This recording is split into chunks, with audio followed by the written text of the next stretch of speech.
Nursultan Nazarbayev Foundation is a non-profit organization established to implement the ideas and initiatives of the first President of the Republic of Kazakhstan. The foundation's work can be compared to the performance of a tightly welded ensemble in which everyone plays own part. Altogether, it turns into a single melody, the symphony of the future. Hundreds of projects makes Kazakhstan a better place for each and everyone.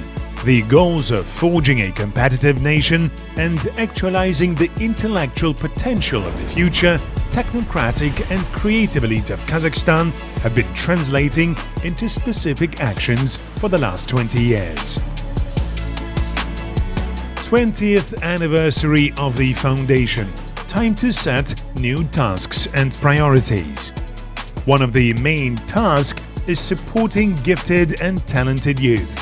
Elbasy project of the foundation in identifying gifted and talented children across the country and helping them to forge career path. The special centers opened in all regions of the country based on the best world practices in determining the abilities of children. Minbala Olympiads will be organized in rural area schools in cooperation with the Ministry of Education and Science of the Republic of Kazakhstan. The winners will continue their studies at the best schools and universities across the country. It creates the ecosystem that allows children to make a conscious choice of the future profession. Elbasy marathons that already gathered children from all over the country were organized in the largest cities of Kazakhstan.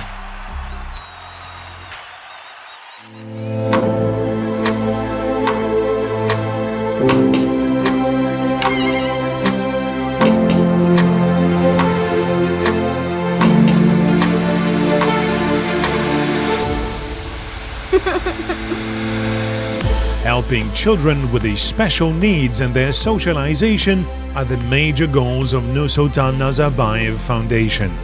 Kamkor Lake project launched by the initiative of Nursultan Nazarbayev. The main tasks of the project are improving the living conditions of children with special needs through the modernization of the social and medical care systems.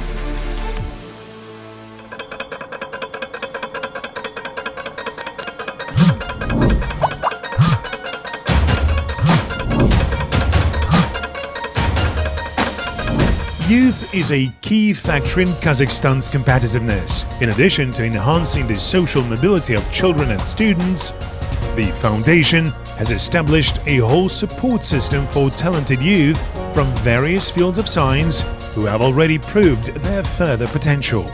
Annual awards and grants are not just an authoritative awards, but also tangible support for specialists who goes global. In order to ensure systemic engagement with the youth scientific community, Science Council been established under the foundation, which includes physicists, mathematicians, chemists, philosophers, economists and sociologists.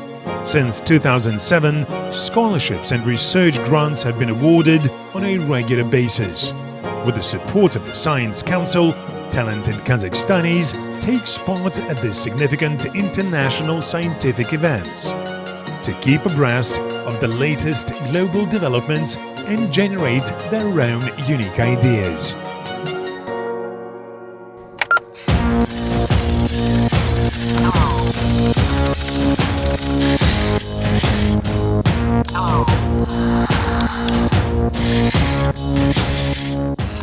Healthy pragmatism and following global trends are the key factors of success in the modern world. Therefore, the foundation pays special attention to the development of information technologies. An IT council was created to coordinate and cooperate with young programmers and engineers of Kazakhstan. The comprehensive support built into launching startups on international platforms, national IT and robotics competitions, summer internships for children and students.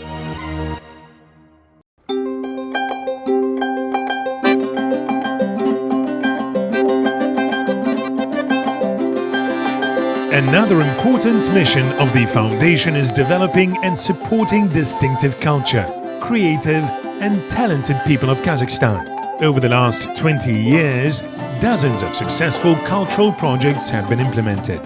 Large-scale exhibitions and vernissages were held in Kazakhstan and abroad. Feature films and documentaries of young filmmakers received support. Annually, Altyn Tobolgi project opens up new names in Kazakhstani literature and assists in promoting young writers. The International Festival of Creative Youth Jazz Star and the annual concert of the laureates of Nursultan Nazarbayev Foundation becomes an effective launching pad for talented young artists, singers and musicians.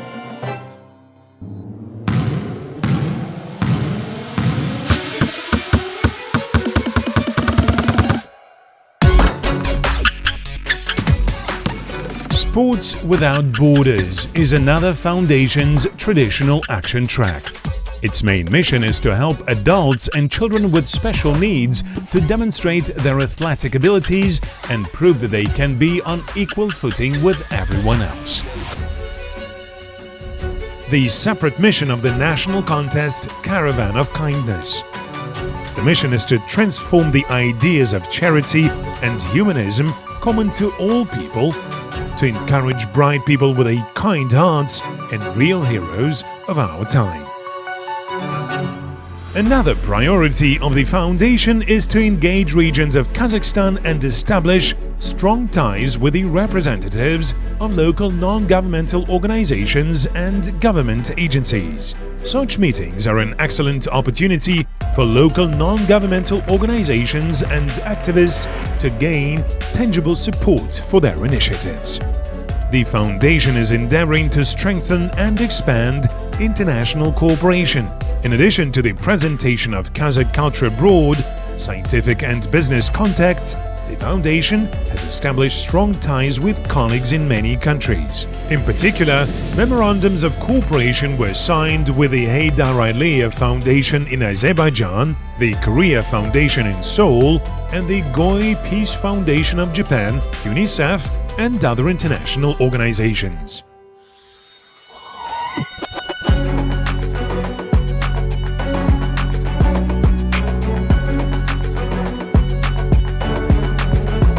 Strategic consulting and bringing into action global issue dialogue platforms is another critical area of the Foundation that carries out by the Institute of World Economics and Politics. Astana Club becomes a unique global issues dialogue platform based on Chatham House rules, which brings together international experts, diplomats and politicians from more than 30 countries from around the world to discuss the development of the Eurasian region in an open dialogue. Astana Club becomes successful neutral discussion platform in the settlement of conflicts and crisis situations and in the development of integration processes in the Eurasian space. At the Astana Club meeting, Nursultan Nazarbayev has suggested creating the Global Alliance of Leaders for a Nuclear-Free World. To strengthen the position of Kazakhstan as a peacemaker and conductor of anti-nuclear policies throughout the world, the Foundation established the Nazarbayev Prize for Nuclear Weapon-Free World and Global Security.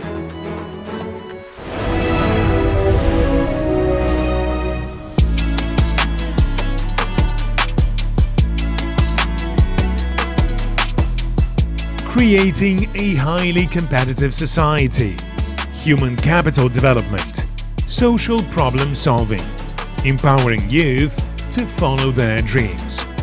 Nursultan Nazarbayev Foundation, 20 years, the mission of prosperity and welfare of Kazakhstan.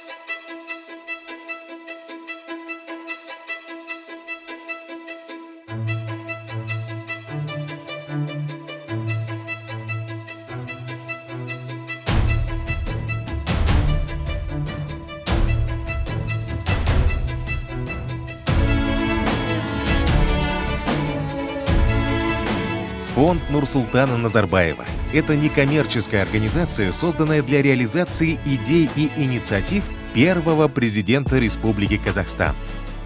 Работу фонда можно сравнить с игрой сплоченного ансамбля, в котором каждый играет свою партию. Но в итоге все складывается в единое звучание – симфонию будущего. Это сотни проектов неравнодушных казахстанцев, которые каждый день делают нашу страну лучше. Формирование конкурентоспособной нации, реализация интеллектуального потенциала будущей технократической и творческой элиты Казахстана. Вот уже 20 лет эти цели воплощаются в конкретные дела.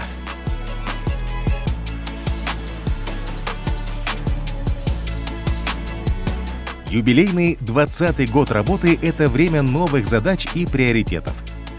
Главное из них – формирование комплексной системы поддержки талантливой молодежи. По поручению Elbasy фонд реализует республиканскую программу «Ел-МТ». Она позволяет выявлять талантливых ребят со всех уголков страны, вовремя помогать им с выбором профессии. Во всех регионах страны открыты специальные центры, где на основе лучших мировых практик можно определить способности ребенка. Совместно с Министерством образования и науки будут организованы Олимпиады Мыңбала для детей из сельских школ. Победители продолжат обучение в лучших учебных заведениях по всему Казахстану. Разрабатывается программа по сопровождению онлайн-обучения под опекой личных менторов и наставников вплоть до поступления в вуз. Создается настоящая экосистема, которая позволит ребенку осознанно выбирать свою будущую профессию. Масштабные марафоны Ел-МТ, объединившие школьников со всей страны, прошли в крупнейших городах Казахстана.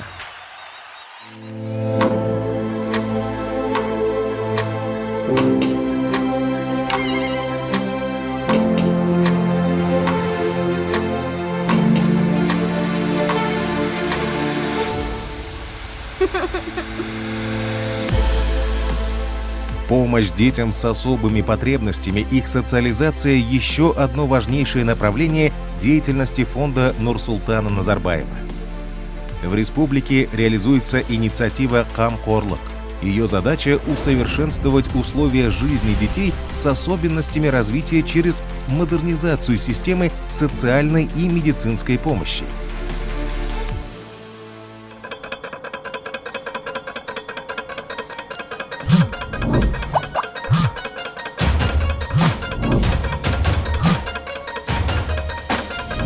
Молодежь – это ключевой фактор конкурентоспособности Казахстана. Кроме социальных лифтов для школьников и студентов, при фонде действует целая система поддержки талантливых молодых ученых в самых разных областях науки, которые уже доказали свой потенциал. Ежегодные премии и именные гранты не просто авторитетная награда, но и ощутимая поддержка для специалистов, которые выходят на мировой уровень. Для системной работы с молодым научным сообществом при фонде создан Совет по науке, в состав которого входят физики и математики, химики, врачи, философы, экономисты и социологи. С 2007 года присуждаются именные стипендии и выделяются гранты для исследовательской работы.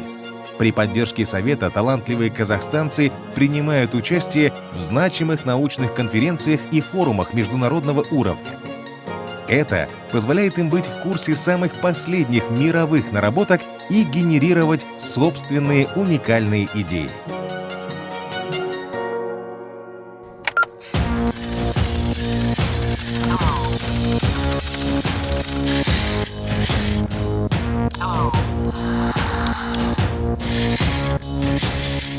Здоровый прагматизм исследования мировым трендам – залог успеха в современном мире. Особое внимание в фонде Нурсултана Назарбаева уделяют развитию информационных технологий. Специально для этого создан IT-совет, который координирует работу с молодыми казахстанскими программистами и инженерами.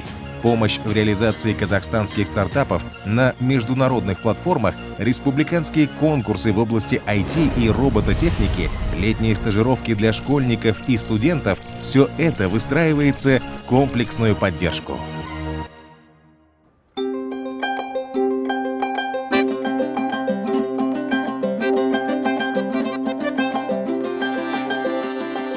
Развитие самобытной культуры, поддержка творческих начинаний одаренных казахстанцев – еще одно важнейшее направление деятельности фонда. За 20 лет работы реализованы десятки успешных культурных проектов. В Казахстане и за его пределами прошли масштабные выставки и вернисажи. Поддержку получили художественные и документальные фильмы молодых кинематографистов. Премия «Алтын тобылғы» ежегодно открывает новые имена в казахстанской литературе, оказывает содействие в продвижении творчества молодых писателей. Международный фестиваль творческой молодежи «Жастар» и ежегодный концерт лауреатов фонда Нурсултана Назарбаева являются отличной стартовой площадкой для молодых талантливых артистов, певцов и музыкантов.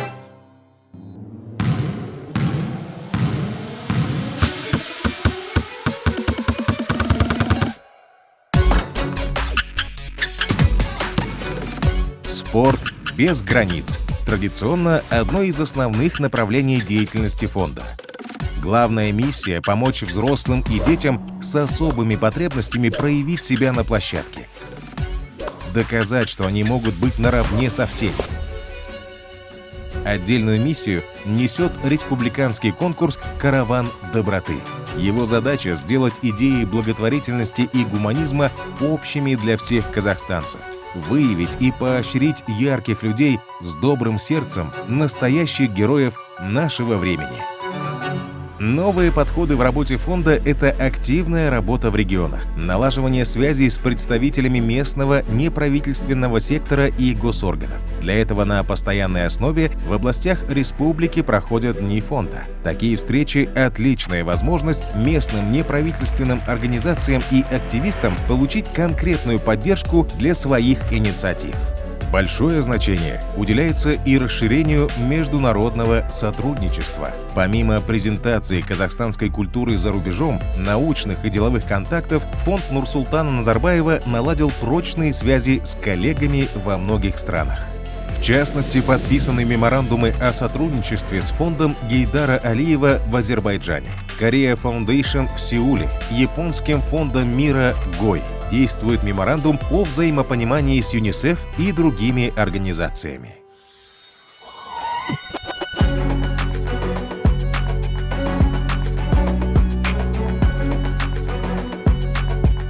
Стратегический консалтинг и реализация глобальных диалоговых площадок – еще одно важнейшее направление. Им занимается Институт мировой экономики и политики при фонде Нурсултана Назарбаева. Глубокий анализ в области региональной безопасности, геополитики и макроэкономики – все эти исследования позволяют не только формировать практические рекомендации для госорганов. Накопленные компетенции позволили создать уникальную дискуссионную площадку «Астана Клаб». Ежегодно для открытого диалога о развитии Евразийского региона собираются авторитетные эксперты и действующие политики из более чем 30 стран мира. Именно на базе Астана Клаб идет урегулирование локальных конфликтов, сотрясающих континент.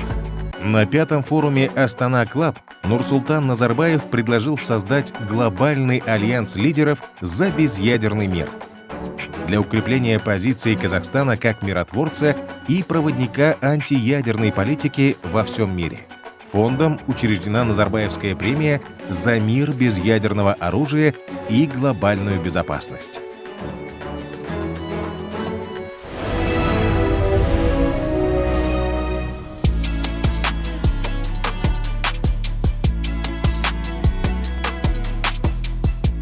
Способствовать формированию конкурентноспособного общества и развитию человеческого капитала, решать важнейшие социальные проблемы, воплощать самые смелые мечты казахстанцев. 20 лет фонд Нурсултана Назарбаева реализует свою миссию во имя процветания Казахстана.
Нұрсұлтан Назарбаев қоры Қазақстан Республикасының тұңғыш президентінің идеялары мен бастамаларын жүзеге асыру мақсатында құрылған коммерциялық емес ұйым. Қор жұмысын әркім өз міндетін орындайтын ұйымшыл ансамбльдің өнерімен салыстыруға болады. Нәтижесінде барлық дыбыс үндесіп, болашақтың симфониясына айналады. Бұл еліміздің күн сайын көркейтіп жатқан белсенді қазақстандықтардың жүздеген жобалары. Бәсекеге қабілетті ұлт қалыптастыру. Қазақстанның болашақ шығармашылық және технократтық элитасының интеллектуалдық әлеуетін жүзеге асыру. Міне, 20 жылдан бері осы мақсат нақты іспен көрініс табуда. Қор қызметіндегі мерейтойлық 20-шы жыл. Бұл жаңа міндеттер мен басымдықтар кезеңі. Соның ең бастысы дарынды жастарды қолдаудың кешенді жүйесін қалыптастыру. Қор Елбасының тапсырмасымен республикалық ел үміті бағдарламасын іске асыруда. Ол еліміздің барлық түкпіріндегі дарынды жастарды тауып, олардың дер кезінде мамандық таңдауына септігін тигізеді.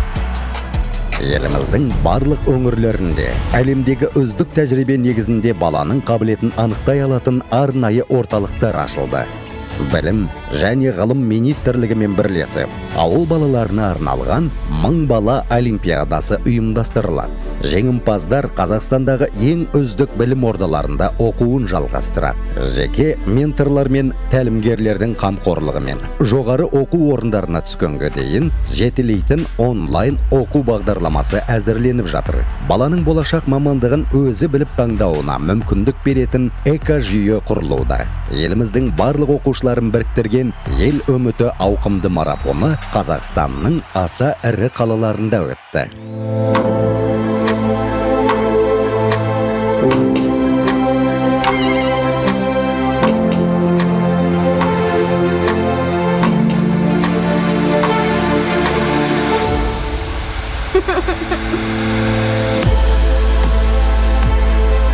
Ерекше жәрдемге мұқтаж балаларға көмек, оларды әлеуметтендіру Нұрсұлтан Назарбаев қоры қызметінің аса маңызды бағыттарының бірі.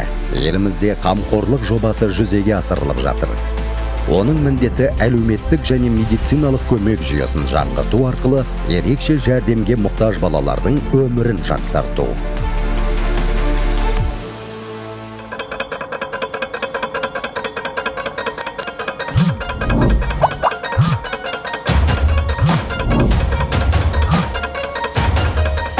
Жастар Қазақстанның бәсекеге қабілеттілігінің шешуші факторы. Қорда оқушылар мен студенттерге арналған әлеуметтік лифтке қоса, ғылымның әртүрлі саласында өзінің әлеуетін дәлелдеп үлгерген дарынды жас ғалымдарды қолдаудың тұтас бір жүйесі бар.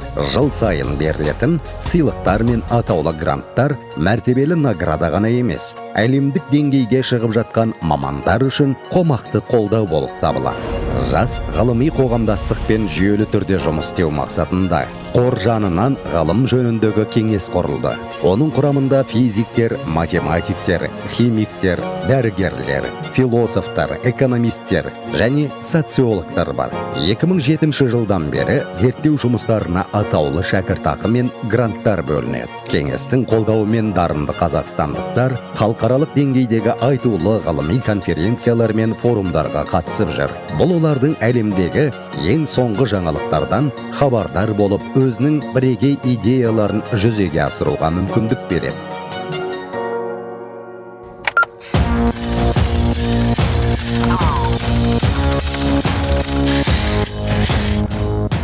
Жігерлі прагматизм және әлемдік трендке ілесу қазіргі заманда жетістікке жету кепілі. Нұрсұлтан Назарбаев қорында ақпараттық технологияларды дамытуға айрықша мән береді. Осы мақсатпен IT кеңес құрылған. Ол қазақстандық жас бағдарламашылар және инженерлермен жұмысты үйлестіріп, халықаралық платформаларда қазақстандық стартаптарды жүзеге асыруға көмектесу, IT және робот техникасы саласында республикалық байқаулар өткізу, мектеп оқушылары мен студенттер үшін жаздық тағылымдама. Осының бәрі кешенді қолдау болып табылады.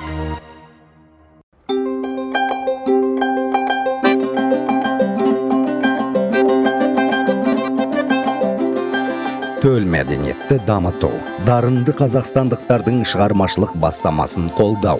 Бұл қор қызметіндегі тағы бір маңызды бағыт. 20 жыл ішінде ондаған табысты мәдени жобалар іске асырылды. Қазақстанда және шетелдерде ауқымды көрмелер мен вернисаж өтті. Жас кинематографистердің көркем және деректі фильмдеріне қолдау көрсетілді. Алтын тобылғы сыйлығы жыл сайын Қазақстан әдебиетінде жаңа есімдерді танытады. Жас жазушылардың шығармашылығының қанат жаюына ықпал етеді. Шығармашыл жастардың халықаралық Жас Стар фестивалі мен Нұрсұлтан Назарбаев қоры лауреаттарының жыл сайынғы концерті дарынды жас әртістер, әншілер мен музыканттарға жол ашатын тамаша мүмкіндік.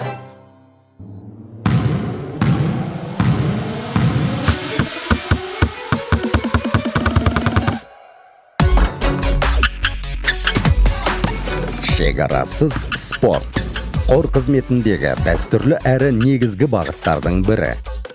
Басты міндеті ерекше жәрдемге мұқтаж ересектер мен балалардың басқалармен бірге өзін тең дәрежеде танытуға мүмкіндік туғызу. Қайырымдылық керуені республикалық байқауының маңызды миссиясы бар. Оның міндеті қайырымдылық пен гуманизм идеяларын барлық қазақстандықтарға ортақ құндылыққа айналдыру. Қайырымды жандарды бүгінгі күннің нағыз қаһармандарын тауып ынталандыру. Қор қызметіндегі жаңа бағыт аймақтарда белсенді жұмыс жүргізу, жергілікті үкіметтік емес ұйымдар және мемлекеттік органдар өкілдерімен байланыс орнату. Осы мақсатпен еліміздің өңірлерінде тұрақты түрде қор күндері өткізіледі. Мұндай жүздесу жергілікті үкіметтік емес ұйымдар мен белсенділерге өздерінің бастамасынан нақты қолдау алуына тамаша мүмкіндік болып табылады. Халықаралық ынтымақтастықты кеңейтуге де зор маңыз беріледі. Нұрсұлтан Назарбаев қоры шетелде Қазақстан мәдениетін, ғылыми және іскерлік байланыстарды танытумен қатар көптеген елдердегі әріптестерімен берік байланыс орнатты. Атап айтқанда, Әзірбайжандағы Гейдар Алиев қоры мен Сеулдегі Корея Фаундейшн мен Жапонның Гой бейбітшілік қорымен ынтымақтастық меморандумына қол қойылды. ЮНИСЕФ және басқа да ұйымдармен өзара түсіністік жөнінде меморандум бар.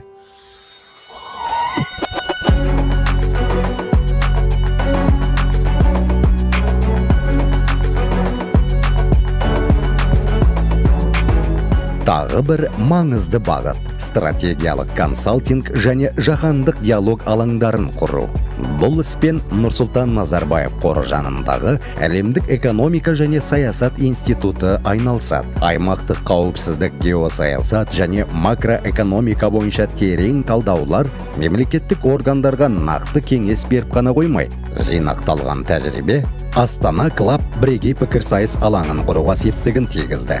Жыл сайын Еуразия аймағының дамуы туралы ашық диалогқа әлемнің 30-дан астам елінен беделді сарапшылар мен саясаткерлер қатысады. Дәл осы Астана Клаб негізінде құрлықты алаңдататын жергілікті шиеленістерді реттеу ісі қолға алынды. Астана Клаб 5-ші форумында Нұрсұлтан Назарбаев ядролық қарусыз әлем үшін ғаламдық көшбасшылар альянсын құруды ұсынды. Бүкіл әлемде Қазақстанның бітімгер әрі антиядролық саясатты жүргізетін ел ретіндегі ұстанымын нығайту мақсатында қор ядролық қарусыз әлем және жаһандық қауіпсіздік үшін Назарбаев сыйлығын тағайындады.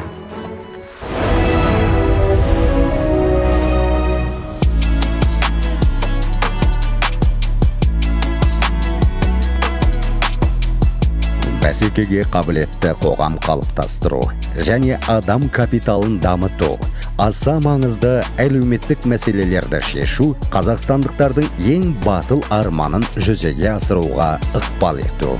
Міне 20 жылдан бері Нұрсұлтан Назарбаев қоры Қазақстанның гүлденуі жолында осы миссияны ойдағыдай атқарып келеді.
Good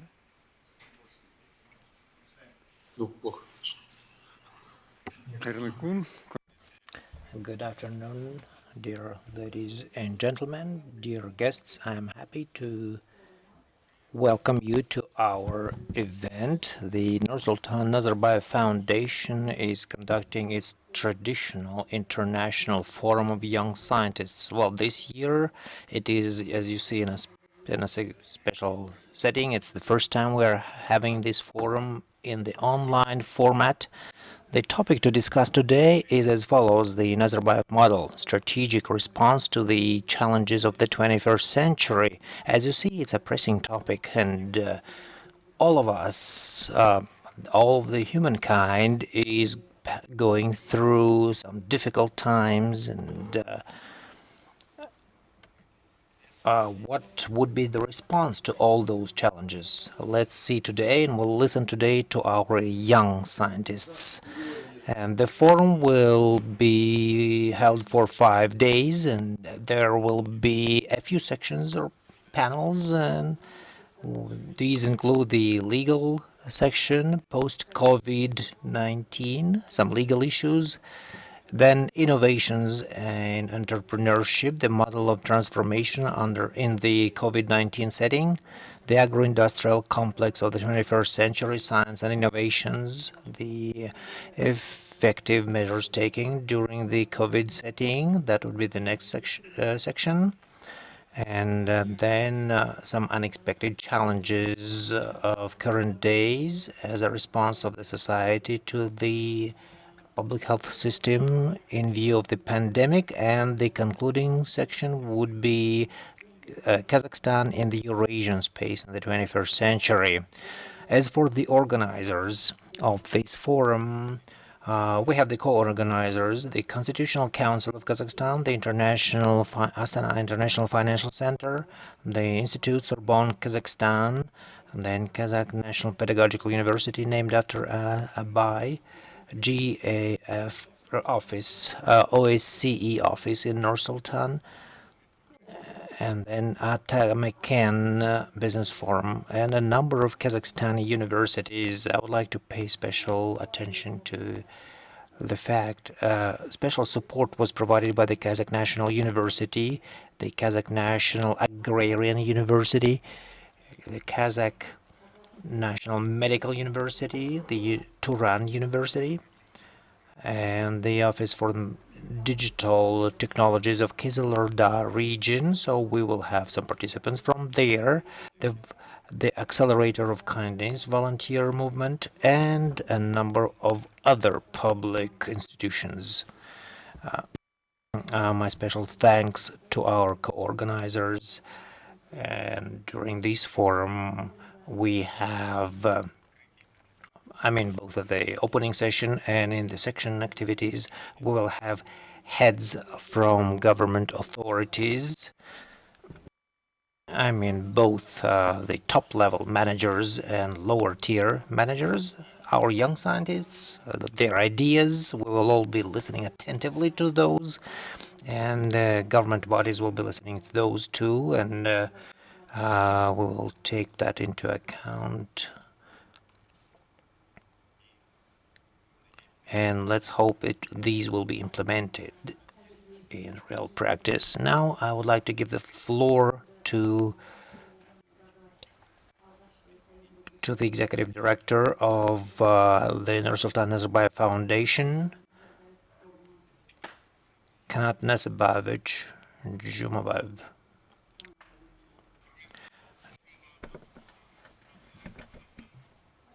Dear forum participants, dear guests, the Nursultan Nazarbayev Foundation would like to welcome you to the International Online Forum of Young Scientists. And the independence of this country is difficult to over-exaggerate. His activities have a number of, what I would say, the diamonds in the crown, and the Nazarbayev model has been successfully implemented, and it is being studied by politologists, political scientists, and other scientists in our country. The foundation supports activities like that, and it tries to consolidate the scientific society and community in Kazakhstan and beyond. It provides the initiative for direct communication between young scientists and government bodies. Participation of young scientists in this forum, as well as the representatives of NGOs and government authorities, will enable a more complex discussion of innovations and pressing research. It will also help develop some practical recommendations. It is important to estimate the success secured, and we have to offer new objectives to be achieved, and this is what this forum is about. And a lot of gifted young scientists who participate in this forum and who are supported by the Nazarbayev Foundation are today they are representative of the intelligence. So they take important positions in various areas, and they make their own contribution. This forum of today will enable the links between gifted young scientists, and it will improve their qualifications and skills, and it will enable the intellectual potential of all of Kazakhstan. May you have a constructive work and achieve more success. Thank you, Kanat Nazarbayevich. I would like to give the floor to Kairat Abdurazakuli Mami, chairperson of the Constitutional Council of Kazakhstan. We have worked for several years, and every time Mr. Mami takes a proactive participation in such events, which means the Constitutional Council pays due attention to such events, and they listen to the ideas and suggestions expressed by young scientists. Thank you, Kairat Abdurazakuli, and this is the floor is yours. Thank you, Igor Ivanovich. Dear forum participants, ladies and gentlemen, I would like to welcome you on behalf of the Constitutional Council of Kazakhstan, I would like to welcome you here to this forum in this difficult time, which is difficult for all of us. And I'm really happy to see you in good health and willing to create. The Constitutional Council of Kazakhstan takes pleasure in supporting the initiative by the Nazarbayev Foundation on this joint forum.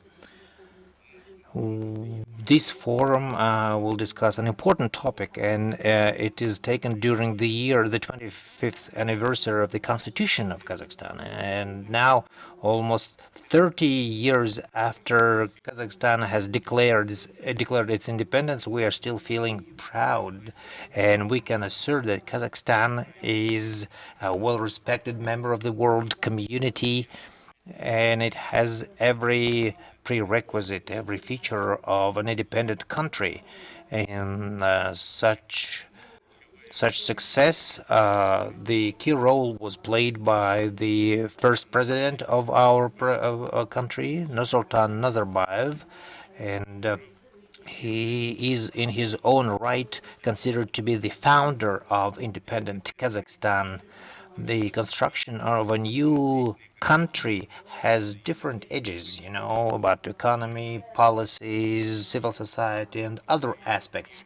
As a representative of a legal occupation, I would like to single out the legal policies as well. All those areas have been shaped out in Kazakhstan under the auspices and guidance by our first president, and they have been updated and upgraded to consider international standards.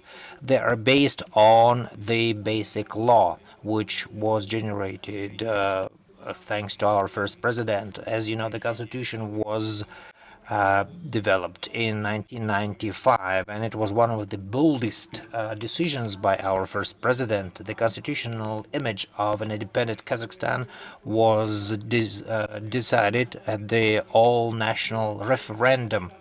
So this quarter of a century have passed since then, and it showed that we were right, because we managed to carry out some drastic changes and shape out our economic course with the aimed to improve the economic position of our Kazakhstan. And all those years, the first president of Kazakhstan kept close track on the practical implementation of our basic law, and if needed, he initiated changes and amendments to it, and he defended the constitution using his vested authorities. Part as he's the lifetime member of the Constitutional Council, which is another incentive for us to work on this paramount legal document of our country. And the Constitutional Council this year published a book which summarized the role of our first president in the constitutional building of Kazakhstan. It is available on the website of the Constitutional Council. Dear guests, we live now in an era of changes. This coronavirus pandemic is raging throughout the world, and now we have to look for new forms of implementing and protecting the constitutional rights of our citizens. So we have to rethink the methods of working by our government institutions, be it educational, public health institutions. In this case, it is important to have this role of fundamental sciences, and I'm sure that your ideas and suggestions today will enable develop some efficient instruments to overcome these challenges. Dear forum participants, this forum actually has become a well-respected platform to discuss some pressing issues in economic and social issues. Right at the beginning of our independence, the first president offered an idea of a highly educated nation, because this is a prerequisite for the prosperity of the whole country.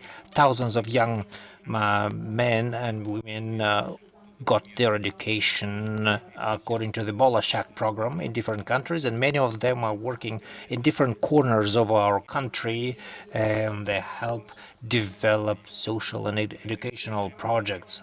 We call that the progressive youth, which is a strong competitive force of any country. So I sincerely wish you great success. Thank you. Thank you, Karat Abdrazakule, for such warm words and for the activities that where you participate as a co-organizer with our foundation.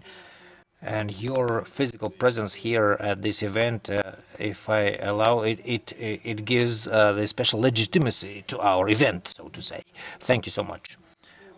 Now, I would like to give the floor for welcome speech to the deputy head of the presidential administration of Kazakhstan, Yerzhan Zhainbayev. He's in charge of legal issues and aspects, so it is important to listen to his speech. Yerzhan Ulanovich, the floor is yours. Thank you, Igor Ivanovich. Dear ladies and gentlemen, dear colleagues, I would like to express my great gratitude to the organizers, especially the Nazarbayev Foundation, for organizing this event in such difficult times. This forum is an online platform with the young scientists and world experts will enable discussion of the national legal environment in order to improve it. In his address to the people of Kazakhstan, the president of Kazakhstan offered the concept of a hearing state, which means that we have to improve the law enforcement system and the judicial system. And the priority is the further building of the trust to the government authorities, also impartial justice, equality of the parties, and we have to improve the selection of new candidates to work in the judicial system. All of that are the subject of discussion by the commission created by the president, and this commission is headed by the head of our state. And we have adopted the new criminal procedural code. And starting July 1st next year, we are going to have this administrative justice institution to improve the protection of people's right in public disputes. So implementation of this institution and this hearing state concept will help a lot in that. And a lot of work is being done to develop a new programmatic document on legal policies. This will shape new courses for our system for the next years. This year is of course, fight against the pandemic, and the pandemic requires more attention from the government and from citizens. So the rule of law here plays a paramount role. And like in many countries of the world, the Kazakhstan has adopted new measures like social distancing, shutdown of schools and borders. So in such crisis, all those measures pursued the goal to protect people from the disease and enable their rights, their constitutional rights. And here, of course, we have to think about the limitations to the restricting of people's rights. So it must be commensurate and reasonable. Business regulation in pandemic conditions, cyberspace, infrastructural functioning, all global protection of personal data, biological safety, mechanisms to ensure to prevent the pandemic outspread in closely confined spaces like prisons and so on. So these are all important things to share during this forum, and we will be striving for developing this legal system in the future. May I wish every success for this forum. Thank you. Thank you, dear forum participants. One of the co-organizers of our event was the Astana International Financial Center, which is a new institution for our country or for our region, so to say. It's a very interesting mechanism created at the initiative by the first president of Kazakhstan, Nazarbayev. And it was in 2017, the amendments were made to the constitution, and this institution now became fully legitimate. And we had here we were supposed to have a representative of this, the head of this AIFC, Kairat Kalimbetov. But unfortunately, he wasn't able to make it to here, so he wasn't able to come here to this forum. So, and he was speaking today in, he was wearing two hats. He was the manager of the AIFC, and also he was the chairperson of the Agency for Strategic Planning and Reforms of Kazakhstan. That's, again, a recently created structure, and this will be his deputy who will give a welcome speech. The deputy is the deputy chairperson of the Agency for Strategic Planning and Reform, Arken Utenov. And I believe young scientists will be much interested in what strategic plans are held in the folder of this new institution, what they have to offer to us. And of course, we have to learn more about the AIFC activities. Welcome. Dear forum participants, dear young scholars and colleagues, on behalf of the Strategic Planning and Reform Agency, the current pandemic situation has become a serious trial, and in the modern world there are areas which are tremendously impacted by this crisis, and crisis has the notion of two, both possibility and threat, and it's actual and pressing for today's conditions. The timeliness of this session is that we are now developing economic growth, and to restore this requires some operative decisions. The Elbasy, the head of the state, has numerously mentioned that we need to improve legislation in these areas. And this becomes more and more demanding instrument in current conditions, especially after the crisis. Today, to implement such decrees with national plan of action has been approved. Also, initiatives will be implemented to improve the civil and legal relations and to improve the flow of investments. In his message, in his address, the president has emphasized the need for reform and that we need to implement this straight policy in strategic planning and to improve the quasi-government sector.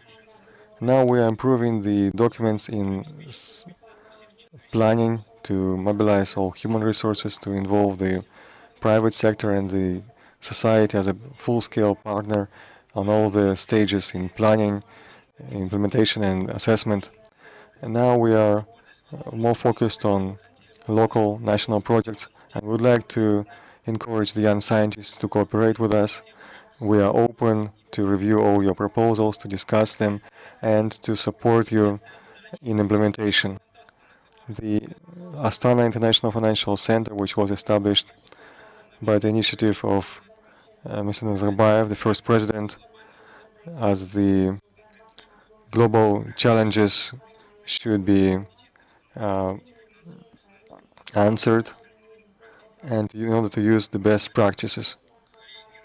Within the anti-crisis reaction and response, we need to utilize more the potential of Astana Financial Center to make it available for Kazakh entrepreneurs to use this platform to solve their business disputes, because it's created not only for our foreign partners but also for the local entrepreneurs, and it's available to all. Dear participants, in order to combat the global challenges, we need to establish the transparent and legal state and to build digital economy.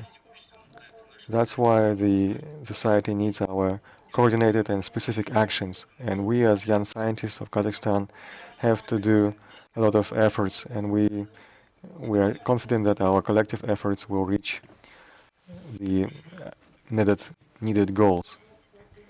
Thank you for your good wishes. I'd like to add also and make an announcement that at our today's legal section there will be a representative from the Astana Financial Center,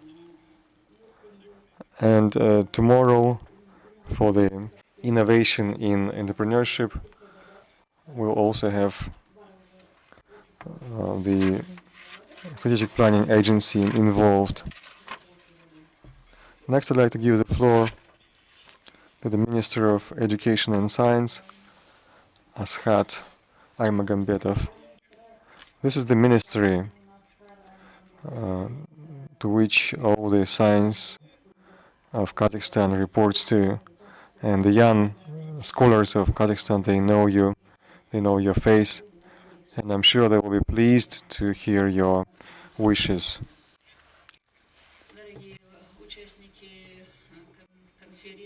Dear participants of the conference, good morning. I'm happy to meet you within this forum. We are going to tackle some big global issues, and the President Foundation, the Nursultan Nazarbayev Foundation, is every time supporting young scholars and doing tremendous efforts to support and develop this area. So I'd like to thank the foundation employees for this work. Today, pandemics is everywhere and is impacting all spheres of our work. We all know this, but despite of this, despite of the difficulties, we are now doing a lot of work by our scientists and scholars, also to create vaccination against coronavirus. Our scientists are also working. Now we have 5 vaccines being prepared. We have clinical trials. The work is going on, and that shows the potential of our science and medicine. And we see the potential of Kazakh science, and throughout this difficult time, our scientists and scholars are showing good results, such as to develop the COVID vaccine, and our institute is preparing the vaccines based on 5 platforms, vaccines against COVID-19, and today 2 vaccines have reached clinical trial effort using inactivated technology, subclinical, and we have the first and the second phase of clinical trials on inactivated vaccine. We have local ethical commission results, and these outcomes are quite promising on allergenicity and other indicators. This vaccine is quite promising. That talks about the potential of our science. And also we need to note, since today we talk about the young scientists, the interest to science from young people is quite high. The share of scholars up to 35 years is also 35%. These are some sizable indicators, and the government is doing tremendous efforts to support young scientists. Last year, under the Ministry of Education and Science, we had a young scholars council established. A lot of participants are there, quite active, and they are making their proposals to our rules and regulations, to our laws, and because of their civil position, we have changed a number of our rules and regulations, such as requirements to PhD publications, requirements to managers' publications. We have some publications on scientific grants and grant funding, and our young scholars have been actively participating in these projects. Of course, here it's quite important to provide for academic honesty and integrity, and here we have introduced new rules to our rules and regulations, and they are now being applied. The president in his address had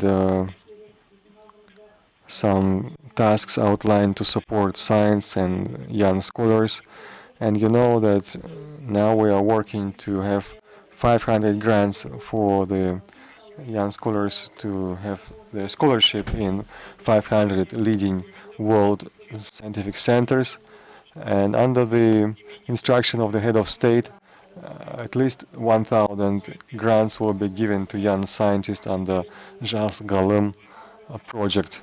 And that talks about the importance of science and the support which we extend to science. These efforts will be continued. And you know that last year, when the Year of Youth was opened, our Elbasy, the first president, Mr. Nazarbayev, had made an initiative to give grants to young scientists. Some 9 billion tenge were disbursed, and hundreds of our young scientists, as this project continues, they received funding for their projects, and for all these areas we're going to continue our work. So we'd like to invite our young scientists for closer cooperation. We are ready to implement all your ideas and proposals in our rules and regulations, and I believe that the science will be benefited from this. I'd like to wish success to all of you, and that are the issues we're going to discuss together. Thank you. Thank you so much, Askhad Kanatovich, the Minister of Education and Science. The Nursultan Nazarbayev Foundation is actively cooperating with your ministry, and even this event, the International Forum of Young Scientists, which conducted which is conducted year on year. We have the Ministry of Education and Science present, and in the work of sections, the officials are taking part, which are watching over your ideas, your growth as young scientists, and I believe that some of you are being promoted due to these efforts. And I know that some scholars of law have received their development in the Ministry of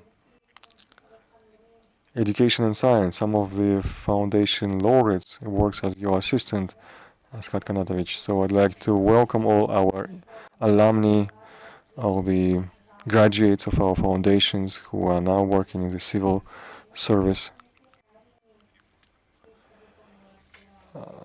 Of course, to talk about reforms, it's impossible without some legal support. So we thank the Minister of Justice of Kazakhstan, Mr. Marat Mikitaev, for his participation in the work of this forum and for being willing to address us with a welcoming speech. Mr. Bakitaev. Good morning, dear forum participants. Let me welcome you at the International Young Scientists Forum. At this forum, we are going to review the issues which are pressing not only for Kazakhstan but for the entire world community, because now all countries, all nations, they are facing the main threat, which is pandemics, and which needs an adequate response. At this phase, every nation is building a quality self-governance. So, as this year, the administrative procedural code has been adopted, which sets legal guarantees for citizens as the managerial decisions are being made, and the mechanisms for the rights protection while reviewing disputes with the state management. These are the principles of being right of being heard, the trust to public authorities, and this code is to provide for the quality of decisions that are being made by the authorities in order to implement the rights of citizens. I'd like to wish to all the participants of the forum success and fruitful cooperation. Thank you for your attention. Thank you, Mr. Bekitaev. I believe that the information which we have heard twice on the administrative procedural code has been noted with satisfaction by many lawyers. And if we have Talgat Danakov and a number of other lawyers watching us, because the idea itself of creating and adopting this administrative procedural code has been debated for dozens of years, and under the active position of our Ministry of Justice, this project has been implemented finally. So we are all waiting for this act to be enacted, and we believe that this will be a tremendous breakthrough in the development of our democratic state. And when we talk about Nazarbayev's model, perhaps this should include the integration processes which are happening throughout Eurasian region. Eurasian Economic Union, as you all know, and its initiative to create it, to establish it, has been mentioned and implemented under the active participation and support of our first president. And the section on the last day will cover issues of Eurasian integration, and we acknowledge Timur Zhekselikov, a member of the Collegium, which is equal to the Minister of Economic and Financial Policy of the Eurasian Financial Commission. The floor is yours. Thank you, Mr. Rogov. I'd like to welcome all the participants on behalf of Eurasian Economic Commission and on my behalf personally. And I'd like to acknowledge the forum organizers for the opportunity to participate. Throughout the years of independence, the first president of Kazakhstan has formed the strategy for the development of our country to make it modern, competitive and sovereign state with high standards, high living standards for the population. Next year we'll have 30th anniversary of our independence, and thanks to Nazarbayev's model, Kazakhstan has become the full-scale member of the world community as a country with attractive investment framework and with high potential. Eurasian integration has its roots in the development of Kazakh independence when in March in the Moscow State University, integration of Soviet Union, post-Soviet Union region was announced by Mr. Nazarbayev in order to satisfy the interests of all countries. And on the 29th of May 2014, President Nazarbayev, together with President of Belarus and Russia, have signed the agreement to establish Eurasian Economic Union. And now our first President Elbasy is the honorary chairman of Eurasian Economic Union and is still providing support. The national interests of the participants are being confirmed based on fair competition, and the specific measures are being taken to deepen integrational cooperation, to provide conditions for modernization and diversification of economy, to increase the quality of economic growth. And as you know, based on the agreement on Eurasian Economic Union, the main objective of the Union is to provide for four freedoms: freedom of movement of goods, services and labor. And in order to implement these objectives, in order to reach them both on national and supranational levels, there are active processes to form a legal framework and the practice of legal conformity in order to remove the barriers and obstacles on the way of all these four freedoms. And one of the main results of economic integration in the Eurasian Union was the unified labor market introduction. So the people, the citizens of the Eurasian Economic Union got advantages. So there are no quotas or restrictions on manpower involvement. So there are preferences for social benefits to shape a common financial market by 2025. We are working on developing the regulatory norms in order to ease the traffics and flows of such capitals and norms. So the national regulator will be based in Kazakhstan, which will enable or enforce the availability of banking or insurance products for different businesses.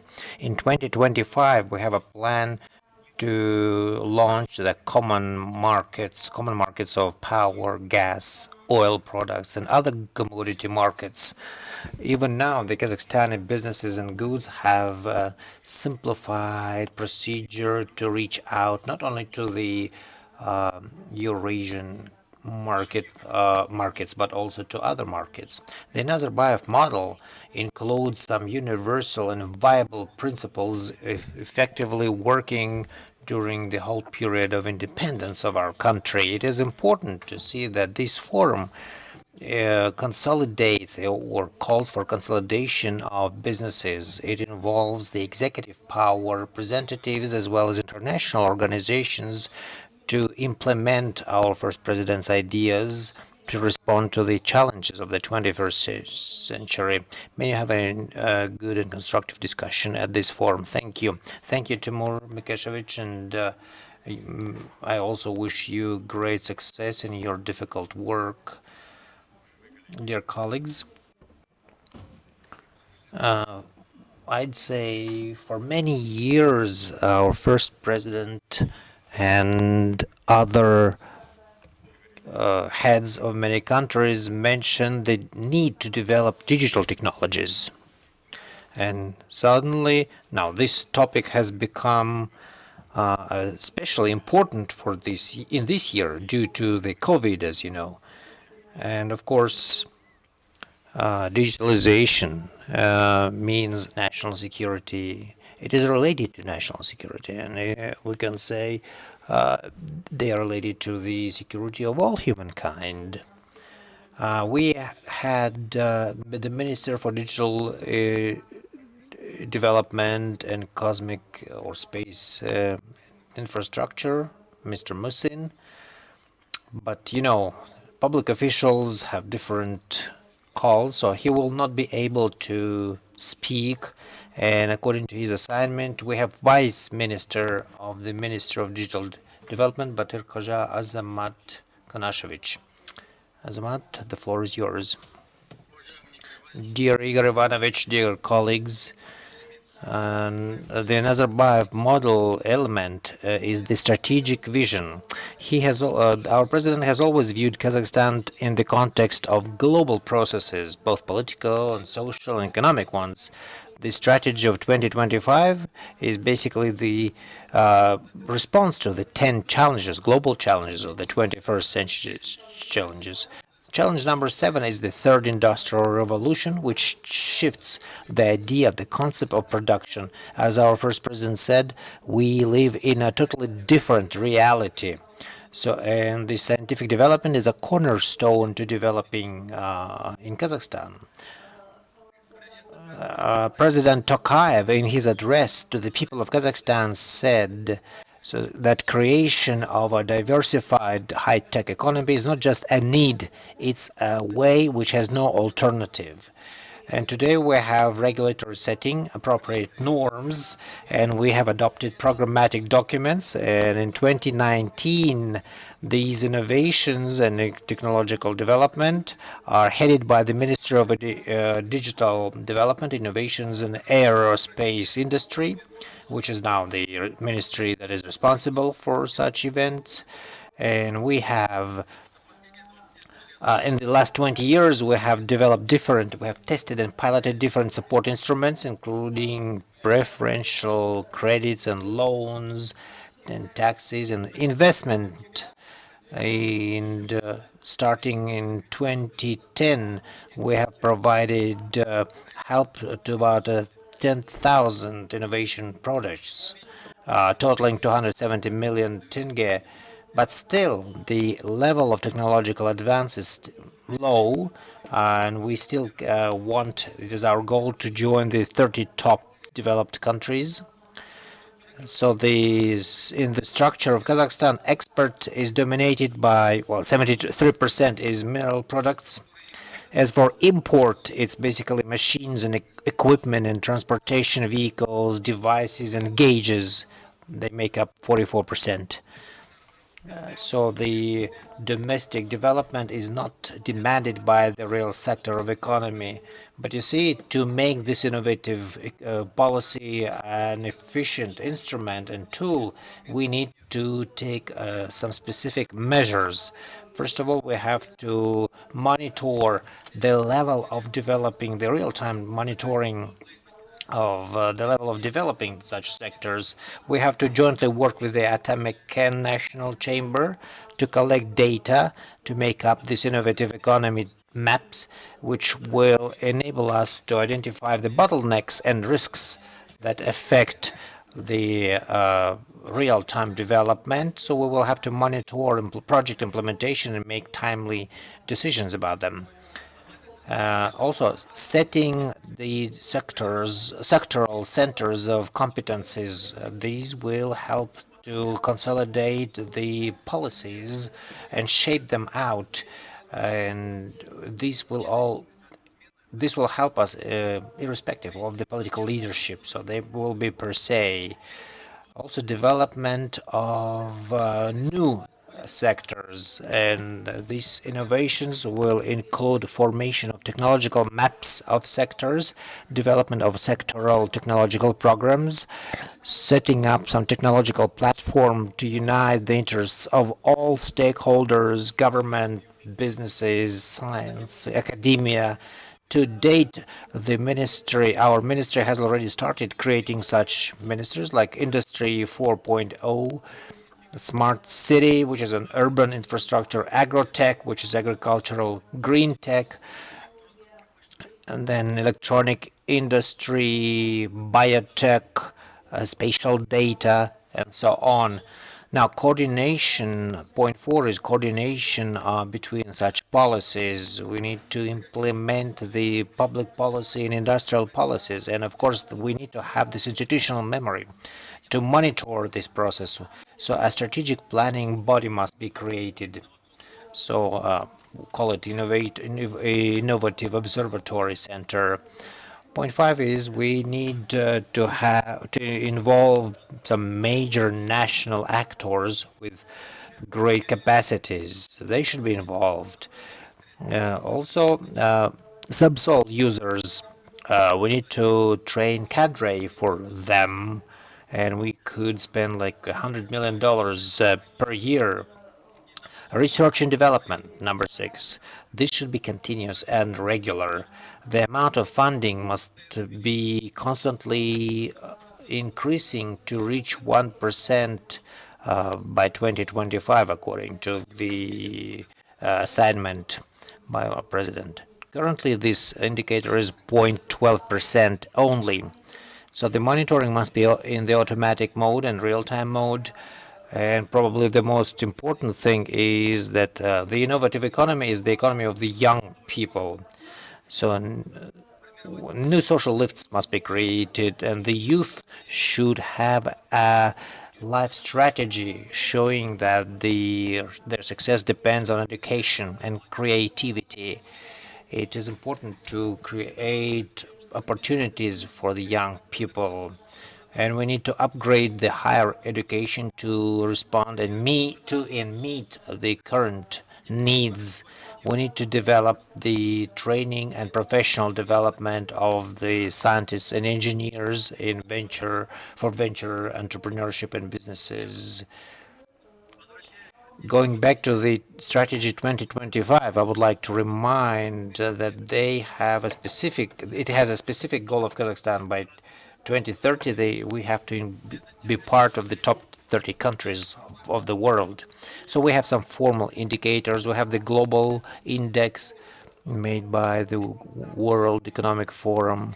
So in the last decade, Kazakhstan has advanced from the 72nd place to 25th place, and today our positions are much more solid.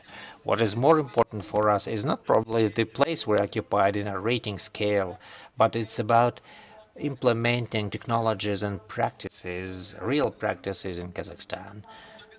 It is especially important, as our first president said in last May in the Astana Economic Forum. Our aim is to improve the standards of living based on the OECD indicators. So we should not only improve the competitiveness of the economy, but also we have to raise the innovative culture, or innovations culture. I would like to wish you all success and may the participants be successful in science and business. Thank you. Thank you so much, Zamatbay Konashevich. I believe your ministry working on the digital sector, you must be busy up to your ears. And see, the moderating center, moderating the section on digital development, so it will be moderated from Kızılırda, which means that your ministry pays due attention to digitalization, and the creative ideas are not only in traditional centers or hubs like the national capital or Almaty, but also in some regional centers or out in the regions on sites. So may this section succeed in its work. I believe it will have some good suggestions. Now, colleagues, I was looking at this agenda, and I just recalled my first impressions that I had when I attended the International Forum of Youth or Young Scientists. It was called Burabay because it was held at on Lake Burabay, and for the first time I was talking with some young guys and scientists, and it turned out those were agrarians, and I was struck. I was amazed how deeply and how comprehensive their ideas are of this agrarian sector, what I liked specifically was their patriotic stance, and they want to do everything for our country to make it prosperous. And first of all, the country should be clad and shod, so to say, clothes. So the economic needs are the first things, of course. And as you remember, our first president paid due attention. That he said that in the future, the most valuable things will not be just oil or any other mineral resources. It will be food, water, and other staple things, So that's why the Minister of Agriculture, I believe, will be doing its work in the agrarian sector, because it is a viable and vital sector for our security, for the security of our country. So it is my great pleasure to give the floor to Saparhan Amarov, Minister of Agriculture of Kazakhstan. Dear conference participants, the Ministry of Agriculture, on behalf of the Minister of Agriculture, on my behalf, I would like to welcome you to this forum. And yes, agriculture is a key sector in Kazakhstan. At least today, half of all residents of Kazakhstan they're engaged in agriculture.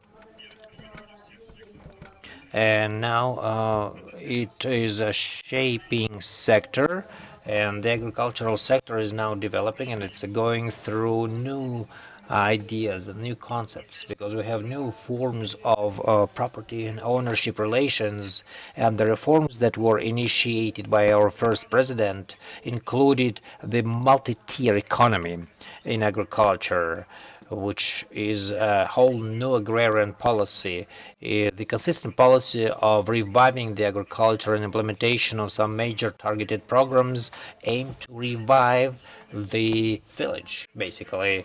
And the drastic change in this sector was possible because the agricultural sector received more funds and more investment, and this helps us to improve this sector. So early in the 2000 was the period when the agrarian sector of Kazakhstan saw its huge development.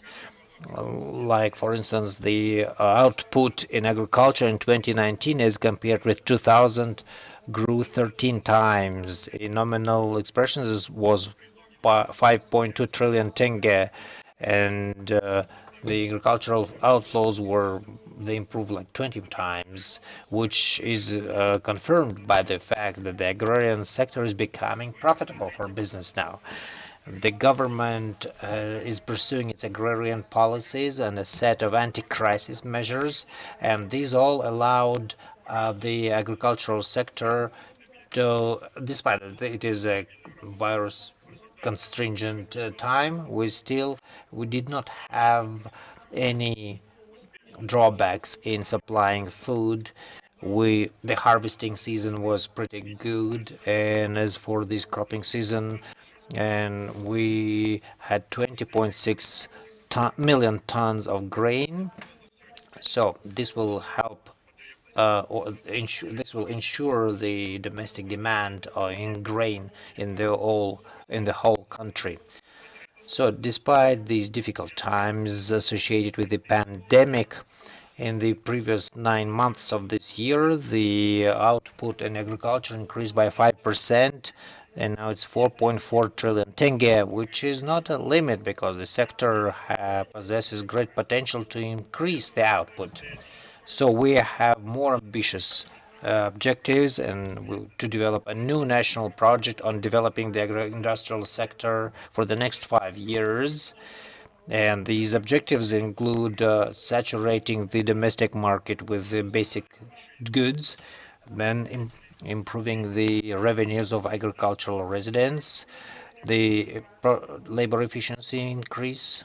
And to implement those objectives, we will be working on the available funding, land relationships, development of the agrarian sciences, digitalization of this sector, and ensuring phytosanitary security, as well as the development of the export potential of not only raw materials, but also processed products. And agrarian science will be in the limelight because we will have to reload this agrarian science. We want to bring it closer to real production, and we have to orient it towards the available technologies that are now. So helping the agriculture has a lot of examples. For instance, we have Rodin farm, and a number of others. These are good examples, and they show good results. Today, the pilot stations or research centers, they have 22 knowledge dissemination centers by now, and so they have the permanent advisory centers. And there are some two major agrarian universities, the Kazakh National Agrarian University and the Kazakh Agro-Technical University. They have become like they have got the status of full agrarian universities, and this will help the additional economic incentives to implement our technologies and innovations. As for the agrarian science, we will be focused on training the high-skilled specialists, which will be a real help for the agro-industrial complex. And the younger generations are well versed in the new digital techniques, which is a good thing. And I wish you to gain some good experience and success and impressions by participating in this forum. All forum participants, enjoy your work and may you enjoy constructive work. Thank you. Thank you so much. Now, digital colleagues, the digitization has its positive and negative qualities. You don't see everybody who is present at the conference, at the event. And now, I need to clarify that this was the welcoming word, not by the Minister of Agriculture, but his first Vice Minister, his first assistant, Mr. Saparov Aiderbek. I wish you success and thank you for your participation. Dear colleagues, in modern conditions, the importance of medicine and healthcare cannot be overestimated. And the section which will talk about this work would be one of the most interesting, and every time our healthcare practitioners, our scholars in the forums and schools of young scientists, these sections, they were one of the most interesting ones. The welcoming floor is given to Alexei Tsoi, the Minister of Healthcare of Kazakhstan. Dear Mr. Rogov, dear forum participants, ladies and gentlemen, on behalf of Ministry of Healthcare and on my behalf, I'd like to welcome you at the Young Scholars Conference. The process to prepare young specialists, to train them, is directly related to science, and the work of young scientists is a special one. The involvement of PhD and master students is not only a formal participation of young scientists in research and in order to develop some technical know-how, but it's the important component in training of modern specialists. It's the development of competences which allow a young person to understand the modern world picture based on the deep and holistic view and studying its area. The requirements and expectations of alumni is growing for medical education. It's important to govern well financial, intellectual, and labor resources and to provide for high quality of education and research. The medical universities, according to the instruction of the first president, have implemented Nazarbayev University model and now are able to generate scientific achievements in healthcare and are training the high-quality specialists for healthcare. And such scientific and practical complexes are most attractive to study in. And that involves the triple unity of science, education, and practical involvement. So the participation of young scholars is the beginning of beginnings, which influences the entire potential of our specialists in the country. The Ministry of Healthcare is increasing year on year the number of young scientists. We have more than 850 specialists training and more than 250 PhD students. The resultiveness of their training is ever growing. 56 articles have been published in Scopus and Web of Science publications. 26 patents were received. Some 1,012 presentations have been done at international conferences. Such conferences, they allow to involve young people in science, to have young scientists to be involved and to go outside of educational programs, to go beyond. And these are discussions and debates which are based on every presentation, and that provides for this nutritive environment which helps to grow young talents. I wish you fruitful cooperation to strengthen your scientific and practical networking and to develop mutually beneficial cooperation for the benefit of health for all. Thank you, Mr. Alexei Tsoi. And the success of our domestic science is impressive. We are creating several vaccines at the same time. We have also been successful in cardiological care based on the program which was developed and launched by our first president. I wish you success, because your success means our health and safety. Thank you so much. Dear colleagues, our today's audience are scientists, young scholars. But before starting science, before becoming a scholar, every one of us have been trained somewhere, have been trained in schools, in institutes and universities, and the universities which are training teachers, the most valuable ones. It's the most important education in any country. So I'd like to give the floor, with my pleasure, to one of the co-organizers, our host of this moderating center, rector of Kazakh National Pedagogical University, Abay, the Doctor of Pedagogical Science, Professor Takir Balekbaev.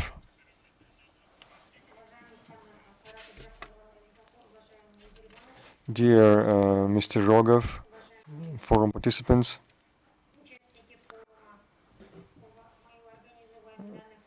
we organizers of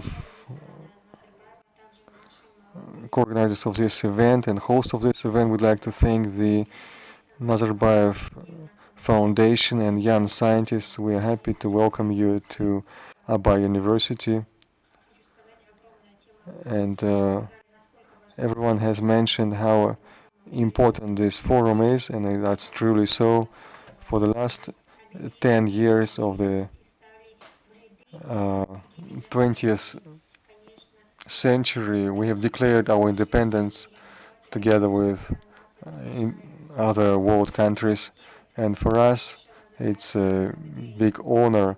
Thanks to the first president, Nursultan Nazarbayev, thanks to his planned policy.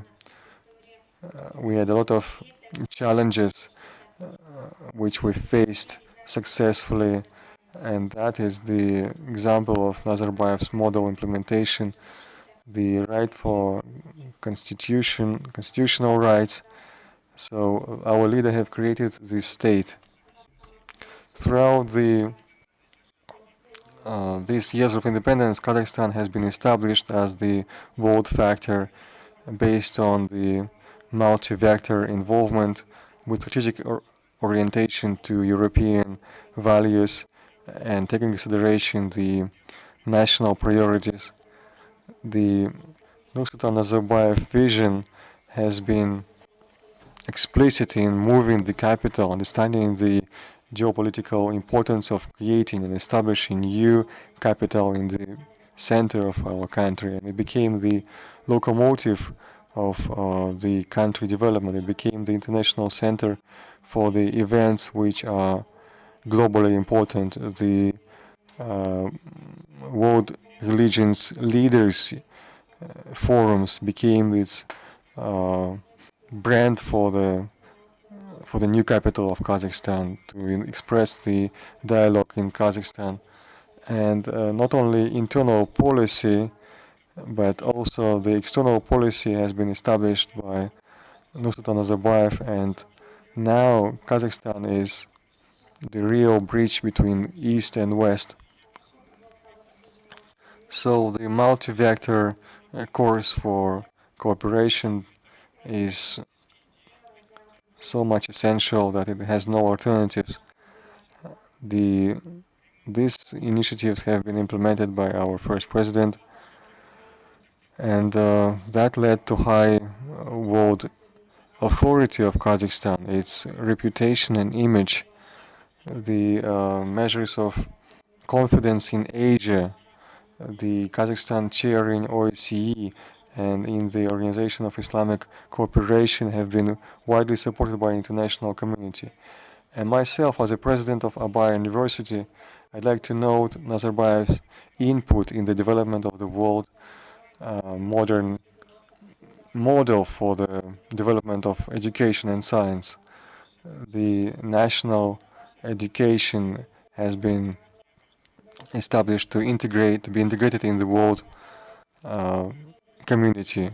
Nazarbayev University, Nazarbayev Intellectual Schools, and other organizations, they became leaders in the national education. And under the initiative of Nazarbayev in Abay University in September 2014, we have started a branch of one of the leading universities, Sorbonne Kazakhstan Institute. And this institute in December 2014 have been opened by Mr. Nazarbayev himself with the President of France, François Hollande. And the outcome of the activities of Sorbonne Kazakhstan are always interesting for Nazarbayev. And when we've been presenting the 90th anniversary of our Abay University, the first president have been asking us about the Sorbonne Kazakhstan Institute activities. So we are implementing this task of the first president. The 2025 strategy of the development has to transform our university to become a research university, and we are taking leading positions in our country. Based on 2019 in the institutional ranking, we are number 4 among all Kazakhstan universities and number 1 for education. Our educational curriculum takes the leading role, and we believe that this is the output of our university and our scientists to the tasks and care extended by our first president. And the star of Nursultan Nazarbayev is shining ever brighter. And the Nazarbayev phenomenon, the dynamism and strive for reforms, the combination of effectiveness and practical approach, the national and international accord. And as Jonathan Naikin has mentioned, the history of Nazarbayev is a bright path which has been saturated with bright events. And Nazarbayev personality, his creative path should be an example for young people. We have used his example, and young scientists of the forum, they should share their scientific results, and I believe that they will reach high results. So I wish you good work. Thank you for your participation in organizing this forum. Thank you for hosting us, that you provide us with discussion platforms, both at your central office, Nazarbayev University, and here in Sorbonne Kazakhstan Institute, which is important for us as lawyers, because here law is taught as well. Colleagues, for 30 years of our independence, and even before, active cooperation has started with German lawyers, with German law school. And here online we have Mr. Jörg Pudelka, head of GIZ representative office in Kazakhstan and Uzbekistan, director of the regional program, supporting legal stateship in Central Asia, and the judge of Berlin Administrative Court in Germany. Thank you so much. Let me welcome you on behalf of the German Society for International Cooperation, which is the governmental organization of Germany, which works since the beginning of 1990s. We perform projects in different areas, including in the legal framework. We are working with the Ministry of Justice, with the General Prosecutor's Office, and others. And our goal is to support development of new laws. And as it was mentioned, this year the administrative procedural code has been enacted, has been adopted, And more than 10 years we have been working on this. I remember how it was in 2010 included in the concept of legal policy, and the law has been enacted in June this year. Today's event gives us an opportunity to discuss some pressing issues, and of course here I am delighted that there is a legal section where some legal issues could be studied at length.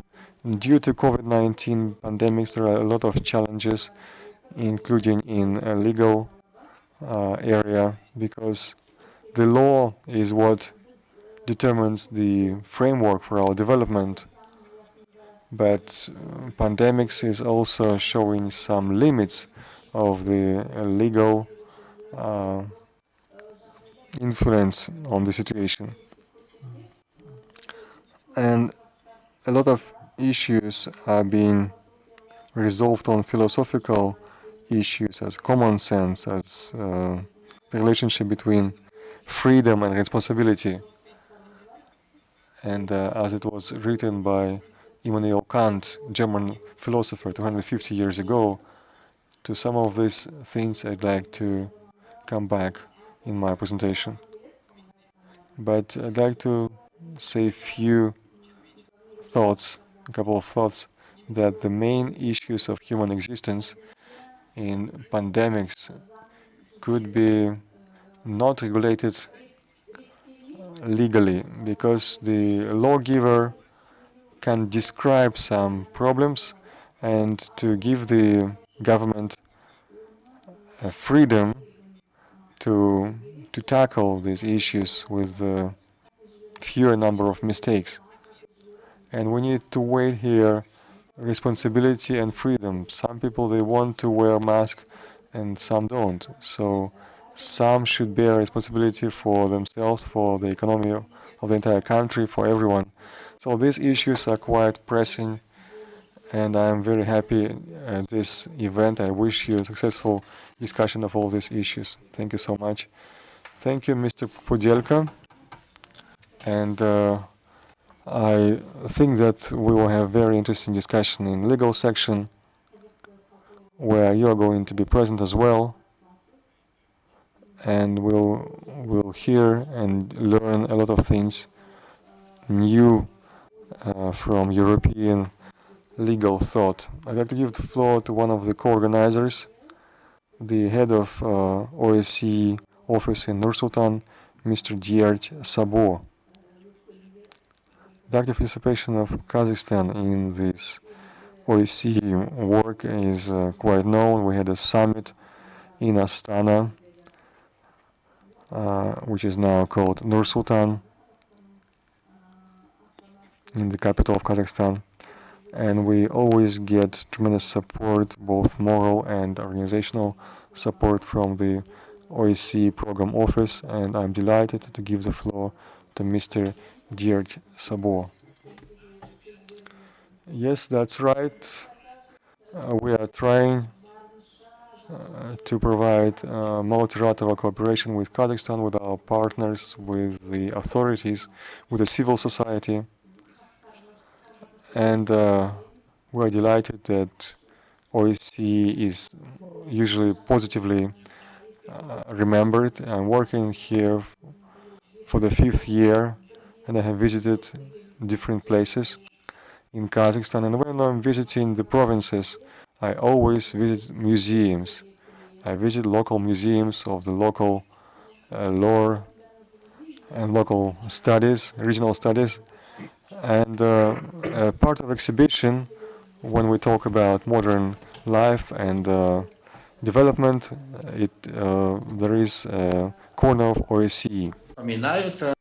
And I remember when I'm in the museum, I remember the meetings in Astana, and it was almost a decade has passed since then, and we want to celebrate that. So when I look here, I look with wearing a tie like that, if you see that, with the Kazakh ornaments, which is symbolic, and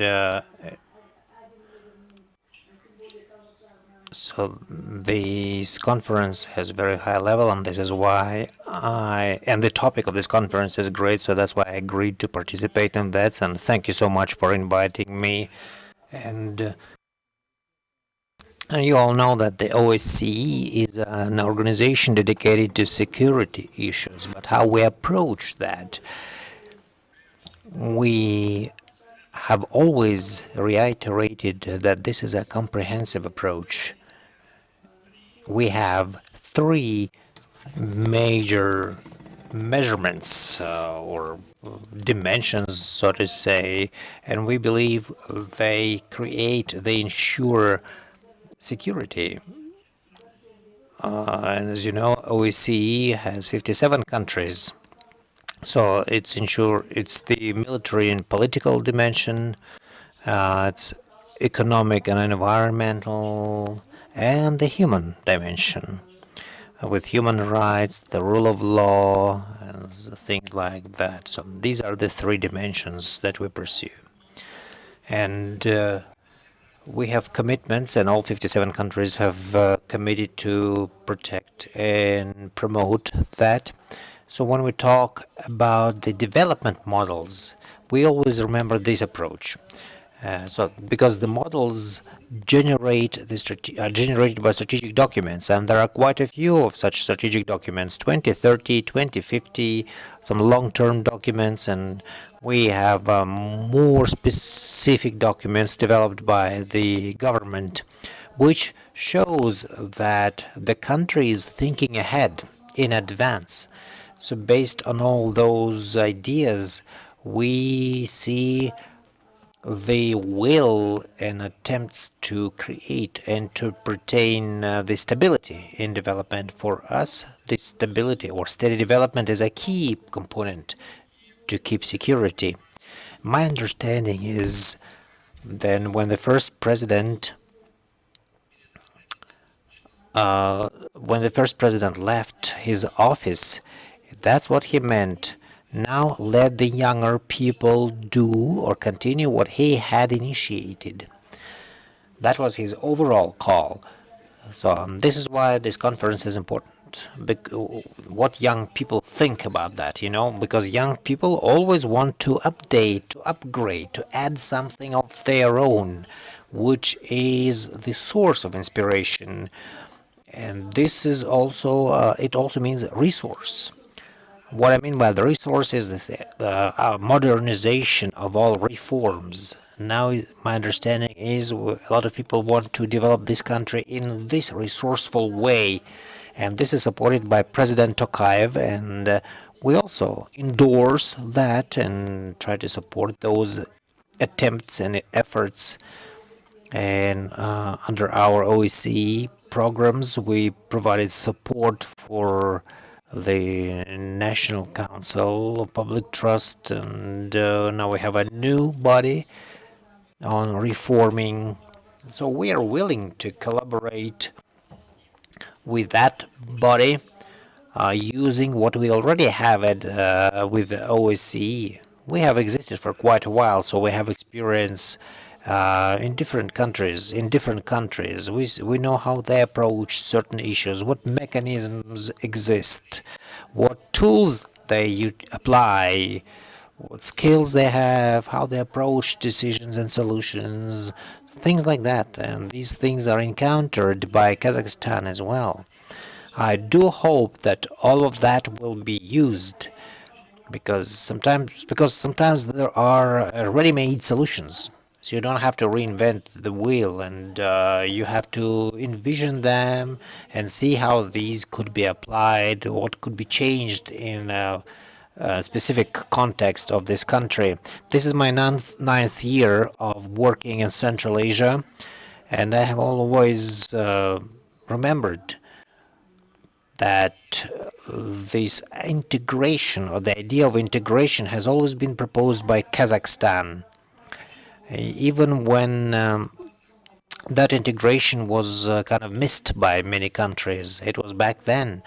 And now we could see that more countries kick in, and new platforms are being established to promote such ideas of integration at the top level.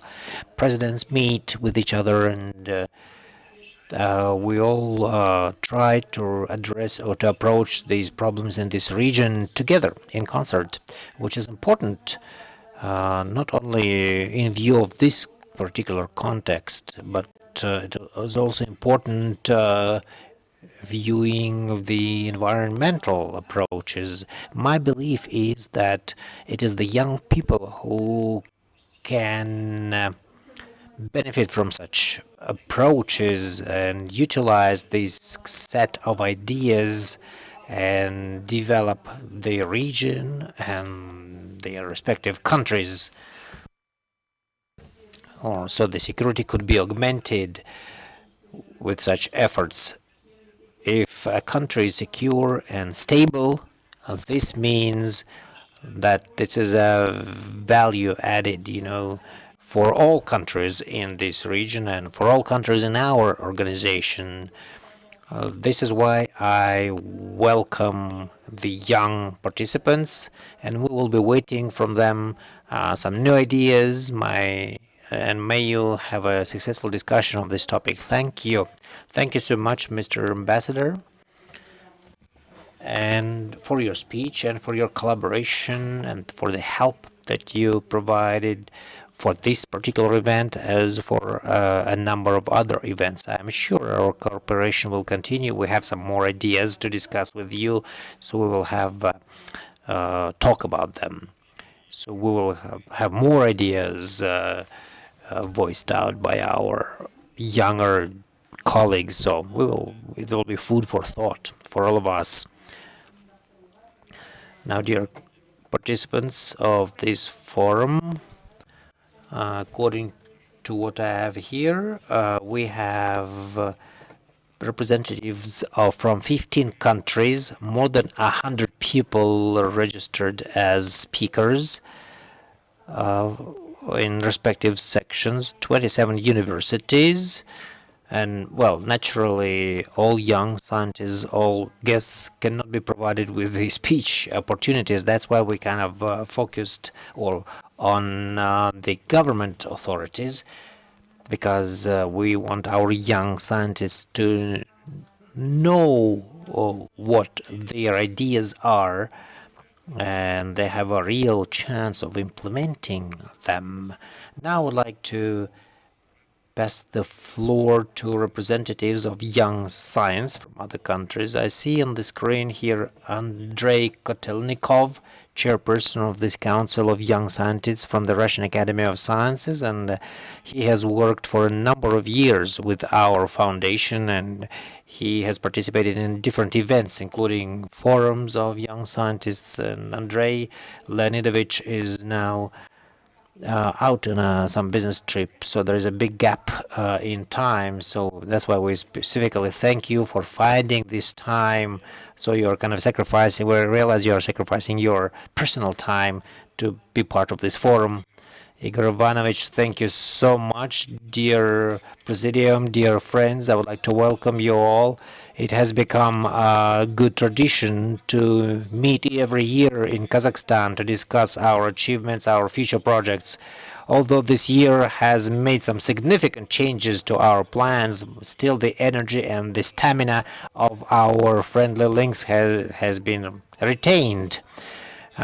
This, of course, would be impossible if this event had not been preceded by lengthy work, and Igor Ivanovich has mentioned that. So we have worked with our Kazakhstani colleagues in the last years, and the Nursultan Nazarbayev Foundation for us, for Russian colleagues, is a door which is always open with great hospitality to welcome the collaboration and to collaboration between the young scientists from all over former Soviet countries. And importantly, apart from being an important international platform, this forum is also a tool to a tool of interaction between government authorities and young scientists. And based on the number of such important representation of people from government authorities, you can stay assured. The tools utilized by the foundation is also extensive. It's forum and conferences mostly, and of course the most talented and gifted, the best representatives of the young science are involved in such forums and conferences, and thus the foundation has become an important tool to bring the best practices together. So it's a network of excellence, as it is called, which is important for our current event. I would like to wish you successful work, and I do hope that our next meeting will be in our traditional offline format. Thank you.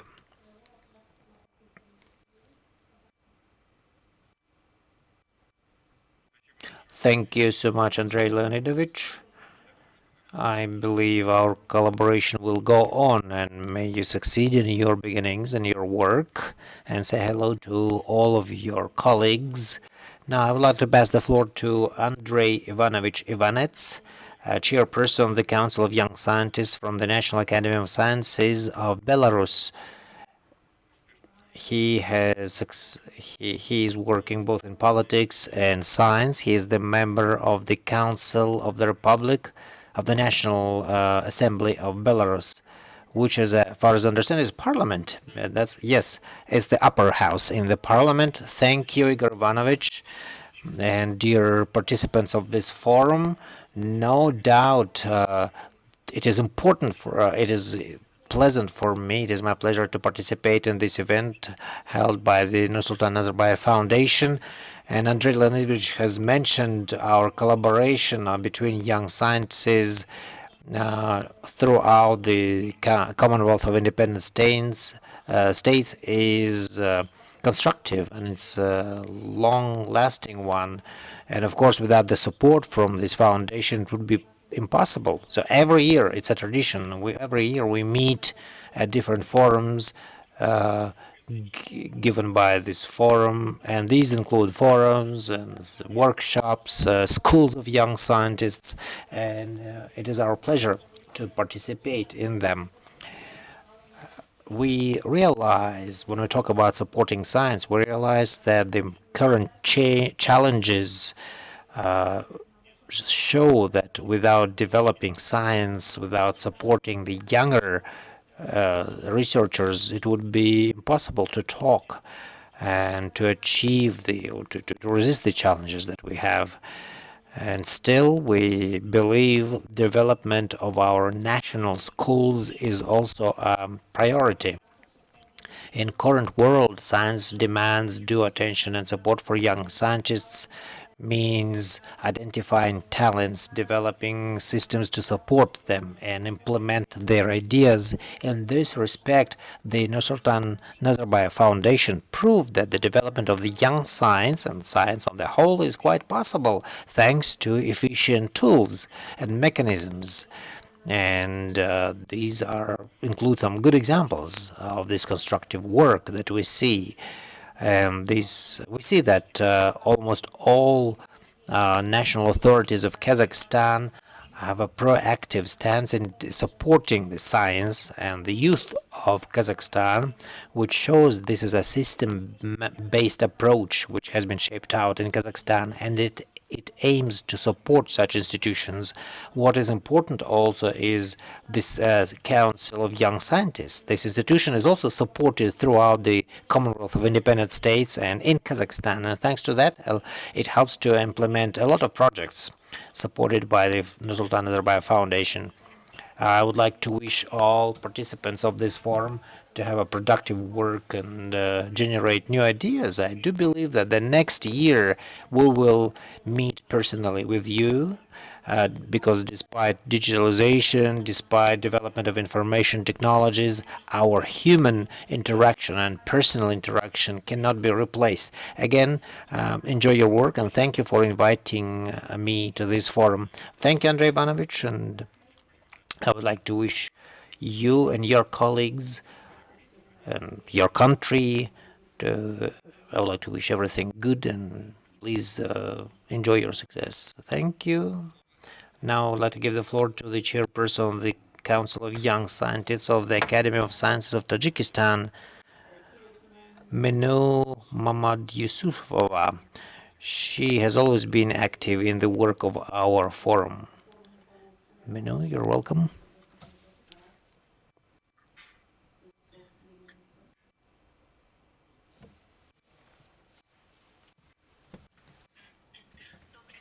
Good afternoon. I'm happy, although online, I'm happy to meet you and see you, and I'm happy to see you all, and I'm glad to see everybody in good health. The major issue today is, of course, keeping or staying healthy.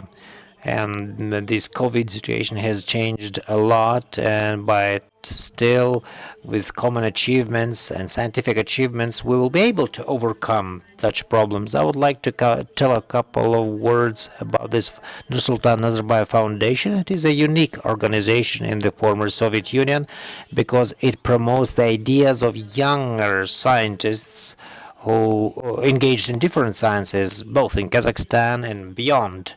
And every year, scientific events or platforms, they share their results and their achievements and successes.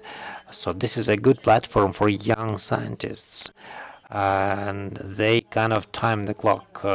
They compare the development of the science throughout the world, and support for younger scientists and in promoting their talents is a paramount national objective, and the Nazarbayev Foundation is successful in that. Development of the science and young science is possible for efficient instruments and tools. So like grant competitions, for instance, to finance the younger scientists, support for the institutions of young scientists, organization of scientific forums, conferences, and workshops, including the participants. We actually participated in those events before the pandemic times, and it was great, always great to participate in such events. A lot of projects implemented by the foundation are traditional. They demonstrate good organization, and it's good that it is named in honor of the first president. Without forgetting the old things, we are reviving some new things. And the mission of the foundation is implementation of some far-sighted initiatives and perspectives and outlooks. As for this Council for Science, its activities are based on consulting, on the experience by other organizations. This is a vivid example of solidarity and investing the efforts into new generation and the younger generation for the sake of the future and for the development of the whole country. So I would like to wish the Council of Young Scientists to have every success in their further work.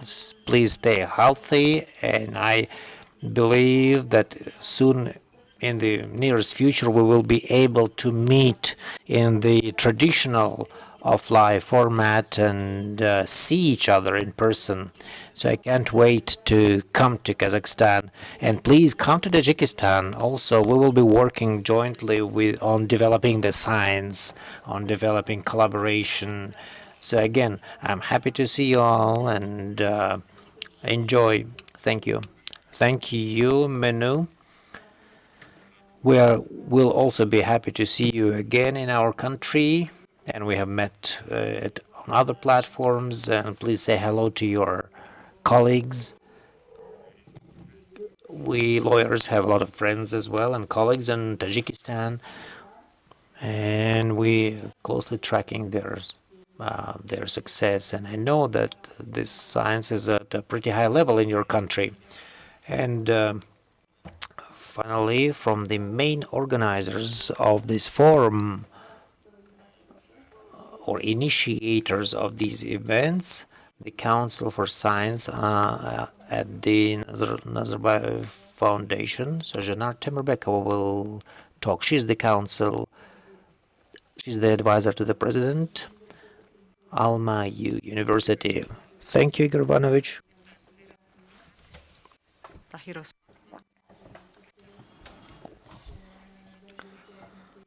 Dear participants of the forum, the fund of Nazarbayev, our ideas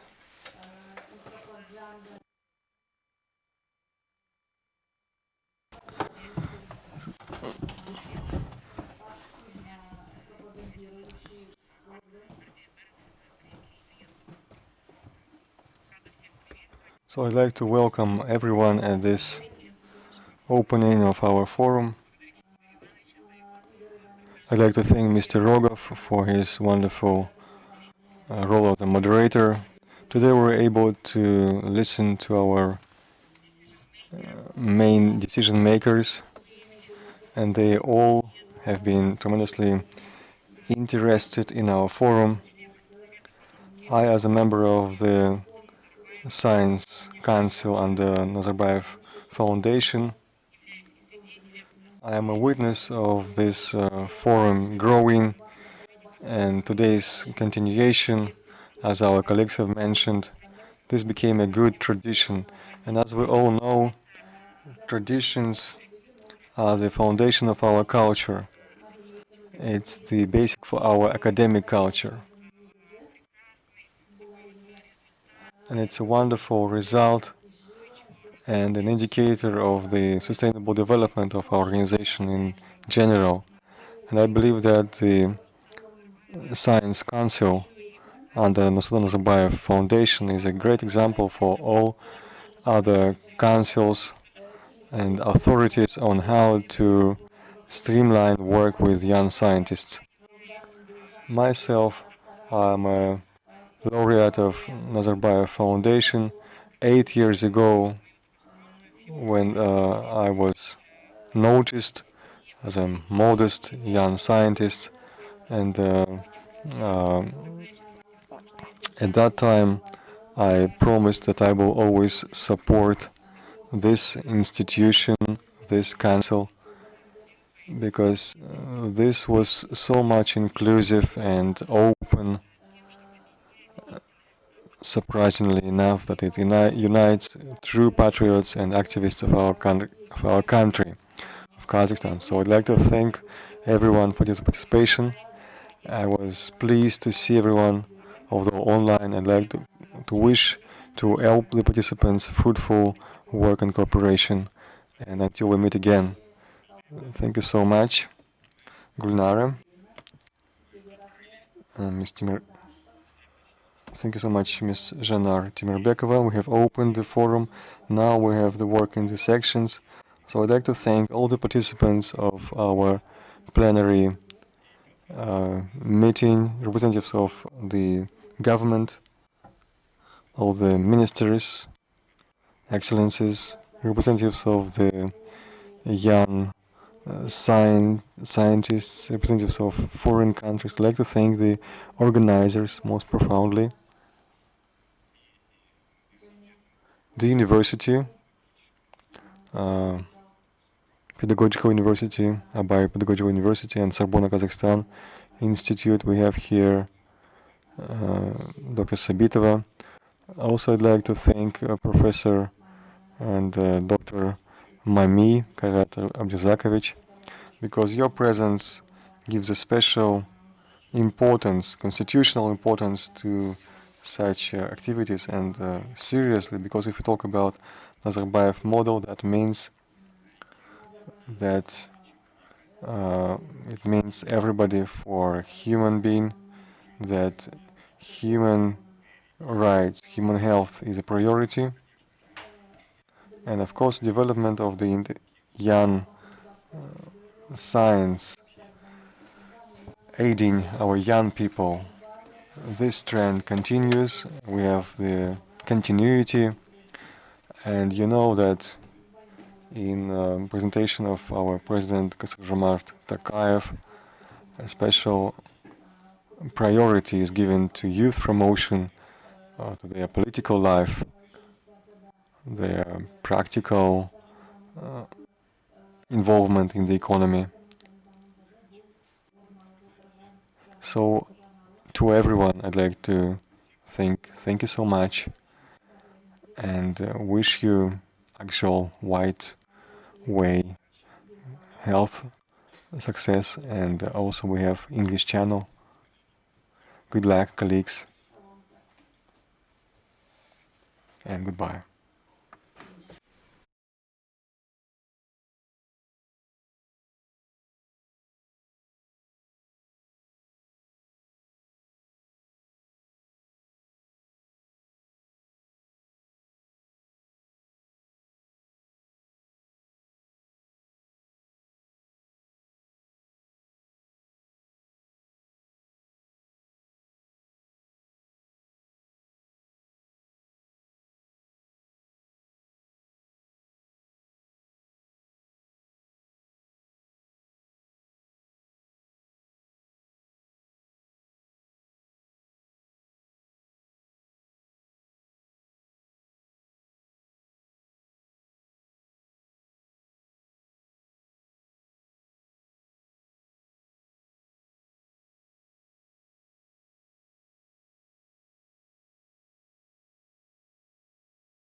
Добрый день или Good afternoon or good morning for our guests, for our European guests. I'd like to welcome everyone. Today in the morning we had a plenary session. We have opened the forum of young scholars where representatives of the Council of Young Scholars have presented, also heads of the agencies, governmental agencies, ministers and heads of agencies that have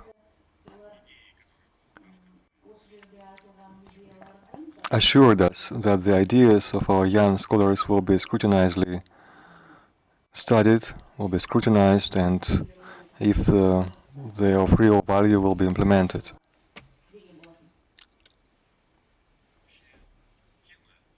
The general topic of the forum is Nazarbayev model, strategic response to 21st century challenges.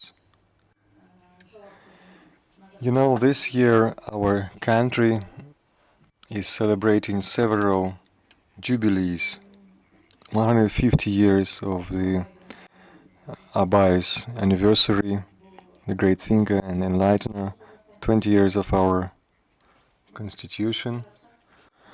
And also we had a small anniversary 5 years ago, our first president, Nursultan Nazarbayev, presenting at the General Assembly of the UN, have suggested to develop the international program and establish mechanisms to overcome and provide strategic responses to possible global challenges of the 21st century.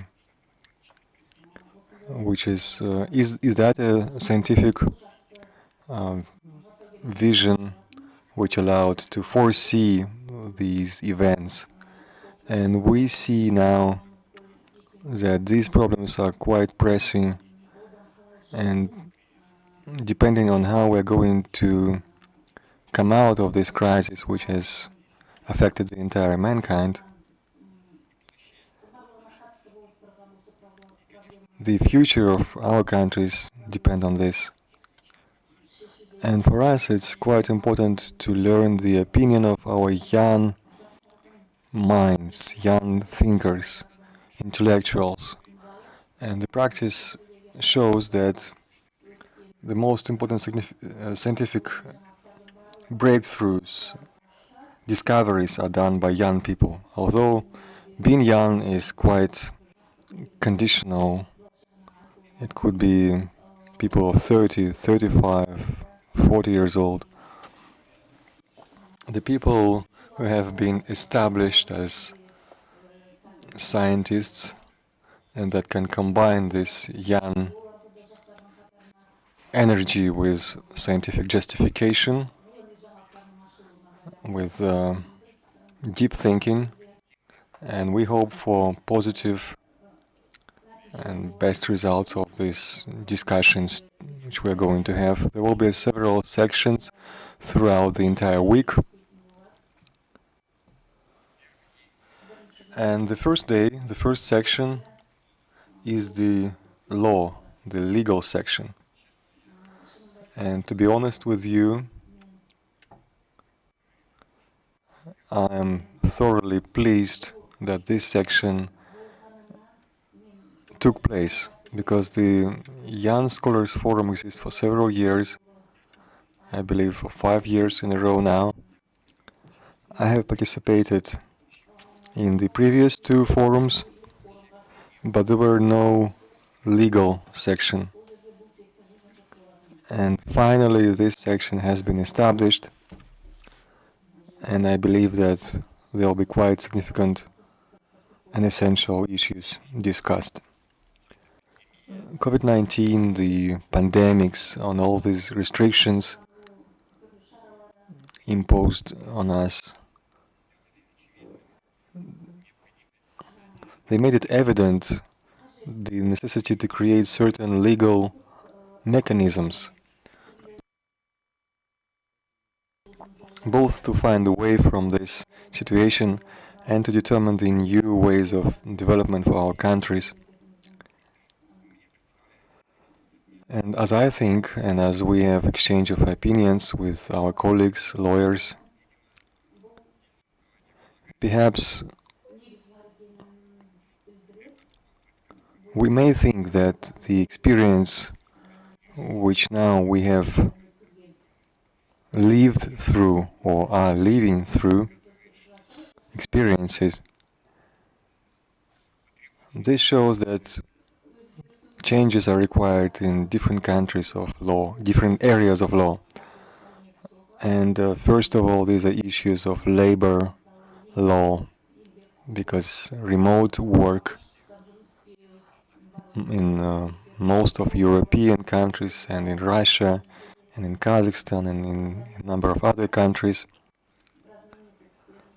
the rules and regulations such as labor code and other laws, they do regulate activity and remote work, but the practice shows that it has to be improved.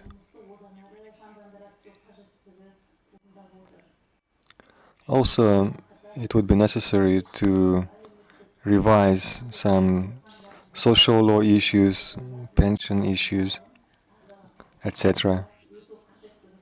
The civil law.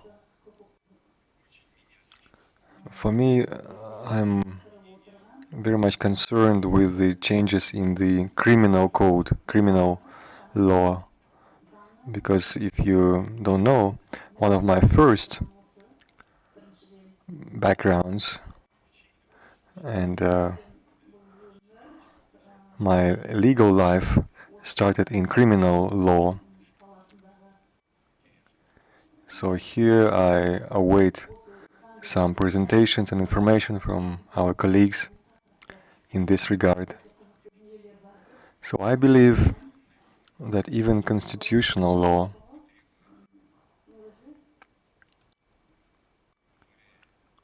would require a more thorough thinking and rethinking of what has happened. Not to amend our constitutions necessarily, but to rethink many constitutional values has to be done. In almost all of our countries, the cornerstone of our constitution is human being, their life, their rights and freedoms, and probably that's the right way. And that's one of the signs of the democratic legal state and lawful state. However, I have a doubt, I have a thought, why no constitution talks of humankind, humanity. I don't want to be like a protagonist of Ilf and Petrov, Vasiswali Lakhankin, and his role in international history, but I recall the scientific work, a monograph of the well-known Soviet criminologist Mikhail Dagil, who has dedicated one of his scientific work on criminal issues. And there is one phrase which I still remember from 1980s and which I recall more and more often, where he says that modern technologies and recent developments in science and technology could endanger the entire humanity or something like that, could threaten the humanity, and life could depend on the cleanliness of hand of a laboratory assistant in some bacteriological laboratory. And nobody could say for sure, and we won't know this in nearest future, what was the origin of this COVID thing, this plague. But the responsibility of every one of us, regardless whether we are high-scale politicians or just a mere lab assistant working in a bacteriological lab, or a technician who adjusts or fine-tunes equipment at the nuclear facility, nuclear utility. Their behavior could determine life of a huge number of population and even entire globe. And probably thinking of the constitutional values hierarchy, at least at the scientific doctrinal level, is an essential thing to do. The notion of democracy and what is democracy all about? What is power of the people? And what is the role of majority? What is the role of minorities? How to tackle this all? On one side, it's the freedom of meetings, freedom of speech. On the other side, it's the freedom and the safety of people, the entire nation's security, the role of digital technology, how to combine such representatives polling, which could be done using digital technologies for the public.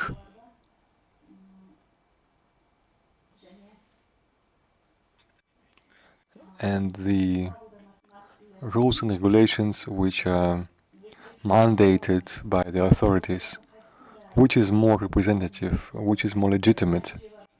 So far, these are just some gists, some hints for what is to come.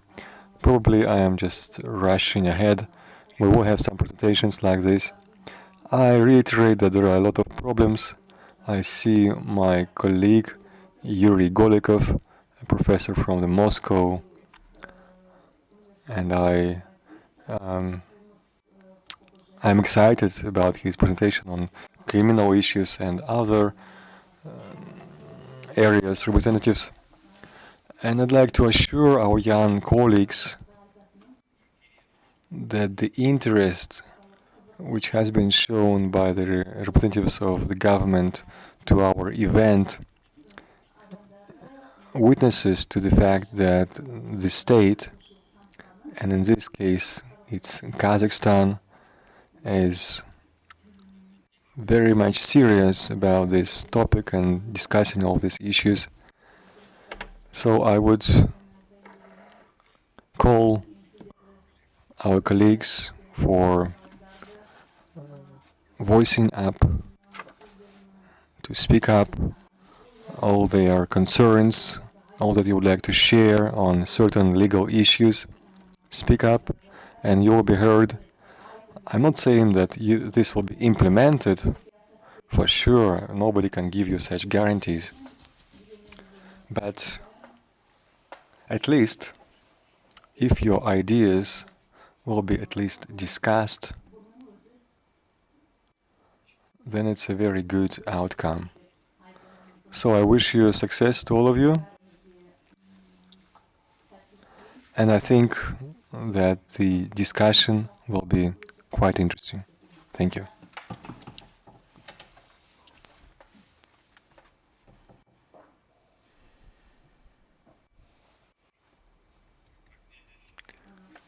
Now I was guided that the welcoming address is not enough. I have to be moderator again, because I was a moderator at the plenary session and I thought that it's over. But however, there are some collisions of the labor law. And the welcoming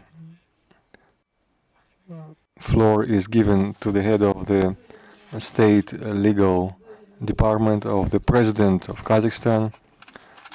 The structure within the president's office, which forms main directions of legal policy in Kazakhstan, Kairat Tulegenovich Rakibaev is to welcome us. The floor is yours. Thank you, Igor Ivanovich, and good afternoon to everyone. Dear ladies and gentlemen, dear colleagues, first of all, I would like to extend my appreciation to the organizers of this international forum for this opportunity given to convey the key messages to young scientists and young lawyers. I mean, the messages of improving the law in the context of the pandemic. I believe the forum aims to work out some joint response to the challenges of this pandemic and to harmonize our common efforts. I'm sure there will be an interesting exchange of legal experiences on how to combat the epidemic. Well, the coronavirus pandemic, as Igor Ivanovich has said, has become one of the key challenges in the 21st century. And indeed, it has disrupted the traditional way of living in all countries, no exclusion, and our society has encountered some very serious challenges. Despite these problems, I am still sure in asserting that Kazakhstan has retained its stability, public stability based on the rule of law and the human priorities and the priority of the human rights and freedoms. A few days ago, we had the 8th Congress of Judges in Kazakhstan, and we had some foreign experts who spoke, and they did mention that thanks to the efforts taken by the Supreme Court on digitalization of the judicial system, Kazakhstan was able to ensure steady and continuous review or proceedings of any cases, so there was no disruption of the judicial processes. Not about judicial processes, we have a lot of achievements on the pre-trial proceedings, and the General Prosecutor's Office will be talking about that today. The society has already felt the effect of those measures in recent years, taken in recent years, and the pandemic has revealed a number of legal problems, and Igor Ivanovich has mentioned some of them. As for the global problem, our President has mentioned that he said that one of the key areas to improve the law is striking a balance between detailization of the law and the flexibility in making managerial decisions. I believe everybody understands, realizes how difficult this task is. All of our laws have been built or based on the fact to identify which government body can do what, can adopt what acts. So everything had been regulated. Now, this direct competence, I'd say it turned into a certain problem during the pandemic period, because state authority is supposed to have an opportunity to promptly respond to a certain situation within its competencies. And now we have this task or assignment by our president, and all lawyers of Kazakhstan basically are coordinated by the Minister of Justice, and they are exploring the approaches to tackle this problem. And it is important to retain the rule of law and guarantee the safety for our citizens and security for our citizens. We have to develop the sanitary, information, and social measures to protect people from dangerous infections. Another aspect that this pandemic revealed is a lack of reliable information space. Because whatever messages you get, there was a lot of disinfo by different mass media in different countries and inside Kazakhstan. And here, the governments of all countries, including the state authorities of Kazakhstan, are supposed to ensure timely and prompt delivery of information on the coronavirus for the community. And also, transboundary flows of people and goods is important. All sanitary and epidemiological requirements need to be met. And this is one of the other objectives that had been ignored before. So we had to bring our citizens from different countries as the pandemic broke out, and it was in the context of no regular flights, this has all required some law enforcement. Also, developing mechanisms of protecting the most vulnerable people is another important task. And Igor Ivanovich has mentioned today that the social issues are critical. So the methods that have been worked out in these half a year showed that the laws need to be amended or augmented to enforce the social protection measures and to make them more efficient for end users. It is important to coordinate your efforts with international organizations, and this is the problem that I think everybody understands that we can only work out together. And the idea of this forum is for the young scientists to convey their thoughts and ideas. We have all participated in research, being students. I still remember the head of my criminal law professor, Dr. Palenov, Georgy Palenov, who was my first mentor in my student research. So I would like to wish you all to have good support from your mentors and curators as I had. And I would like to thank the forum participants for your commitment to the mitigation of the crisis, and I thank you for your efforts taken to work out approaches. And as Igor Ivanovich has mentioned, all interesting ideas will be explored and researched, and if they are really good, they should be implemented into our legislation. May have a fruitful discussion on this forum. Thank you. Thank you. Thank you so much, Kara Teleganovich. The next, I would like to give the floor for this welcoming remark. We had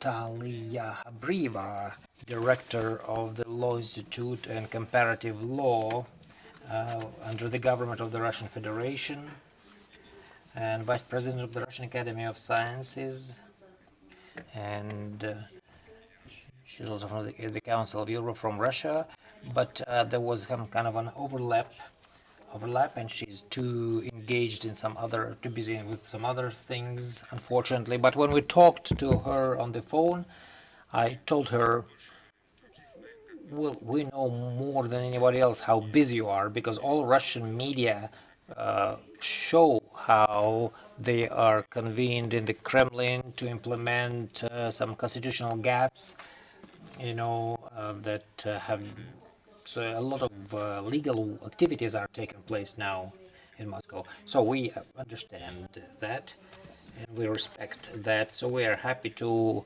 welcome her, deputy director of that institute, doctor of law, Professor Nikolai Nikolaevich Chernogor. Nikolai Nikolaevich, the floor is yours. I'm happy to see you here on our platform. We are all ears. Good afternoon, dear colleagues. I hope you can hear me well. All right. Good.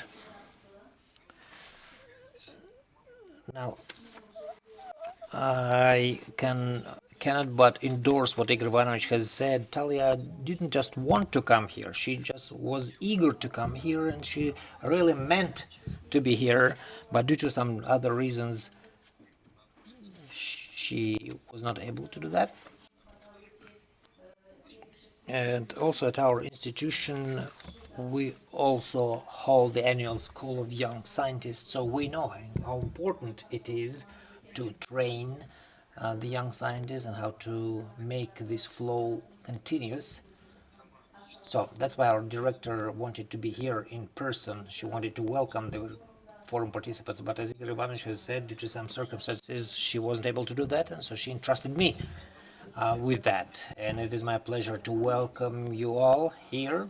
And if, with your permission, I would like to tell a few words about the situation that we are now seeing. Of course, the crisis that we are discussing today, which is currently going throughout the world, it does affect different areas of our societies: economy, social sphere, even the law. It affects the law as well, and despite the fact that we want to promptly respond to any changes in the situation, and I mean our countries, our legislative systems, we still, as scientists and researchers, we also want to scrutinize and to have a critical view on that. My professor Lavar Vasilovich said he always called you have to look at other motives. So we have to look into those currents and look into those motives, and we already have some observations and transformations that we witness as the crisis is ravaging throughout the world. Now, those transformations, what are they? Obviously, the world is now using different regimes to combat the pandemic. This is all about, imposing some incentives, introducing some incentives, and so on. But we can see that there are some dynamics of law regulation. We can really see that on the dynamics of the borders. The role of quasi-regulators has increased, and we have some ethical norms involved, which means now what is happening today is the model of social regulations is being changed. So there are ties built up between different types of social norms, religion, moral, ethics, and so on. And now, as we are trying to rethink on what's happening to the law and trying to forecast what is expecting us in the future and try to find out the way. So this law, we call it law regulation. Of course, we have to consider the trends, the current trends, and take them into account. Like I said, the first observation that I would like to share with you is that we see the transformation of the law regulation sphere. It is being transformed. And the borders or the boundaries of that regulation are expanding. I would like to mention that the composition of the law space or law environment is also changing. Well, we can take the experience of the Russian Federation, and here we have these relationships between sub-legal and legal regulation. So this so-called sub-legal regulation is more operative, more prompt regulation, although our parliament, which is a legislative body, it had always responded in due time to any challenges, and our president and the government also tried their best to promptly respond to different situations, especially the situation with the pandemic, which is in Russia. Still, the experience shows that the sub-legal regulation may or should be more flexible.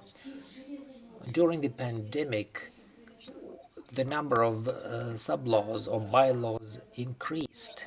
So the number increased the number of general laws like 14 times, 14-fold.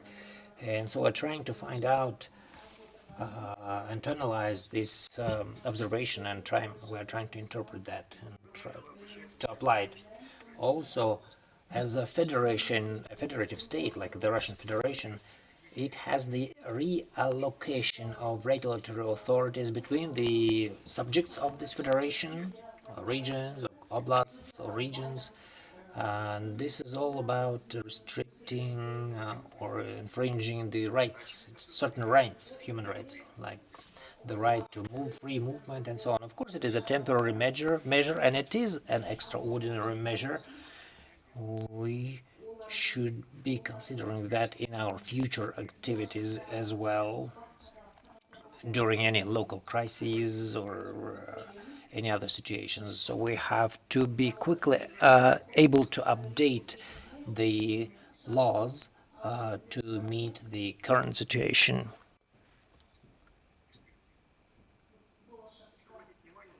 Also, I'd like to draw your attention,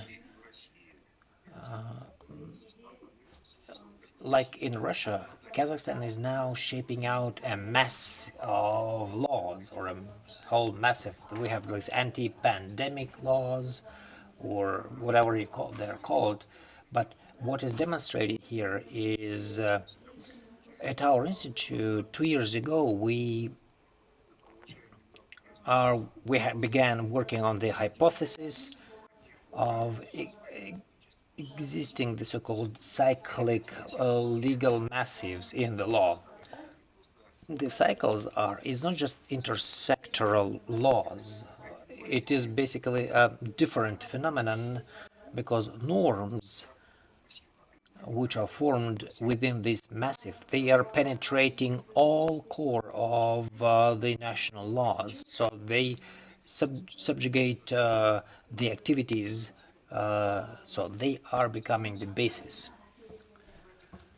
So this anti-pandemic law actually demonstrates this peculiarity of those massives, and I believe this is a very curious observation, and I think we should further study and explore it.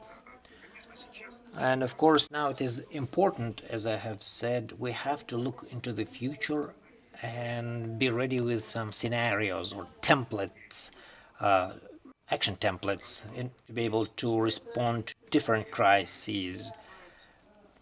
And examples could be numerous. You remember, after the Second World War, the Soviet Union also made some certain conclusions, and they had this template economy. Like you remember when, say, a pasta producing plant could be reprofiled to produce tanks, whatever, roughly speaking. So we have to think on how to be able to have the so-called sleeping or dormant law regimes or massives that could be waken up at any given time and start functioning.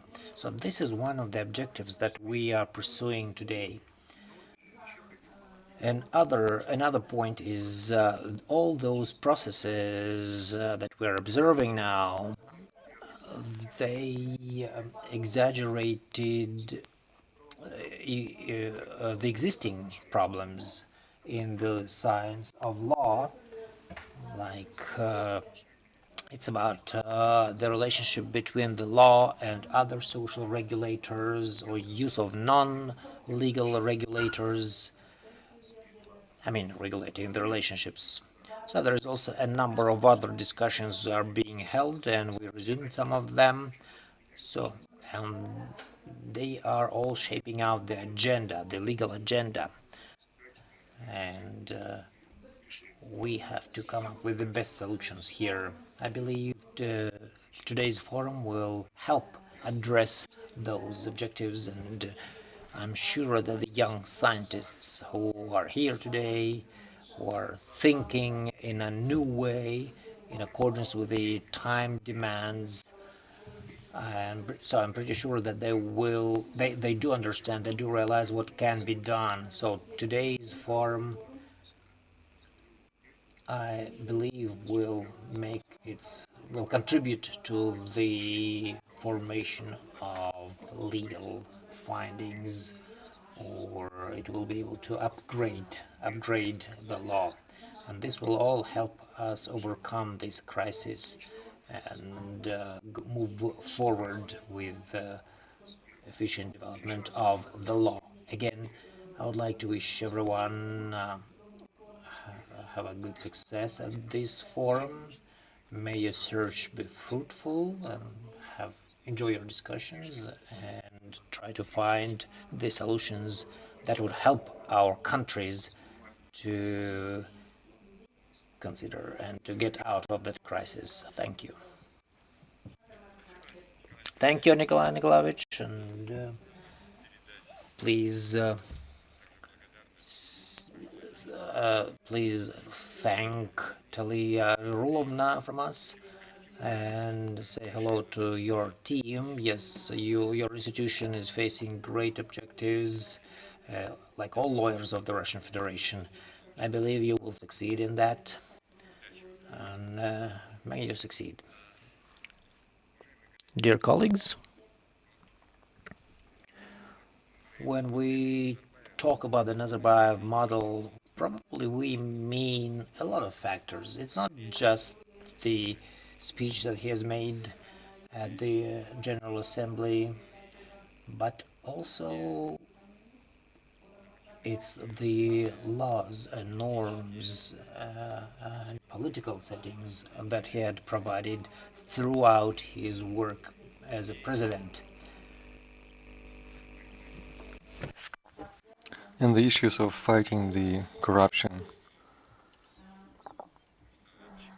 based on the Nazarbayev instruction, a working group has been established, and the first law was adopted on fighting corruption. It was the first law among the post-Soviet countries which would regulate on the normative level all the process of fighting or combating corruption. And to a certain extent, our policy in Kazakhstan is based on thorough scientific research. And that is why today we have the first deputy of the Kazakhstan Agency of Combating Corruption, Aljas Bektenov. Thank you, Mr. Rogov. Good afternoon, distinguished participants of the forum. I'm happy to welcome you on behalf of the agency to combat corruption.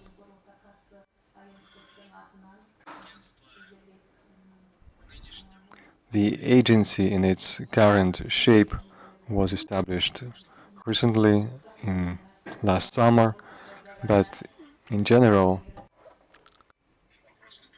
if we talk about issues of combating corruption and fighting it,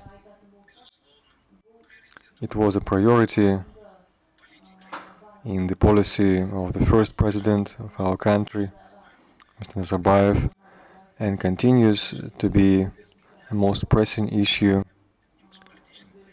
and one of the political priorities of the existing head of the state. And Mr. Rogov has recalled the law of 1998 to fight the corruption, and I remember how Mr. Rogov was telling how this law was necessary in our country. We were debating that. And Mr. Rogov was sharing his memories that he thought that it's not necessary to develop and to adopt such a law. But Mr. Nazarbayev made a decision and instructed Mr. Rogov to develop this law. Mr. Rogov, we could say, is one of the leaders to form and to shape the legal system of our country, including the law on combating corruption. Further on, this law was transformed into the law of combating corruption based on the requirements and the vision that it's not necessary to fight, but also to prevent, to disseminate the knowledge, to raise public awareness, and then only we'll be able to reach success in this area. And lately, significant changes have been made to the national anti-corruption laws.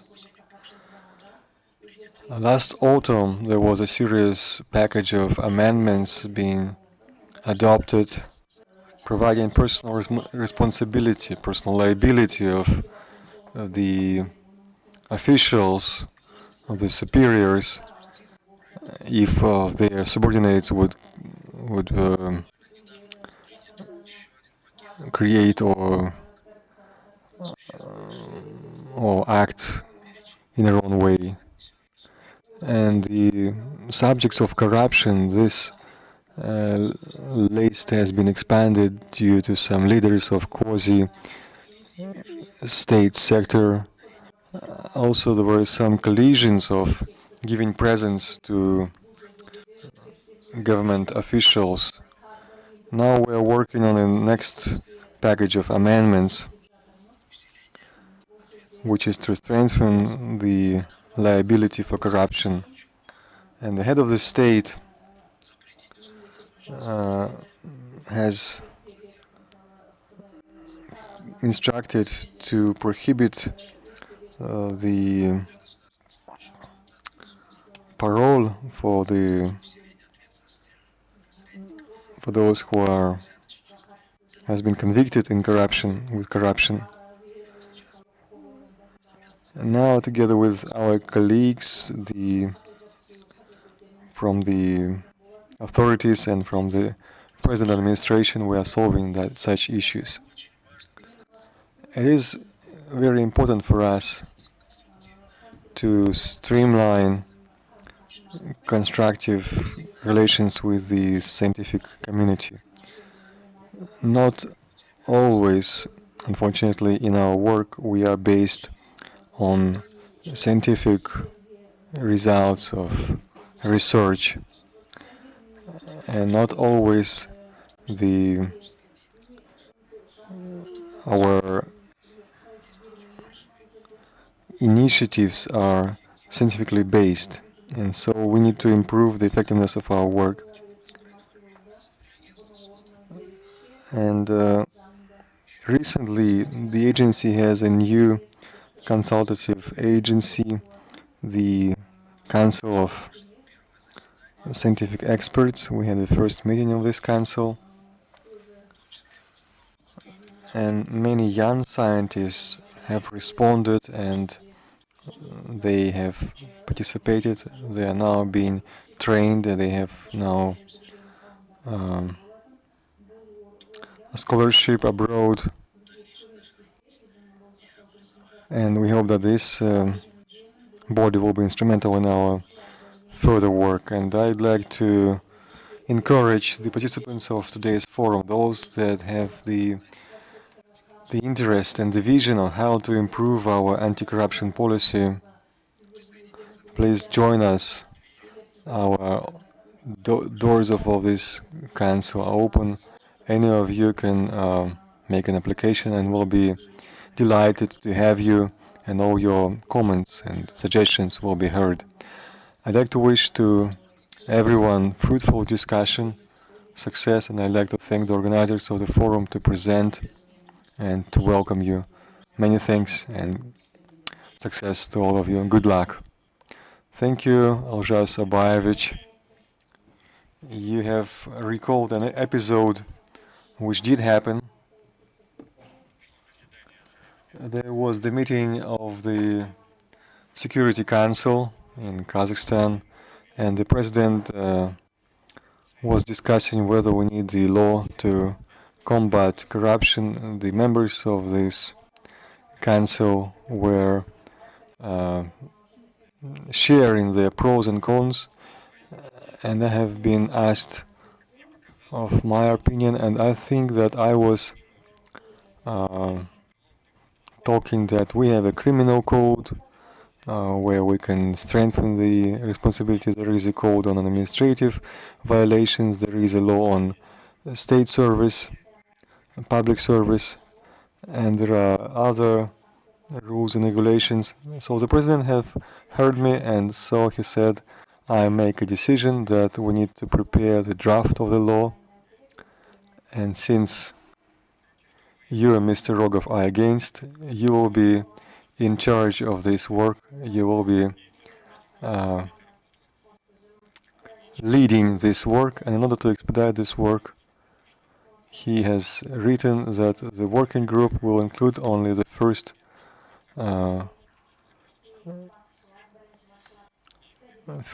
superiors, the executives, without being substituted, and in a record time this law was developed and enacted. And I found out in the process of this work that this law is quite essential, and further development of the law and the practice of fighting corruption has proved the necessity to thoroughly study the scientific foundation for all these laws and regulations. So the balance between the science and the law, the Deputy Minister of Justice, Natalia Pan, was going to present, but she has been summoned to the government urgently. So to talk about this interaction, the director of the Department of Legislation, Arman Kanjigaliyev, has agreed to present on this. Good afternoon, Mr. Rogov. Unfortunately, Natalia herself couldn't extend her welcome, but I'd like to welcome all the participants at this large-scale scientific platform. First of all, I'd like to note that one of the changes in support of the youth was 2019.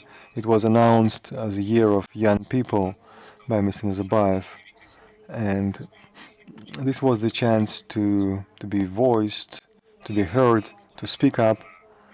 And the idea of this forum is to extend the opportunities of scientific youth to participate in their efforts, and in order to find effective ways and solutions. The dialogue between active young scientists is that this interaction will be instrumental in order to form a pool of young scientists to tackle the important and pressing issues that we face. And as it was mentioned by many, the 2020 became the real challenge for the legal system, especially in state regulation. And as it was mentioned by Karait Olegenovich, we need to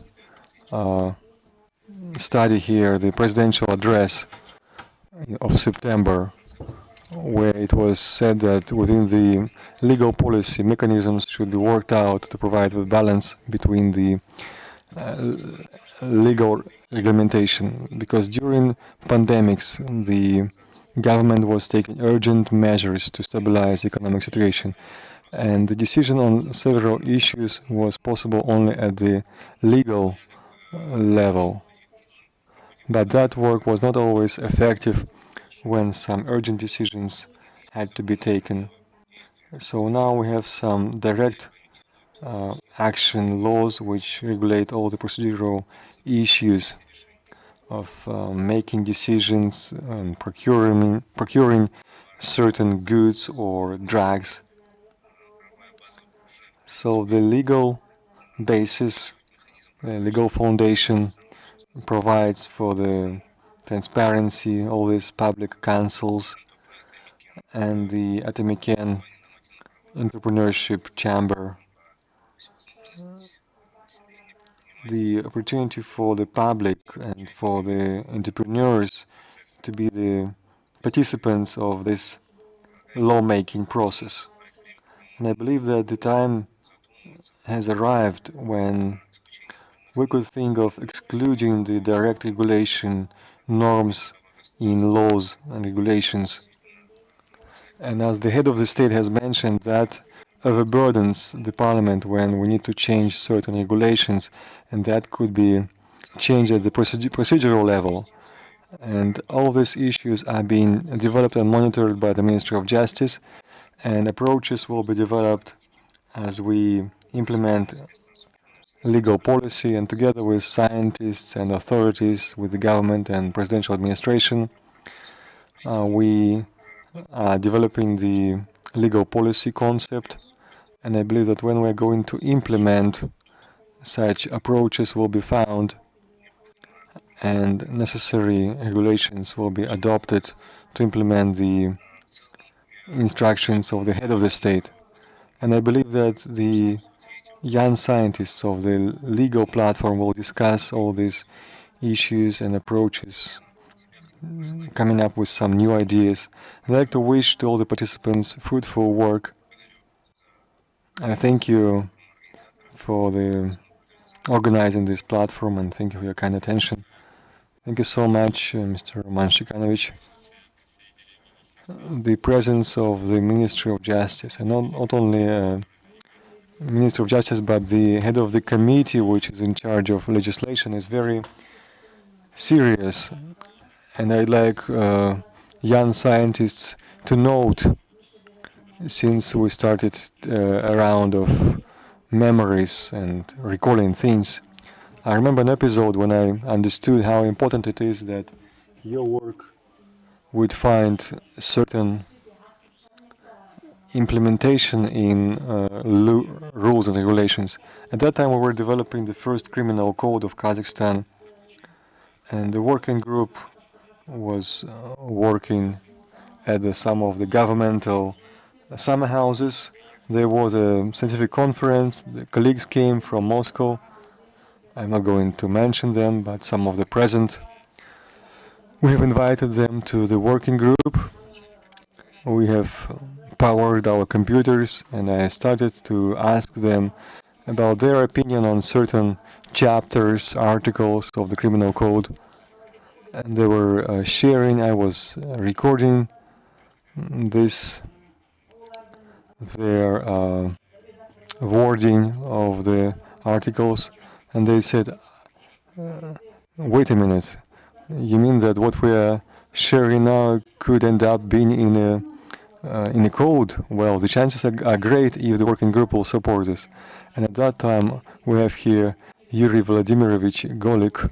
He said, do you understand how lucky you are that you can come up with something and this could be implemented in the law? And colleagues of mine, you are so lucky, because now the representatives of the Ministry of Justice and other authorities are listening to you. And if there will be something valuable and will have interest, it doesn't mean that it will be implemented immediately, but there is a chance that now or later this will be implemented. So be brave, come up with ideas and share. The authorities are here to listen. They will account your suggestions and your input. And we have here the presidential office as well. So we have exhausted our welcoming addresses. And now the work of the section, we have some key scientists, prominent thinkers who will share their input. We call them lectures. These are 15 minutes presentations which will share their scientific research which could be of interest to our young scientists and scholars. So the first, we'd like to give the floor to a future moderator, Viktor Malinovsky, member of the Constitutional Council, Doctor of Law, Professor. His topic is Constitution and Science of Constitutional Law, Strategy, Challenges and Solutions. Thank you, Mr. Rogov, for giving me the floor. I'm happy to welcome young scientists, our kind colleagues who are the future of the science, of the justice and law making. And I'd like to share some of my observations. Today, I believe at the legal platform there is a quite pressing issues, and it has multi-vectors within the humanitarian dimension, being at the regional, global and national coverage, which is about the hierarchy of the state, the rights and responsibilities of every human being. And in essence, they are constitutional and they shape the constitutionalism. And constitutionalism is of a special kind, which has some special doctrinal approaches, which has a special time frame and special interests of the subjects, special ways of legal regulation and responsibility of state and public institutions as well as individuals. And it is called constitutionalism of rescue, which rescues the government, the state, and life of people. It is interesting, and the Venice Commission responded to this situation and sent out this document called a compilation of statements and reports by the Venice Commission about the emergency situation, and I will come back to that. The legal basis of the emergency situation regime is the Constitution of Kazakhstan and laws adopted by Parliament.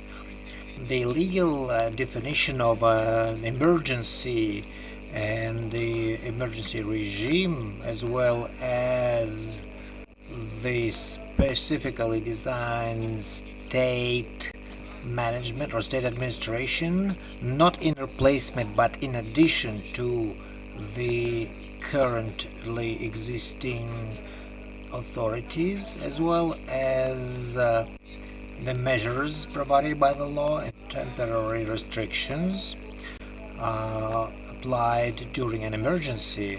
On the whole, they do comply with the recommendations made by the Venice Commission in that document that I have mentioned. Well, the annual address on the conditional status of the constitutional law in this country, the Constitutional Council actually deduced that the World Health Organization announced this pandemic on COVID-19, and the global scale, which requires some global scale countermeasures, they necessitated a rethinking of the national laws or legislative environment to resist new challenges, to respond to new challenges during this crisis. And we need to strike the balance between private and public interests. So this must provide a solid basement for a multilateral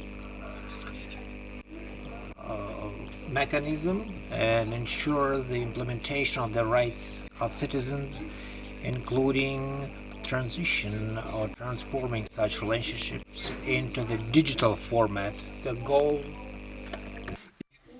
goal should be also on formation of safe conditions of the Kazakhstani community.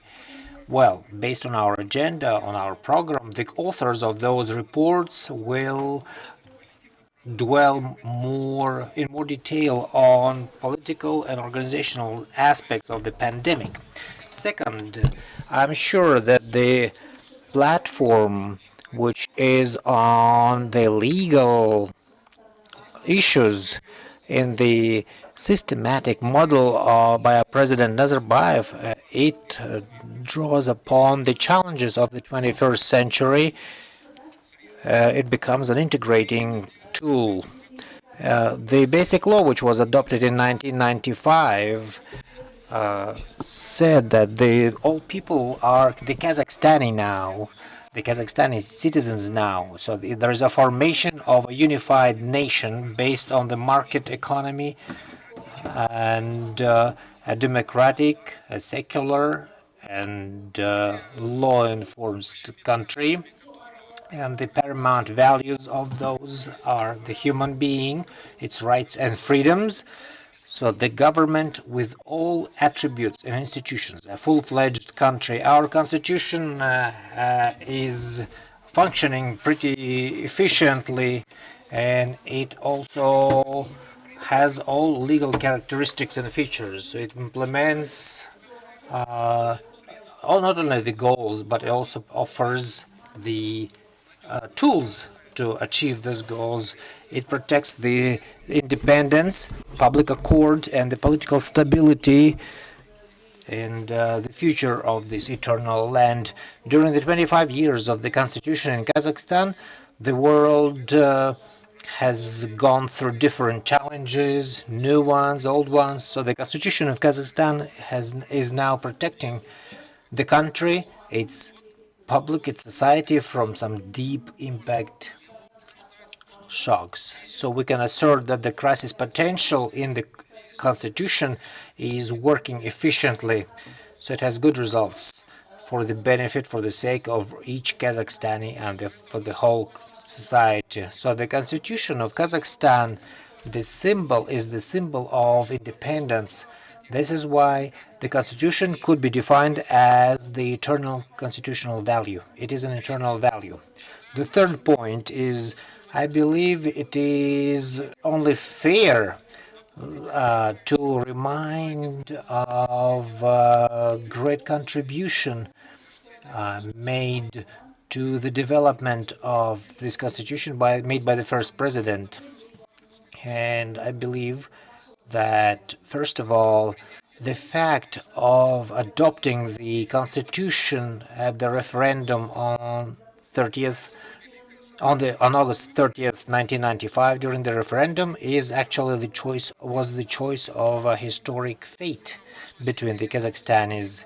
And our first president was guided by the interests of the Kazakhstanis. So our leader has protected or guarded our country from shocks, from political shocks. So it is kind of he reverted the history of this country into the right course. Also, our first president mentioned that the constitution should focus on a human being, irrespective of its ethnic backgrounds. So the constitution is supposed to unite people, not to disjoin them. And the constitution is based on the will of the people. Also, third thing is that a lot of approaches by the first president contribute to the constitutional law. He actually is pretty well versed in the constitutional matter. Some norms have been shaped out and formulated by his hand. Fourth, as the universal values are embodied in the text or in the wording, and as the responsibility is taken up on himself, so our leader has provided very comfortable conditions and for building a new doctrine, a modern doctrine of constitutionalism. Fifth, the presidential format of organizing the constitutional process is pretty efficient. It's based on broad public expertise, use of foreign practices, ensuring stability and dynamicism of the constitutional text. Also, use of different types of constitutional modernization, including development and implementation of the strategy for developing the society and the government. So, these various strategies that have been adopted, government programs, so they all aim at transitioning from just constitutional theory to the real implementation. Sixth, as the guarantor of the Constitution, our first president shows the example of responsibility in serving the spirit and the letter of the law. It is also important that during this work, he was able to consolidate the legal community and his positions, he always pays attention to that. As a result, we have a highly qualitative and well-respected document. In its the personal charisma, the personal status, and his service for the people are the integral elements of Nazarbayev's political portrait. So his role in the Constitution is really great, as I would like to underline, it is a real mechanism, a living mechanism in the country. And today, as Nazarbayev is the chairperson of the Security Council, and chairperson of the Assembly of the Peoples of Kazakhstan, and chairperson of Nur Otan political party. He still contributes greatly to the basic law. And so we can tell that so the constitution is special. So the leader of the nation is a constitutional value of the country. So I would like to say that this law on March, dating back to March, the first president is considered to be the constitutional value. I believe it's only logical. And again, there was a constitutional council which made this resolution on March 9th, 2017. The fourth point is during constitutional construction, like any new construction, the path is quite difficult, and we have covered a lot. And we have faced a lot of challenges, but we still have more challenges to face. Some of them are subjective, and we are in the great turbulence, in a period of great turbulence. Other challenges may emanate from our professionalism, patriotism, or personal integrity. Today, the constitutional law uses modern tools, and it is based on the doctrines from national and foreign scientists. It ensures the evolution of constitutionalism to strengthen and enrich the constitutional values. As for the high-quality training of professionals on constitutional law, will guarantee high-level Class A specialists. The constitutional researchers tackle the problem of building a theoretical basis for the constitutional law.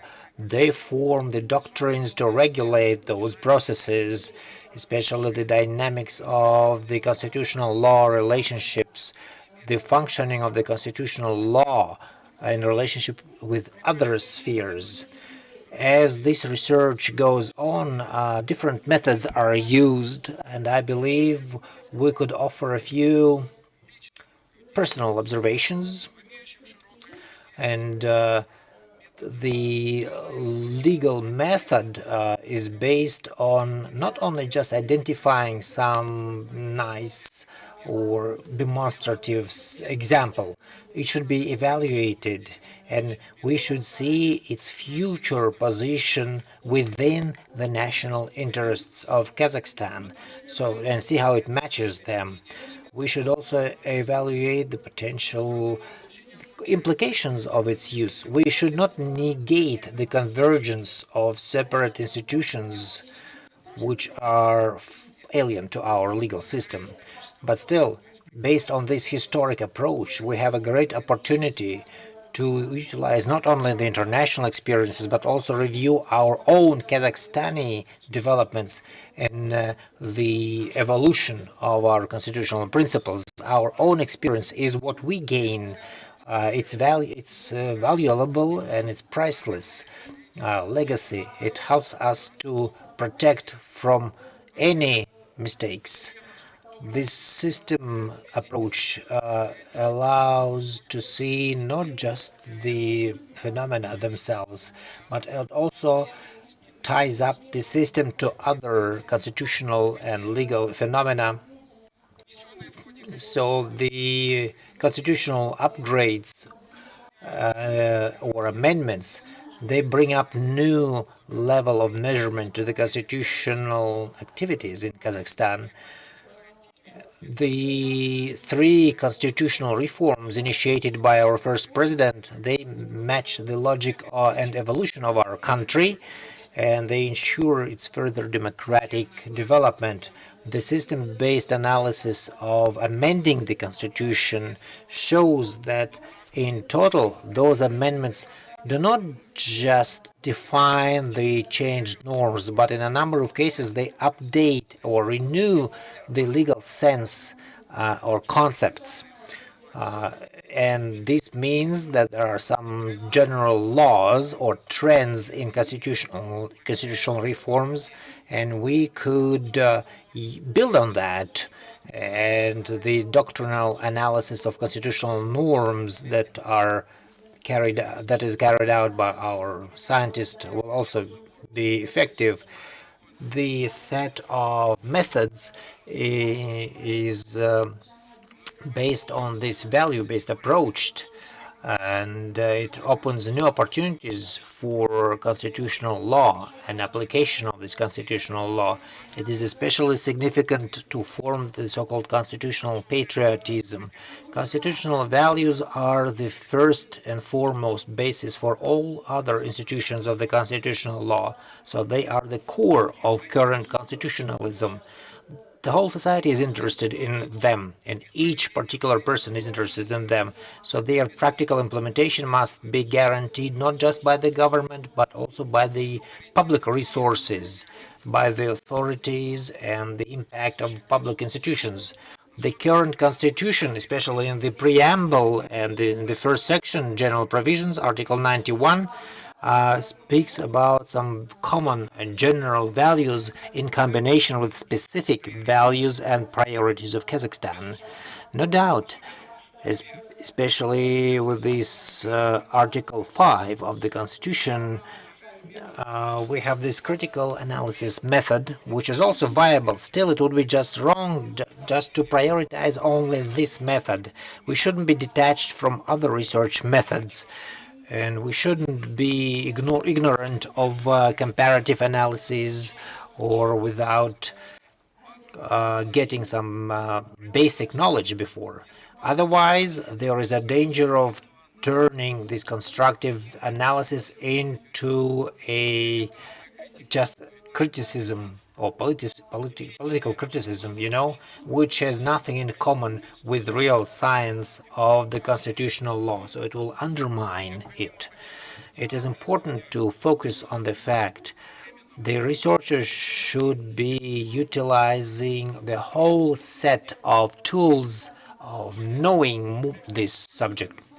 The comprehensive research of this area, as well as using the tools from other humanitarian disciplines like cultural, political, economic tools, these will enable to find new ties in the constitutional law between its institutions and between other areas of our public institutions. And I think our platform today has very good examples of this comprehensive analysis. One of the best objectives, or the highest objectives, is development of the terms in the constitutional law. In one of the annual addresses of the Constitutional Council builds on the following recommendation. The terms used in the text of the basic law embody the content of the most important public relationships, which make the core, the backbone of the constitutional structure. These include the presidential form of government, the unitary state, the constitutional freedom of citizens, also the system of government authorities, and so on. So these correct points affect the content and the areas of applying the law and other regulatory and statutory norms. Now, dear colleagues, today Karat Abdurazakovich in his welcome speech presented one of the books which were published in conjunction between the Nazarbayev Foundation and the Constitutional Council. It's called The Role of the First President in Constitutional Construction of an Independent Kazakhstan, The Lessons by Elbasy, the First President. This book actually utilizes, or should I say, embodies a lot of ideas and aspirations by our first president, and the ideas of or opinions on joint work with the first president, on creating the constitution, on making amendments of this constitution, or upgrading this constitution. So these are the opinions by our other people, the compatriots of the first president. Well, here I would like to conclude my speech to the young scientists with one quote here, very deep phrase by our first president, when he said, "I now said that there is nothing stationary in the world. When we talk about the Constitution, we should be very attentive. So the people who are present here, the lawyers who are here, will listen to what I say, because this needs a well-weighted approach. You can't forget that the Constitution has the fundamental principles of existing for our state, for our country. So we must cherish those principles. And I wish all young scientists to enjoy and their work. Please develop and work on your science. Stay healthy in such difficult times, and I hope you will come up with some extraordinary, interesting, and useful opinions. Enjoy. Thank you, Viktor Alexandrovich and my colleagues. You understand, I hope, that the ideas of the constitutional matter it is important not only to be heard by, they're important not only to be heard by the legislators, but also by the members of the Constitutional Council. As I remember, one of the ideas mentioned by the chairperson of the Constitutional Court of the Russian Federation, Valery Zorkin, he said, when he talked about constitutional right, he said law. He said it's not only the wording of the Constitution, but it is also the interpretation of the constitutional norms by the Constitutional Court or by the Constitutional Council here in Kazakhstan. So if there are some constitutional ideas or suggestions, so there will be people who will listen to that. And this will be considered in shaping out the position of the constitutional control. And now, when we talk about the Nazarbayev model, whatever you touch upon, most institutions that we talked about, it's all about Nazarbayev model. So a few years ago, the president initiated, Nazarbayev initiated this international financial center, AIFC, and a constitutional law was adopted for this Astana International Financial Center. Amendments were made to the constitution with regards to this center. It was back in 2017, and those amendments. So as part of that AIFC, there was an Academy of Law created. So for lawyers, it might be interesting. So the AIFC law, it's not the government law, but it's law for this particular body. And it is based not only on the international acts or AIFC acts, they are based on the English common law. And it's interesting how they apply these institutions within the country, which is based on European continental law, and what kind of benefit there could be for Kazakhstan, for our people. I believe it's very interesting, and there is an academy of law in the Astana International Financial Center, AIFC.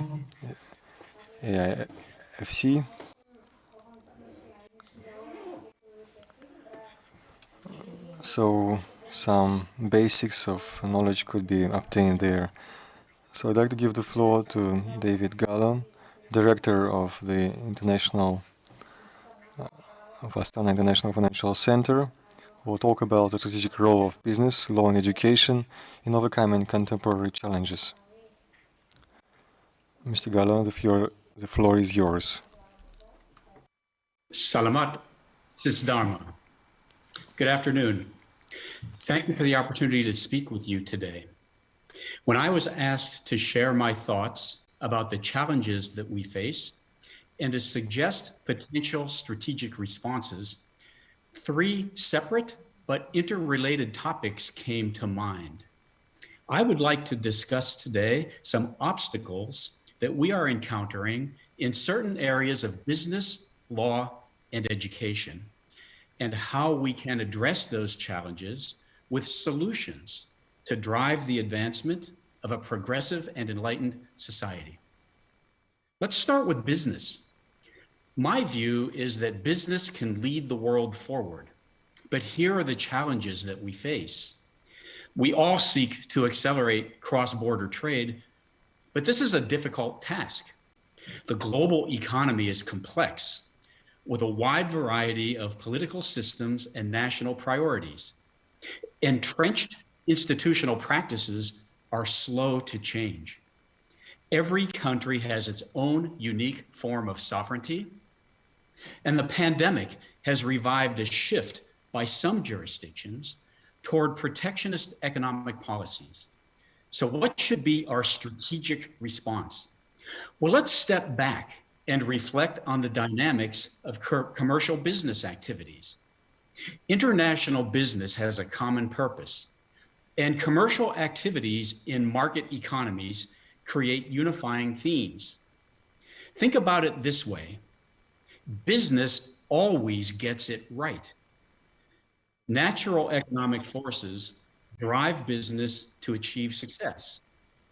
Competitive pressures require organizations to deliver unique and differentiated value to their customers, suppliers, and other stakeholders. Successful business activities drive production and output. These are the engines of economic development. The results include infrastructure improvement and job creation, growth in cross-border trade, and rising GDP means higher standards of living and other social benefits. History has shown that there is a correlation between long periods of growth and prosperity and sustained peaceable relations among nations. Across the globe, we all have the same goals: to work, to raise a family, get an education, stay healthy, be secure in our homes, and pursue happiness in its various wonderful forms. Business unifies us and makes it all possible. So let's remember, business always gets it right. Public policy should support organizations whose activities contribute to the improvement of social and economic welfare. Accommodative public policy should be designed to streamline the cross-border flow of people, capital, and goods, and to create regional private sector investment opportunities should become our primary objective. A new spirit of cooperation and collaboration is required to create market-based transactions where there are no winners and losers, but rather all parties are winners. Now let's talk about law. As the Greek poet Aeschylus told us so many years ago, we should dedicate ourselves to tame the savageness of man and make gentle the life of this world. We all believe in the establishment of the rule of law as the organizing principle to govern our political, social, and economic affairs. Fair, consistent, and progressive legal systems are required as the foundation for cross-border collaboration and international trade. But operationalizing these principles is enormously challenging. With the globalization of trade, the rise of sophisticated cross-border transactions, the legal and regulatory issues arriving from new technologies, and the diverse range of national legal systems that are based on historical jurisprudential traditions, the legal environment has become increasingly complex and disjointed. What should be our strategic response? Well, let's start by imagining a holistic view of one unified global legal system, which consists of multiple subparts. To drive the goals of international business, various legal systems, whether based in common law or civil law, or international principles, must operate as cohesive, interdependent institutional frameworks. Universities, government ministries, regulators, and specialized technology providers must work together to establish this systemic interconnection. But this is not enough. Something more is required. We can look to the ancient philosophers and political thinkers for guidance on how to advance great civilization. Aristotle and Plato proposed that legal systems must be based on reason and justice. Great republics must construct a framework for regulating social behaviors that are predicated on notions of goodness, truth, wisdom, and fundamental respect for the dignity of others. Great statesmen must be philosopher kings who are schooled in the broad-based humanities and who lead the body politic with wisdom, courage, integrity, honor, and virtue. Here in Central Asia, we would be remiss if we did not defer to the classical Roman political philosophers who had such a powerful influence on the regional systems of law. Cato promulgated the notion that the ideal state is based on love for the homeland, patriotism, family, and obtaining practical wisdom, all of which leads to virtue. This brings societies together in constructive ways. Cicero formulated a theory of natural law based on the notion that every aspect of the universe is governed by divine reason. True law means that the civil law of men must conform with natural universal principles of divine law. Thus, the state must uphold laws that are in harmony with these immutable laws of nature. Cicero noted that if a state does not uphold right reason in agreement with nature, it is not truly a state. Similarly, the great poet and philosopher, Abhay Kunanbayev, told us we are all imbued with the divine gifts of reason and a loving soul. And these gifts allow us to perceive the harmony of the laws of nature and to comprehend the mysterious beauty in the human condition. If we subscribe to the theory that human beings are imbued with a spark of divinity, then our laws and business practices must reflect the universal principles that were celebrated by the wisdom of the ages. And here's the key: a true state requires ethical substance and a moral compass. Public policy should empower and encourage legal institutions to reach across jurisdictional boundaries to create structures that foster efficient and fair commercial business practices.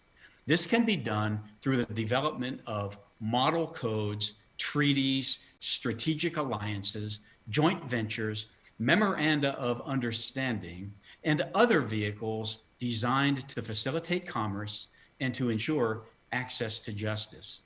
Legislative, regulatory, and enforcement bodies should devise legal frameworks to ensure that business affairs are conducted with integrity, transparency, fairness, and in accordance with ethical standards.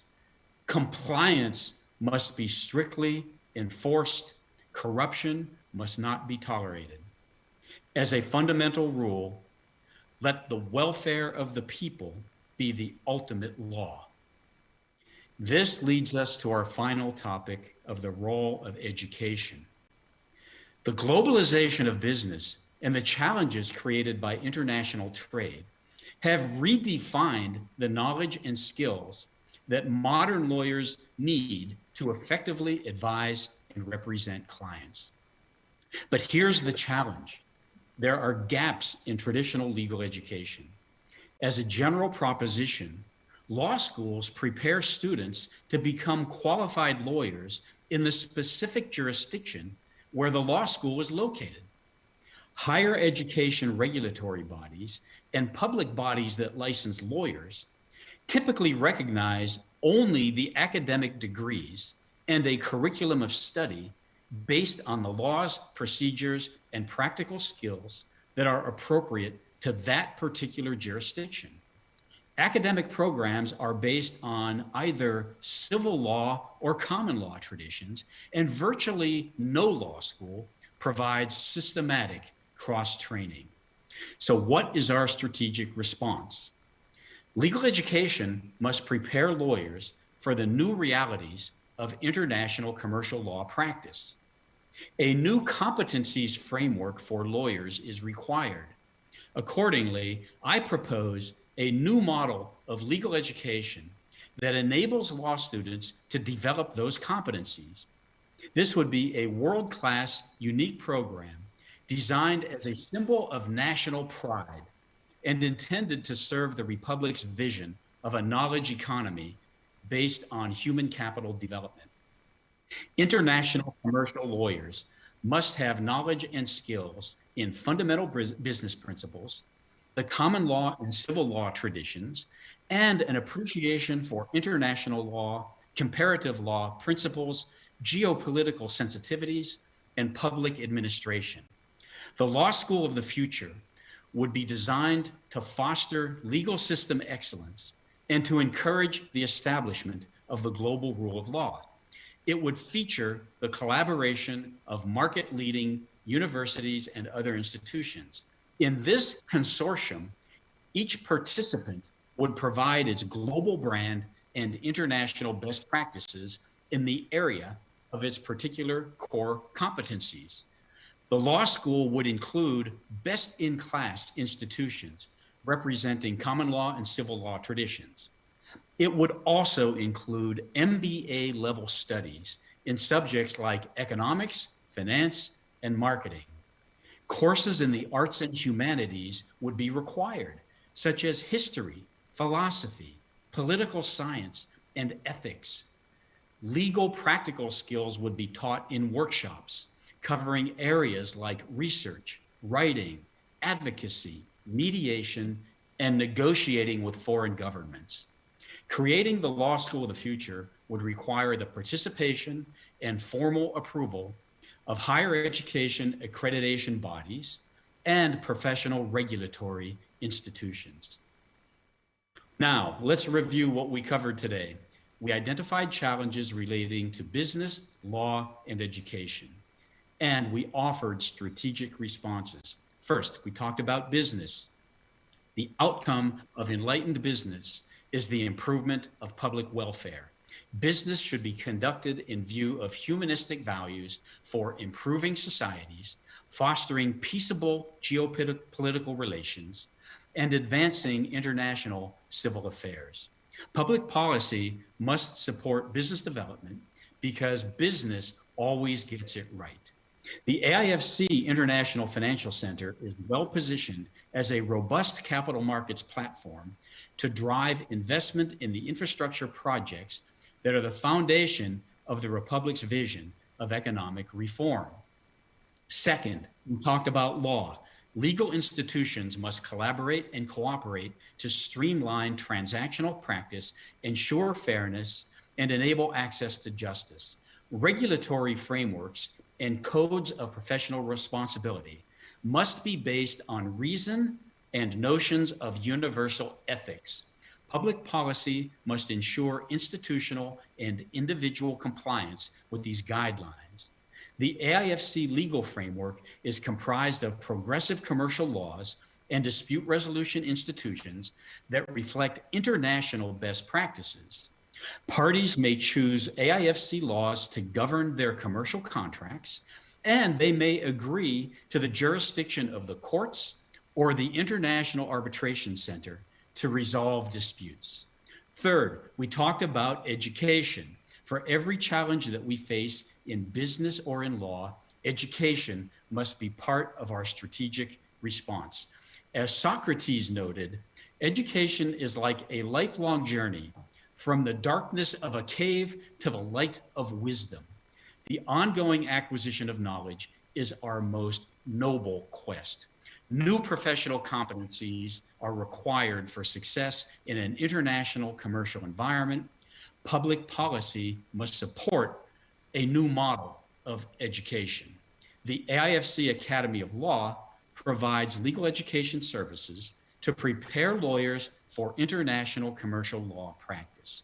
The Academy is well positioned to establish a unique academic model with a curriculum designed to provide regional and international students with legal education that has global value. Finally, let's tie it all together. Let us operationalize the wisdom of history's greatest political philosophers. Let us consider the nature and purpose of our institutions. Our political, legal, business, and educational structures should take inspiration from the theory of natural law, which says that human beings possess intrinsic values that govern our reasoning and behavior. Thus, our institutions should be built on the universal truths originating from our most noble impulses. They should represent what is best in the human spirit. Like timeless art, may our institutions represent the tangible manifestations of truth and goodness. In the words of English poet William Butler Yeats, may our institutions stand eternal as monuments to the soul's magnificence.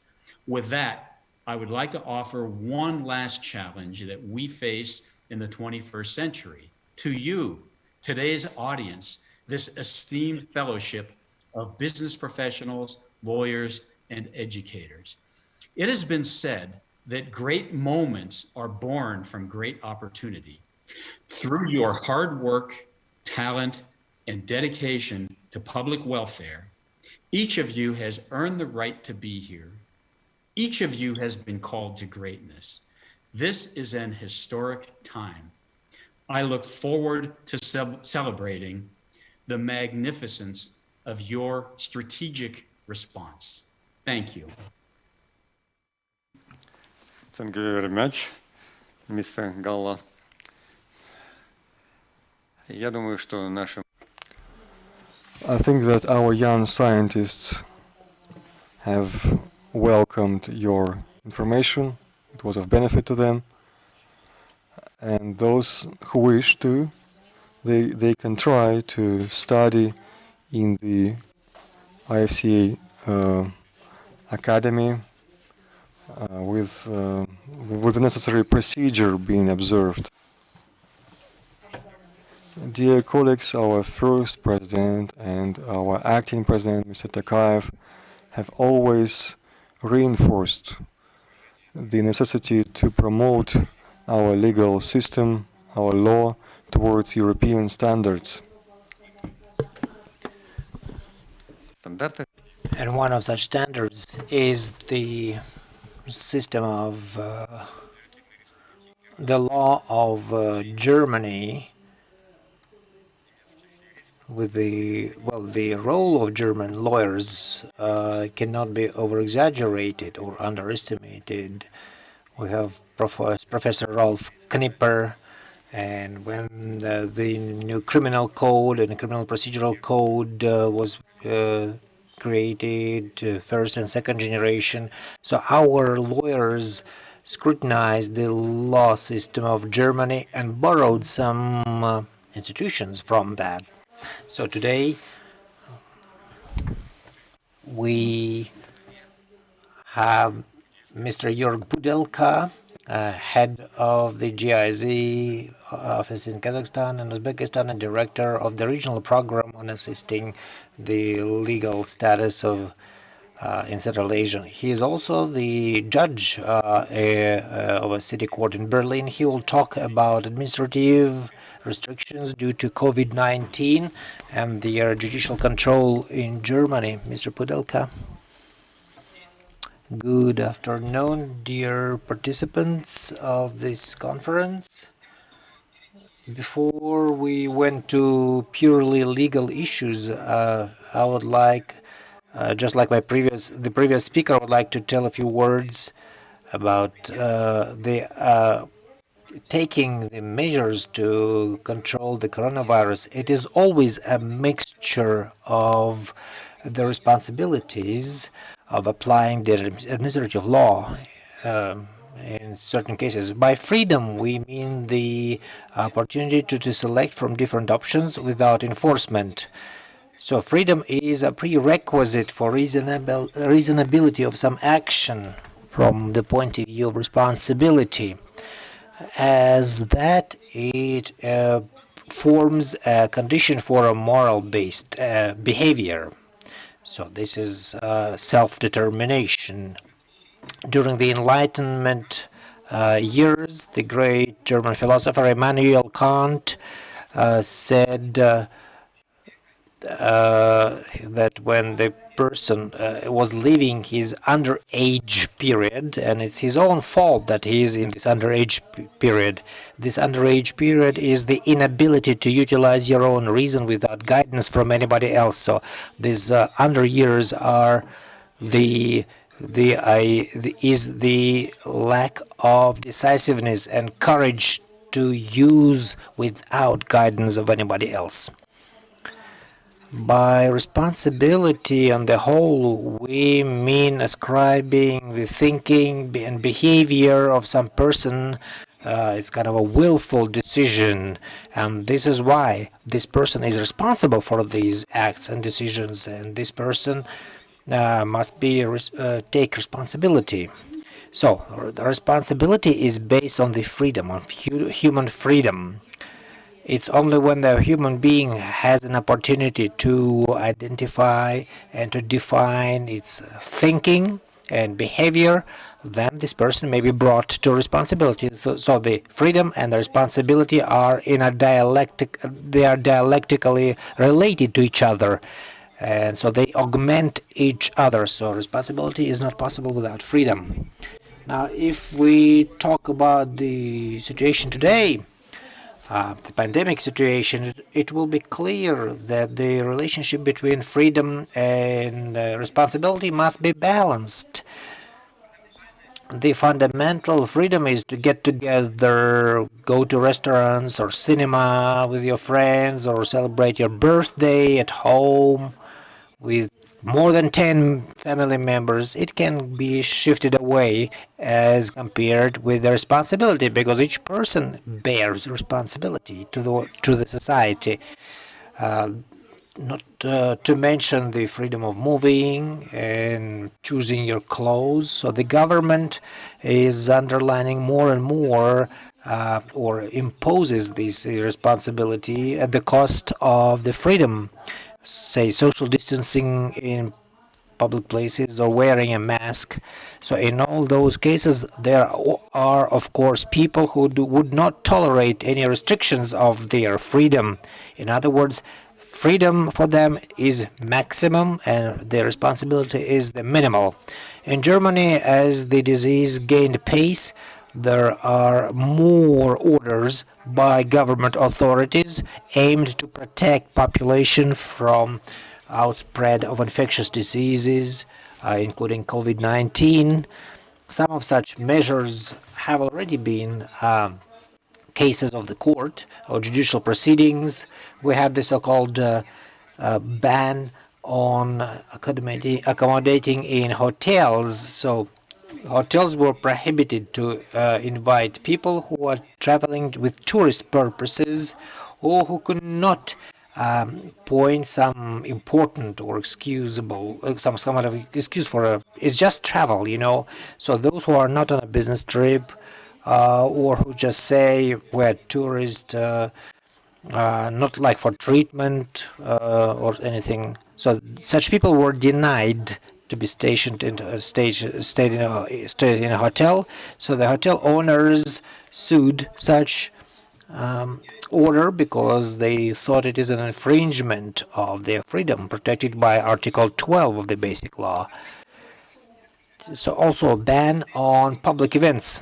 So the Bundesliga or the German championship on soccer, actually it occurs without any spectators, and of course the revenues and gains by the football clubs, they lose a lot. So here, this Bavaria Munich club also sued this order because there is again social spacing or distancing. So the organizers can only sell 1/3 to half of all tickets. In all those cases, the people begin to ask, is it possible to infringe freedom for the sake of health? So in Germany, there are a lot of measures associated with the pandemic. On the one hand, it's the measures to prevent risks, and these could be based on the so-called general police disclaimer, which is about preventing the risk or the danger. So the competent authorities may undertake certain measures to prevent that danger. They may. So that's the word. They may take measures at the discretion of the state authority. Also in Germany, they have the law on protecting people from infectious diseases, and it allows special measures due to pandemic. For instance, data collection, use of those data, and so on. However, the judicial cases in the last few weeks showed that it's not about the legal framework or environment. It's more about observing the principle of balancing between the freedom and the responsibility.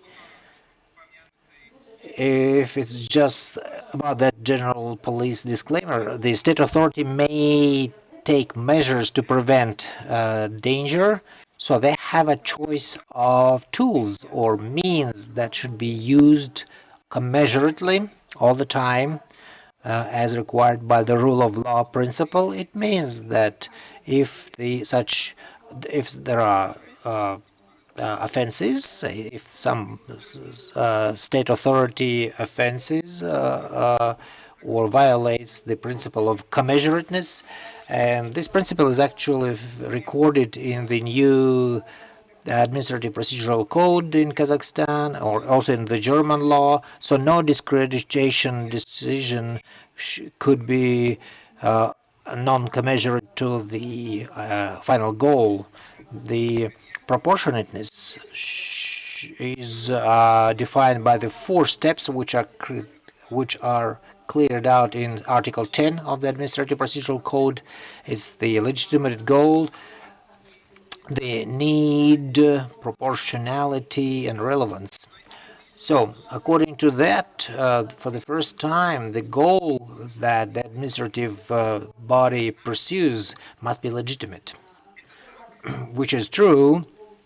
And when it complies with the idea of providing this discretion, so the state authority should not pursue any other goals. If they do, this measure will not be legitimate.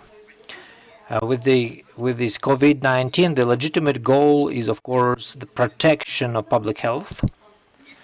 And if the administrative body pursues a legitimate goal, so this measure must also be relevant to achieve that, and it must comply with the measures when this goal should be supported. Some of the suers actually who dispute such measures taken by the government due to the coronavirus, so they argue the relevance. Either they do not believe into the danger of the coronavirus, or sometimes they reject the existence, the very existence. We call them the COVID dissidents or COVIDiots. So sometimes they also question wearing masks. So they are useless, they say, they're not effective against the virus. However, the courts, they are based on scientific data, so there is no problem with that. Also, yes, of course, everybody knows masks do not ensure 100% protection, but they can significantly reduce the risk of getting infected if more people wear them. Alongside, these relevant measures must also be based on the need to protect the health, which means there should be no softer tool which should by softer tool I mean it's when it intervenes a certain person's right to the least possible degree, which is not a serious hindrance towards judicial practices. If you recognize the danger of the virus and its transmission ways, if the virus is transmitted by air, so wearing a mask is an effective measure to prevent this virus transmission, which requires very little efforts from the person and very little interference into the person's rights. If you compare it with wearing a mask with other possible measures like isolation, curfew, so wearing a mask would be the least burdensome or cumbersome act. So the proportionality, when the goal pursued is not commensurate with the degree of intervention, so in this case it must be identified by weighing or balancing. Here is where a lot of problems occur. In the last 2 weeks, a few administrative courts in Germany, so in each federal land we have one of such courts, so what they did is they lifted the bans on accommodating in the hotel. They turned out that the measures they are needed in that to that point, but they are not proportionate because, well, although they are relevant, they infringe personal freedom of the hotel operators. So it's more significant than protection from the virus. So the hotel operators' revenues will depend on just a few people who live there. So they will either have to shut down the hotel or they will be losing. They will incur a lot of losses, which again endangers the very existence of the hotel. In some cases, there will be a stronger intervention into the performance or into the business transactions according to Article 13 of the Basic Law.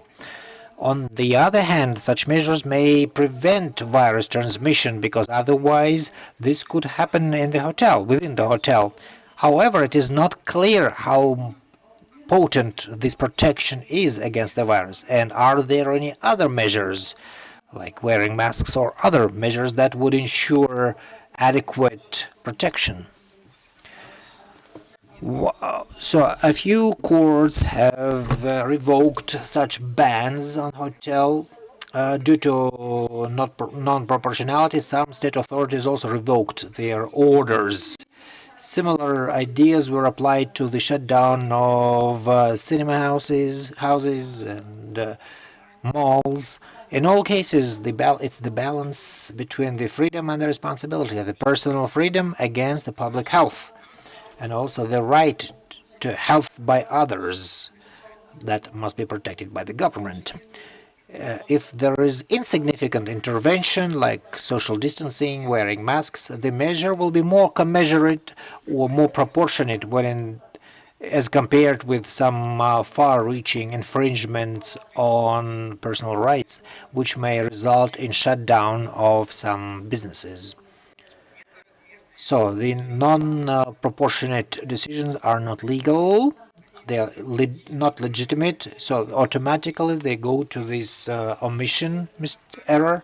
So if the law requires that, so the unproportionateness means illegitimate.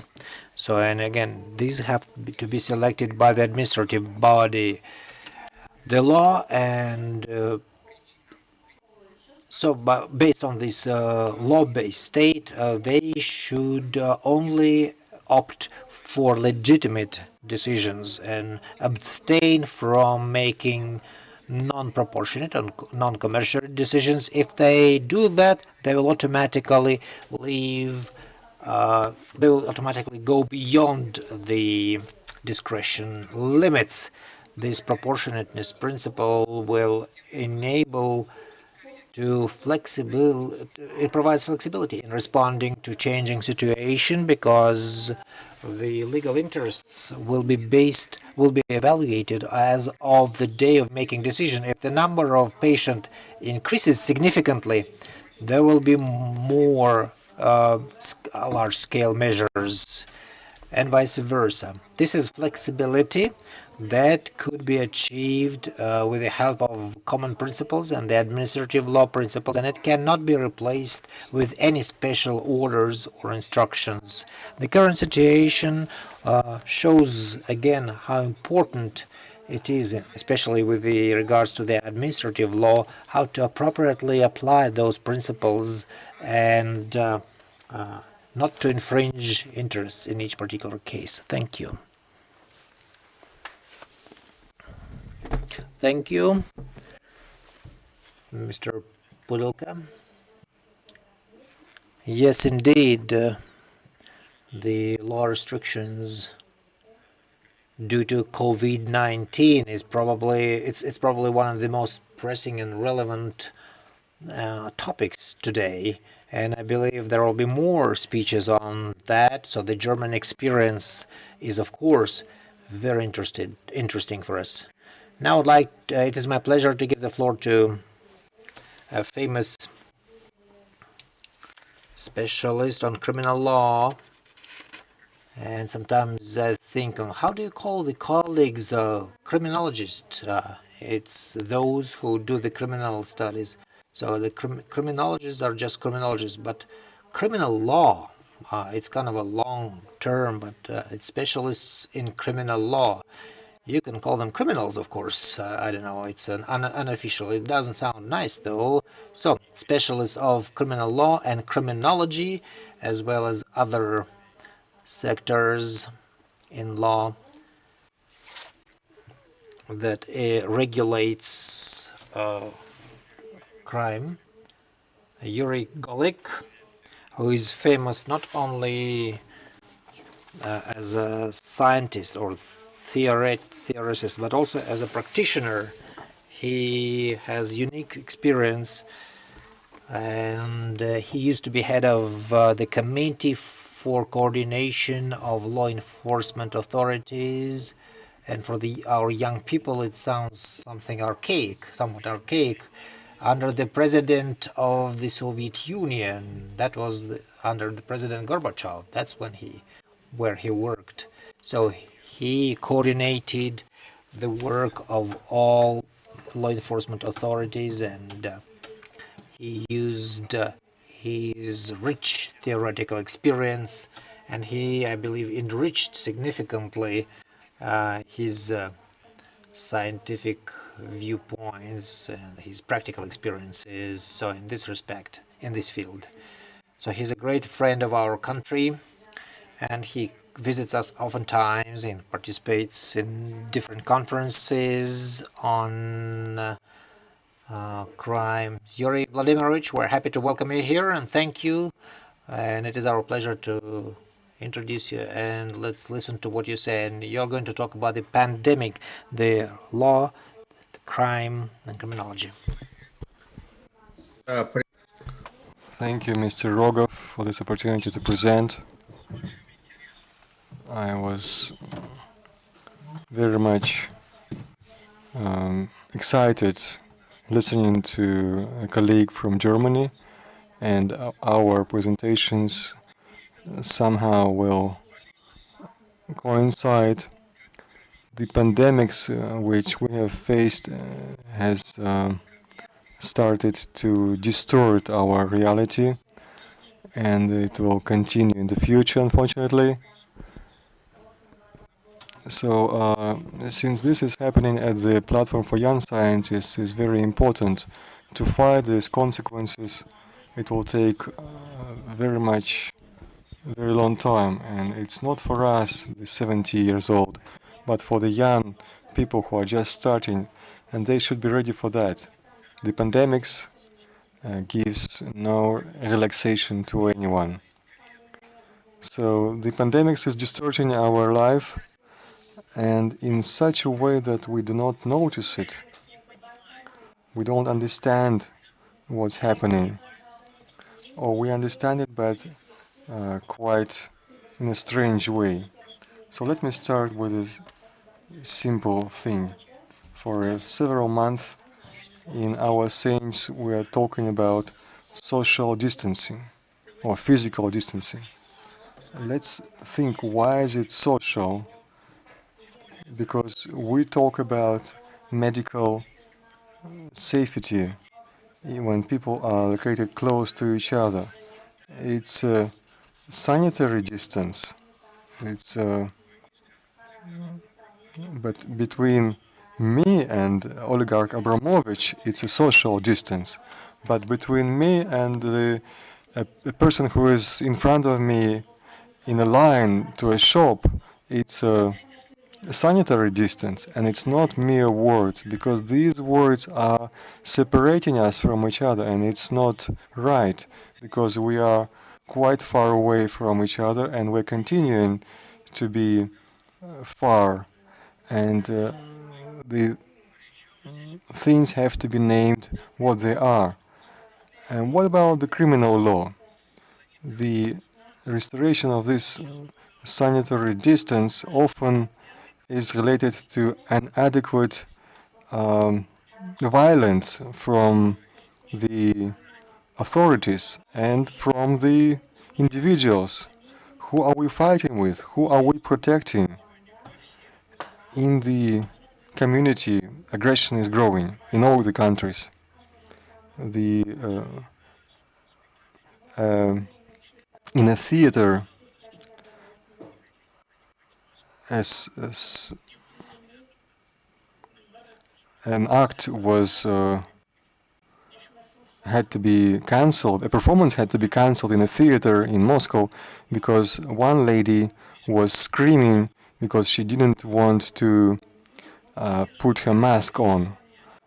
The flights have been delayed several times. We've been watching how in US a passenger was refusing to wear a mask in a plane, and the result was that other passengers have severely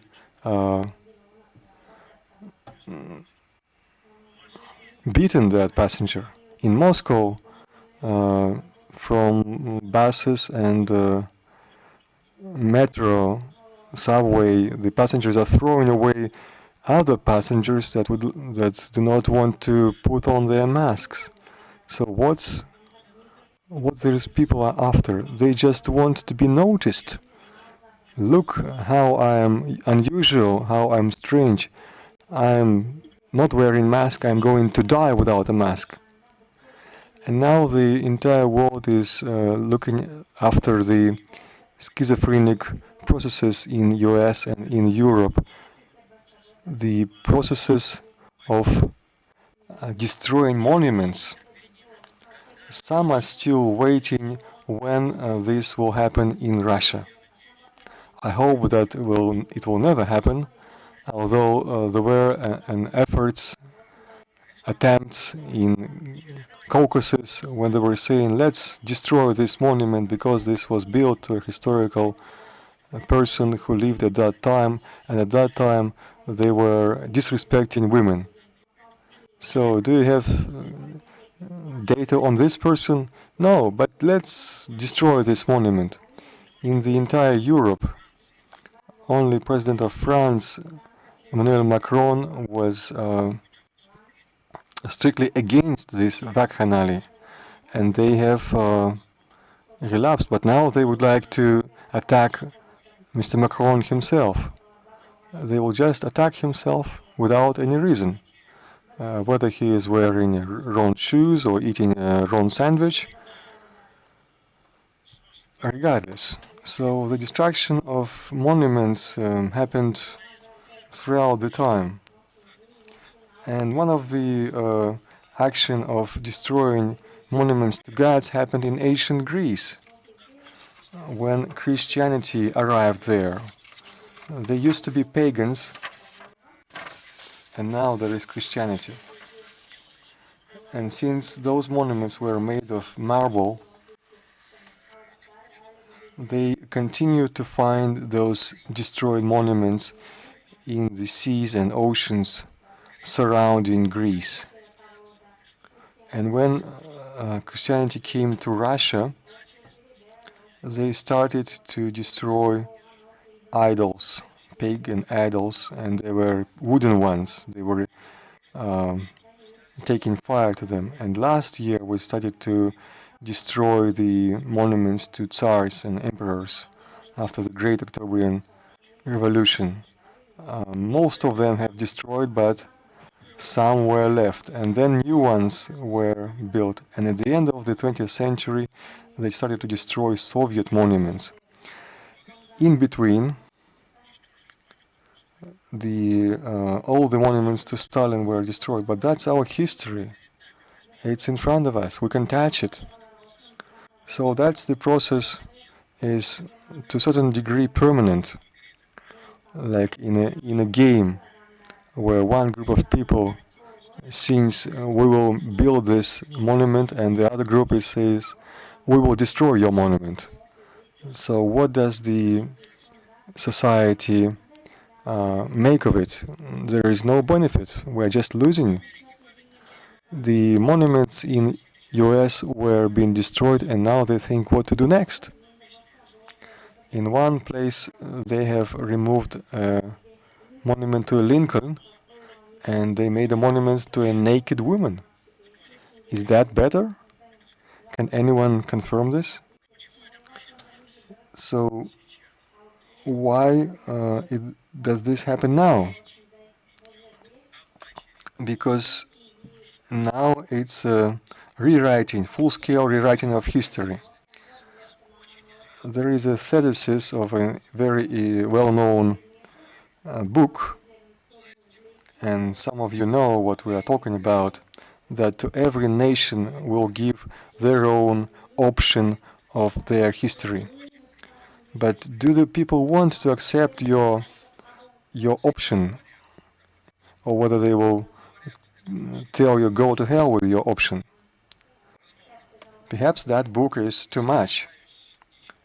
Perhaps it's a false one. But why everything happens as it's written there? And it happens now, here and now. Because what's happening now cannot be called that it's a false thing. But that is related with pogroms and acts of violence and vandalism. The pandemics is a biological event. And this biological event has many social violence events, and it's a large-scale social acts of violence.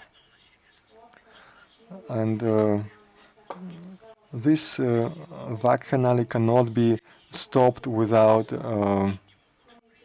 subsequent violence from the government. So the criminal law has what to prioritize on. And destroying monuments from US has moved to Europe, although Europe never had slavery or trading slaves in Europe. Like in US, they did have serfs or slaves in Europe or Russia, but why this obscurity started to develop there? Because we talk about full-scale destroying social structure, which can it's the destroying the statehood. And It's a global oligarchic power. This term was introduced by Dmitry Shestakov of St. Petersburg, and it's the objectivizing the global oligarchic power purely the grandeur of this global oligarchic power. So we cannot be blind to this. There is a large-scale reformatting and creating a new world order. Such attempts have been undertaken before, but not to a full scale like now. The pandemics have led to another interesting event. The bureaucracy became too powerful. It feels both its importance and its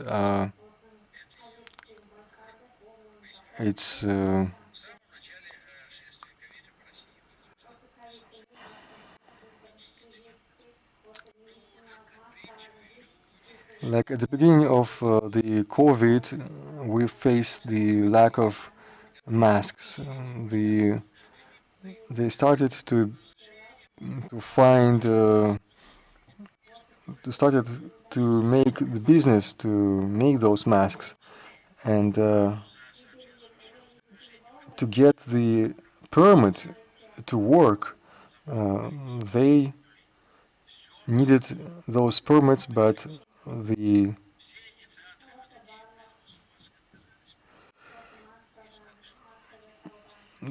bureaucrats, they were distorting and bribes from the businessmen to make those masks. And the expertise could have been done for 15-20 minutes, and a quality examination in 20 minutes, not months, without extra zeros in money terms. Of course, the representatives of bureaucracy did not adhere to that. And what Mr. Putin said, that and historical examples, they were not relevant to them, because they said that Mr. Putin didn't tell us anything personally. When during the war the factories were relocated to the east and they started to work immediately, that was the effort of the governance. And when we don't have masks for 3 months, that means that our governance is paralyzed. And any law is meant for wise people, for clever people, because as we say in Russia, the fools need no laws. But it's not fools, but we're talking about enemies who are dangerous for the society and the state.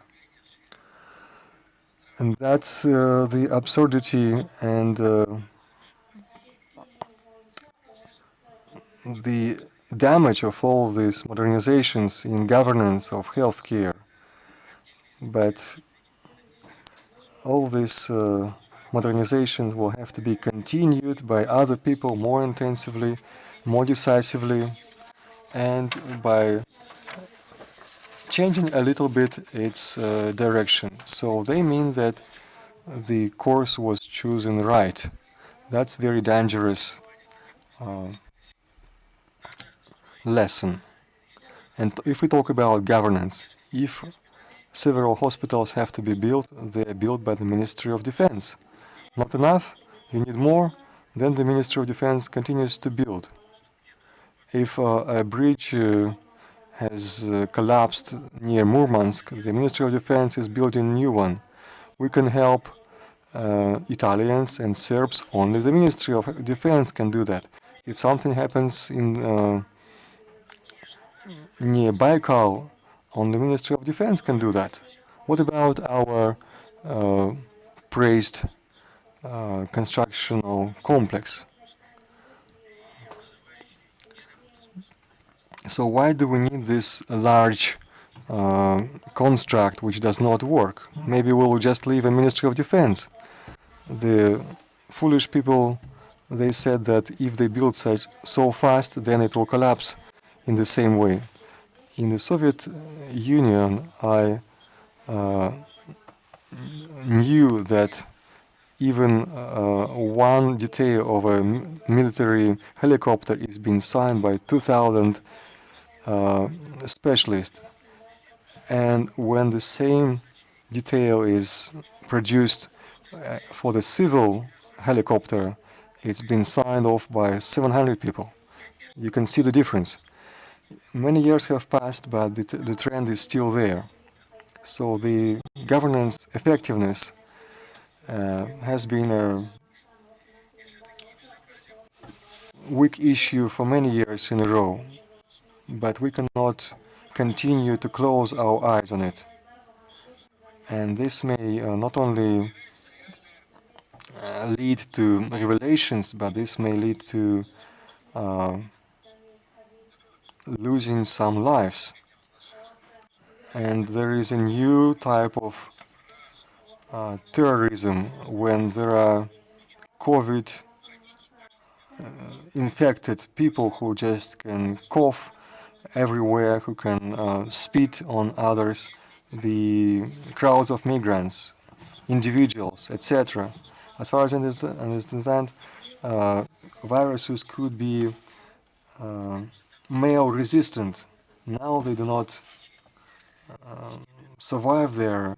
They die after 10, 12 hours. So it's a terrorism which we are not used to and which we haven't faced before, which we don't know how to fight. The drugs are being copied and counterfeited. These are crazy money. In our country, over the internet, there are advertisements of magic drugs. And there are even more primitive types of crime. In St. Petersburg and Moscow, there are people who are saying that your apartment have to be disinfected. And they literally administer gas to those people, and the people are being they're dozing off, and they just provide simple bulgari. And now they have people who are taking the masks and making several breath intakes. They are dozing off. And we all have to be aware. Fighting pandemics, there is a huge critics of the government. And all these people who are shouting and criticizing, they do not offer anything. They are just demanding to give money to everyone. But where to take this money? Well, it's not our business, just give them. So to criticize is always easier than to destroy is easier than to build. And the criminology will have to rethink this period. Honestly, this situation, as Mr. Rogov said, have to be analyzed not only by criminologists but also the public governance specialists, because the new wave or waves of coronavirus may lead new problems, including new social cataclysms. And the situation will be more confused, and it will be very difficult to find acceptable decisions. And today we still don't know when the coronavirus goes away, when the pandemic is over. So we need to be ready for anything, including using legal tools for that. So may you go forward. Thank you. Thank you, Yuri Vladimirovich, for this interesting report that will generate some ideas. It's good food for thought for our younger colleagues. And I still would like to share my ideas I get from what you heard, from what Mr. Pudelka said. I believe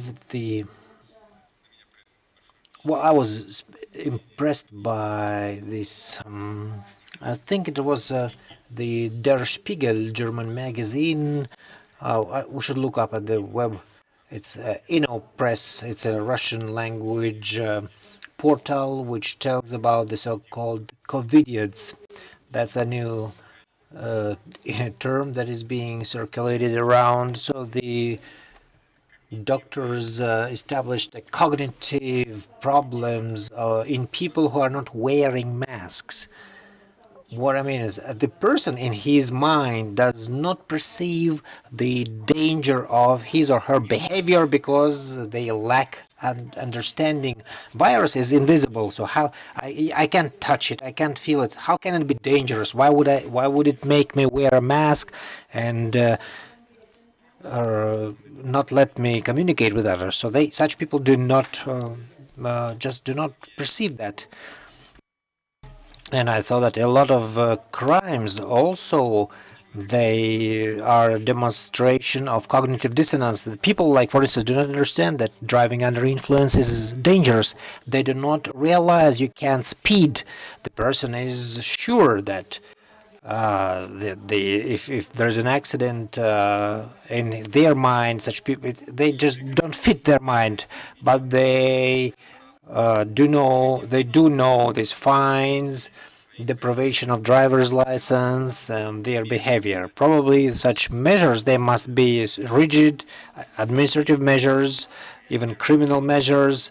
So between this illegal behavior which violates the security and safety of the people around, and due to this violation of the quarantine regime, I think this is more clear for them rather than explaining. So don't do that. So it's not like convincing people, So, and Vladimir was right saying that yes, those people with the bribery, people do not see the cognitive association. If the person takes money, a bribe, say, and then this person gives some service for this bribe, say, okay, this facility is compliant with all sanitary norms. Now you have to establish other associations. It should be the bunk in the prison, and that's illegal enrichment. It should be direct communication between them. So, based on what Yuri Golik said, and yes, these are the suggestions. When there is a like whole social disaster, corruption should be equated to treason. I'd say it's no exaggeration. Or any other crime which is dangerous for humankind. But it's just my ideas that just came to my mind. Of course, they need to be discussed or implemented. Now, colleagues, we keep talking about digitalization, about the problems it generates.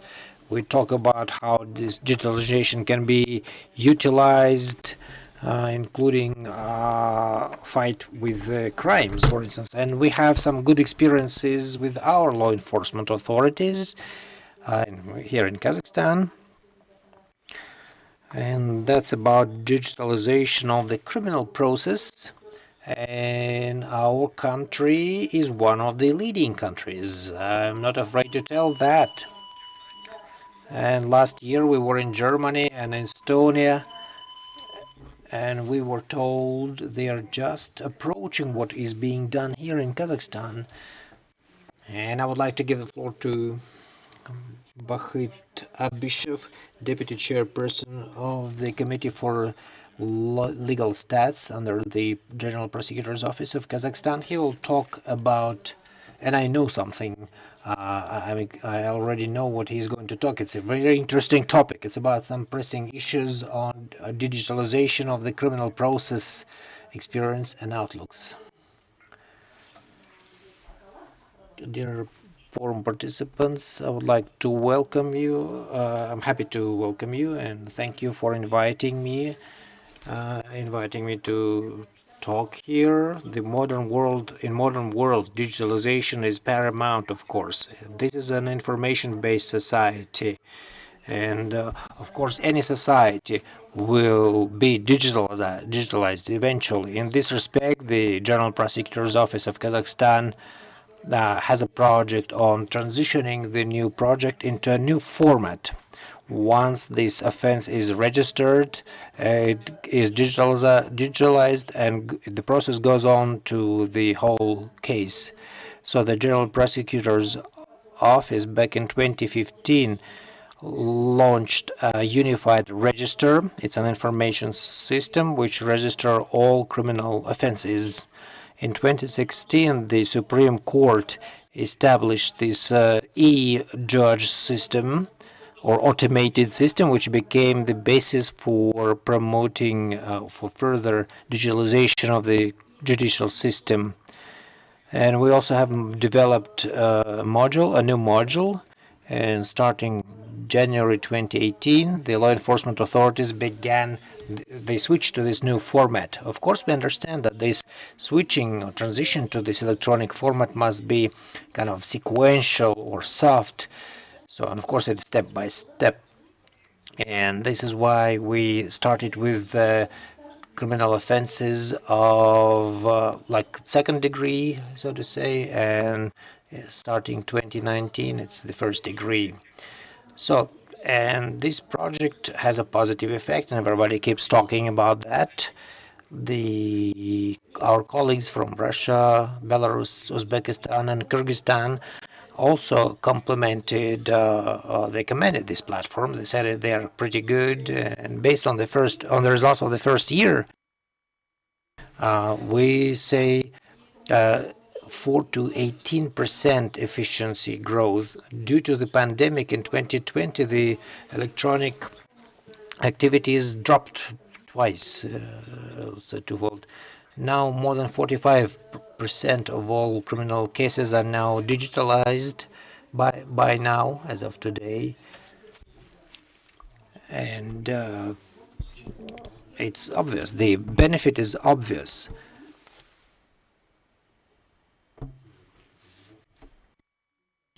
And the work has become much easier.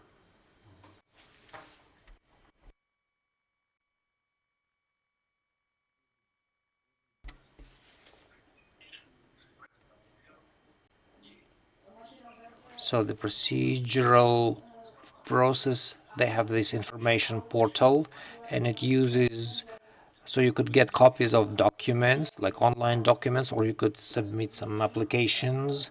So during the investigation process, you can supervise or track, like the heads of the law enforcement authorities can track the activities of their subordinates. So, and they can even give orders using this electronic format. And more than 500 procedural documents were developed in Russian and Kazakh, like signing the documents. It was decided to utilize a graphic tablet. So, and there is an SMS summons. So we're talking about integration of this whole electronic system, which can submit or appoint the date of expert evaluation. So we have the so-called intellectual assistance to investigators, electronic assistance to the investigators, and these offline activities, they are intertwined with the online efforts, and we use different automated tools for that, bioinformatic or others. So, and as we see, such events or the investigative acts are they do demand this digitalization. It makes the work much easier. And now we have the video recording, interrogation, and so we could so it's become transparent. So we are working on full criminal process concept using the mobile conferencing tools. So we have this prototype of this video criminal case already. So we're discussing to include it into the universal register. And of course, we keep talking, we keep discussing about that. This electronic criminal case already works well, and it has great advantages. Now we're polishing the final details, or we're finalizing that. So, and I believe by the end of this year, we're going to implement all features, the additional features, and this will enable its development. So I would like to finish on that, and I would like to wish you constructive work on this forum. Thank you. Thank you. Thank you so much, Bakht Zalkarovich. And this information is very brief, as you see, but I think the specialists noticed that, yes, indeed, digitalization of the criminal process is now is addressed in a very quick pace, at a very quick pace. I say very soon we will witness the fact that all criminal cases will be fully electronic, so you won't have to write the protocols, so you will just see a video and see what has been seized. So also protocols for interrogation, you just video. So okay, I admit that I have made a murder. So, and you see it, you see. So it makes the work easier on the one hand. On the other hand, it guarantees the compliance with the law. That's about tortures, you know, and things like that. So you can talk when everything is transparent, and you can see, of course, the tortures will be unimaginable.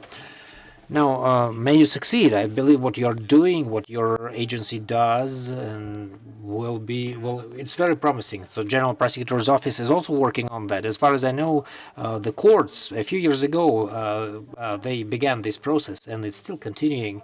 I believe young scientists here will be interested in such processes. I mean, criminal specialists, this will be very useful for them.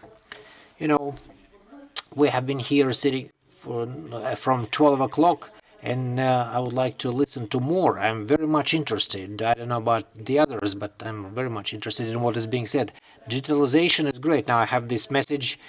I'm needed at some other place. We have more sections tomorrow, so it is my great disappointment. So I will have to leave this forum today. But again, there are advantages of digitalization. I was assured by the organizers that everything is on YouTube. Everything will be saved at YouTube, so I will be able to look and to see that and to watch that at another time, and I will be studying that. Again, I would like to thank all of you for participation. I would like to congratulate the organizer, especially the Institute Sorbonne Kazakhstan, and then to the left of me we have this director of this institute. I know you're being broadcast. You are on screen. So I was writing to the organizers. So thank you so much. And the moderator will be by Viktor Malinovsky. And I know, as I'm leaving, unfortunately, again, I'm telling it's my great disappointment. It's with regretfully I have to leave. Again, enjoy and stay healthy, because being healthy is the highest value. Igor Ivanovich, I believe we would like to thank you for preparing this unique forum and for moderating this section. As one classic writer said, you will have to learn and learn and learn. We have to learn and learn.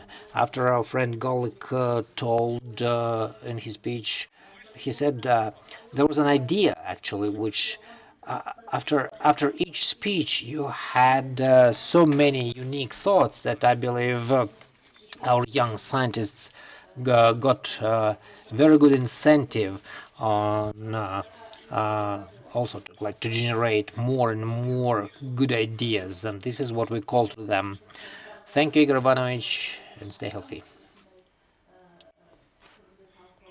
Well, we are continuing our work. This is a unique forum, and let's go to the next section, reports by young scientists, and the time limit is 5 minutes.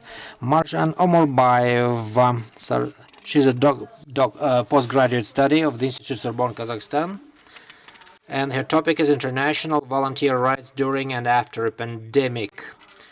So it's a scientific interest, the pressing problem, international relationships, and international law. Marjan, the floor is yours. Thank you. Express my gratitude to all the organizers of the forum for the opportunity to speak and show a vision of a young scientist.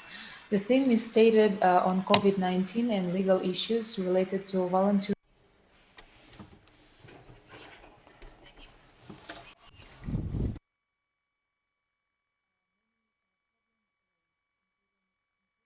issues. The concept that was announced by the President of Kazakhstan here in state during the pandemic was reflected in the work of volunteers. Our volunteers Accelerator of Good, about whom I will tell in detail, we heard a lot of problems, including legal problems. And volunteers are a guide between the state and the population, serving the people on a pro bono basis. The Year of Volunteer 2020, announced by the President of the country, Kassym-Jomart Tokayev, showed that the development of systematic volunteerism is necessary and almost immediately. То есть в борьбе против коронавируса волонтерское движение по всему Казахстану, по всему миру, они начали поддержку маломобильных групп. Citizens as well as healthcare workers to help law enforcement services in monitoring during the coronavirus pandemic. And to this day, volunteers are still working in all regions of Kazakhstan, delivering medicines and products. Lawyers and psychologists provide free advice to those in need, and thousands of entrepreneurs help with their services and goods. All these educate citizens in the principles of decency, courteous help, and mercy.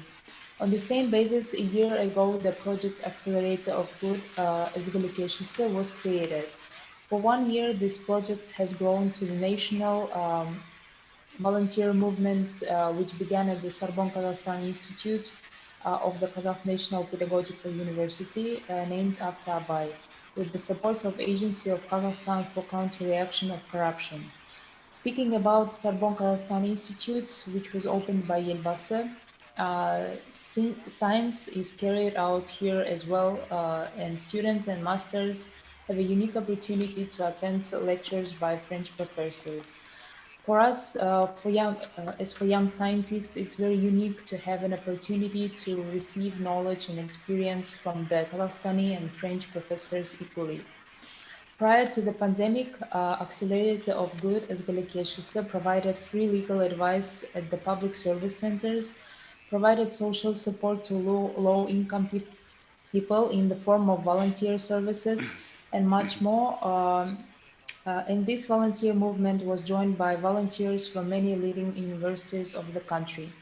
Employees and civil servants of the Department of Anti-Corruption of Almaty and the Department of Justice of Almaty provide legal assistance to the low-income people in the form of free consulting services. Referring to our short but productive experience, we offer the development of systemic volunteering, which is possible through the joint effort of the state and civil society institutions. It's very important to study and attract international experience and practice. The role of volunteers in civil society and the selfless help of volunteers have been repeatedly noted by the head of our state, Kassym-Jomart Tokayev, and it was also decided that volunteer activities will be counted as work experience. Some days ago, the president of Kazakhstan has declared that it's necessary to join the UN Convention on the Rights of Persons with Disabilities that will fully support. In the pandemic, there was an urgent need to strengthen the rights of children, and it's necessary to join optional protocol to the UN Convention on the Rights of the Child. One of the urgent issues to be resolved at the legal level is to give the Institute for Public Oversight the status of an institute. We suggest that each ministry or state body should have a department who work with volunteers that is certain centrally responsible for the Ministry of Labor and Social Protection. This ministry works directly with the category of citizens in the need, elderly people and people with disabilities, so it would be advisable to assign the development of systematic volunteer work to this body. Thus, all volunteer organizations in Kazakhstan, more than 500, of which we will be registered, assigned, and distributed in the Ministry of Labor and Social Protection for further purposeful work with needy category of people. This body will also be able to train volunteers along with social security employees and provide an opportunity to undergo foreign training and gain experience of foreign volunteer organizations. The law on volunteer activity can be supplemented by referring to precedents for the work of volunteers with the Ministry of Labor and Social Protection. In the future, referring to the experience of European countries, we believe it's necessary to nominate grants for the most distinguished volunteers in the form of payment of basic expenses, road payments, medical insurance expenses. In the 21st century, volunteerism is positioned as one of the progressive forms of social activity of citizens and is recognized as a socially significant phenomenon around the world. Volunteer work is becoming an important resource for development in most countries every year. This is evidenced by a wave of civic initiatives that have emerged in Kazakhstan and many other countries on the activity in the fight against coronavirus. Thank you for your attention. Спасибо. Спасибо большое, Маржан. Thank you so much, Marjan. We have decided, and probably the colleagues, the young scientists, they will support us, that if there are questions, if there is anything to discuss, if you'd like to share your position, your opinion, this can be done at the end after we will hear to all presentations, because we have only 5 minutes. So I'd like to thank Marjan Sarsenbek-Kızı.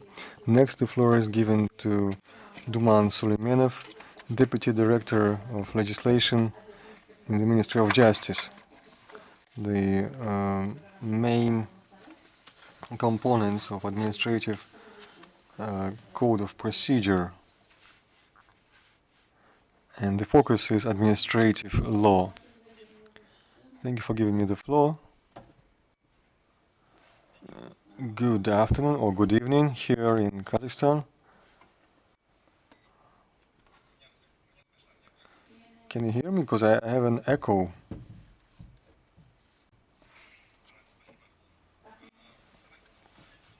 I will try to summarize in 5 minutes, but it's quite difficult because the code is quite revolutionary, a revolutionary act in public legal relations. And this code is somewhat questioning the or canceling the conventional procedures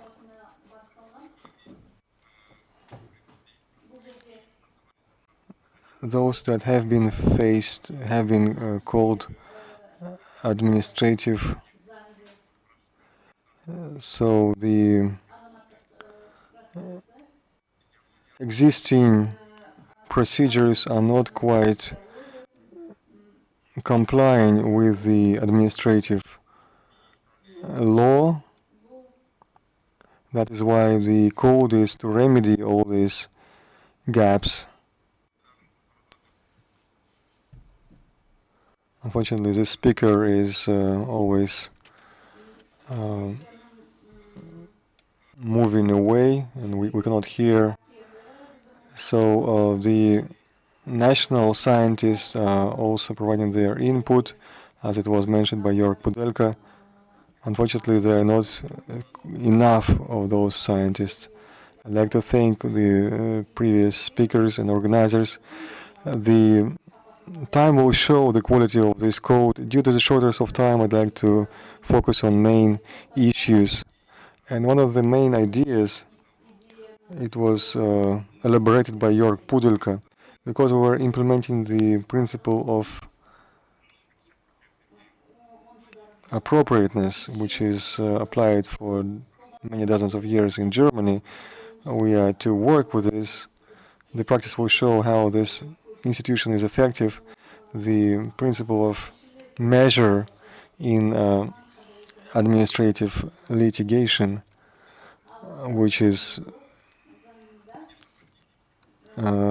introduced for the first time in our legislation.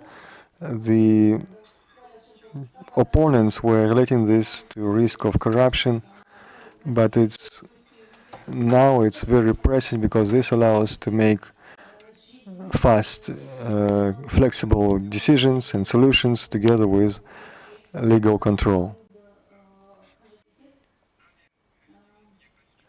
And the code is not limited with those novelties, but in addition to general and special principles of protecting a right for trust, which provides some guarantees to the government that a decision which was made will stay in power, even if it will contradict certain requirements of the law.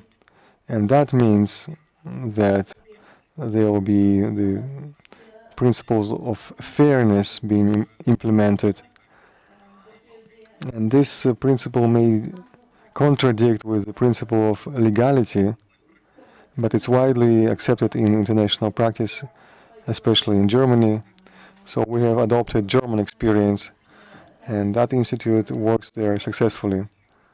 There will be other legal guarantees for the citizens, which will provide an opportunity for the person to express their preliminary positions before a final decision is made. And that is implementing the concept of a hearing state, as it was mentioned by the head of the state. And that gives an opportunity before making a final decision. The individual could voice their position, and that incorrect decision won't be made. And if a favorable decision is made, then there is no need to hear the individual before that, because he's not going to debate or confront that decision. And all institutions are not going to work without necessary measures. So that's why the administrative legal process will focus on the role of the judge, because in this process the person, the compliant,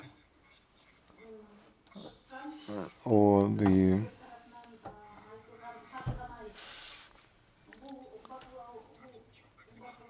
that will provide for the active role of the court, and the judge will investigate the circumstances based on the objectiveness of truth and based on the disputes of two parties,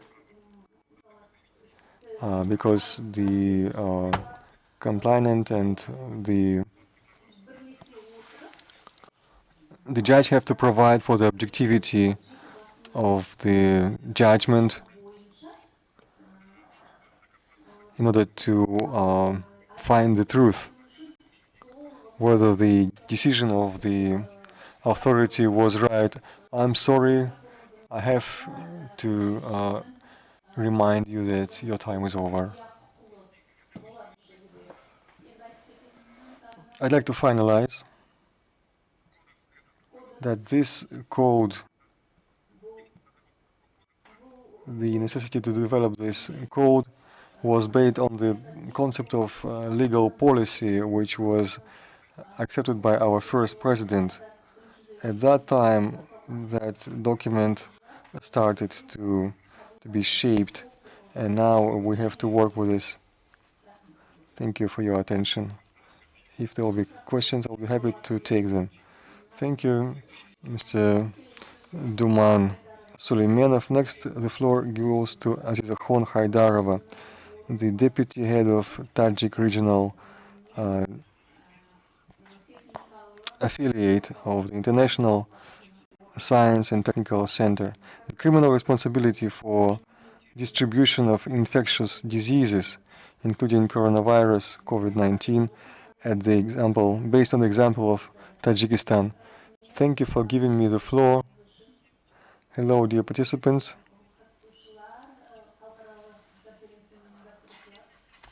The topic of my presentation today is purposeful distribution of infectious diseases, including coronavirus, COVID-19, based on the example of Tajikistan and the criminal responsibility for that. China announced that we have these pandemics, and on the 11th of March 2020, WHO have acknowledged that the parameters of coronavirus distribution have reached the level of pandemics, and so some restrictions were adopted in different countries. And Tajikistan have also made certain measures to prevent coronavirus in Tajikistan, to prevent its spreading and distribution. All who have arrived from abroad were quarantined, and in addition to that, the president of Tajikistan, Imamali Rahmonov, have initiated to create a workforce, task force, and until the 29th of April in Tajikistan there were no cases of infection. However, on the 30th of April, at the urgent meeting of the Tajik task force for the prevention of COVID-19, it was officially announced about the first cases of the infection in Tajikistan. And so the Tajik authorities started to introduce some legal and economic restrictions. According to the Article 60 of the Constitution, the lawmakers have adopted and enacted legal acts to improve legal responsibility for violation in sanitary epidemiological welfare of the people.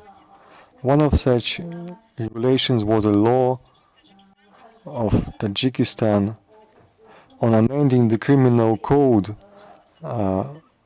dated 10th of June 2020, number 1999. And also Article 297 of the Criminal Code of Tajikistan was also amended.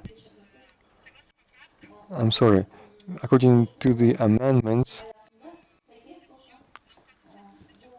that article includes punishment for the spread of infections, including coronavirus new type infection. And if we are to compare the old and new versions, the new version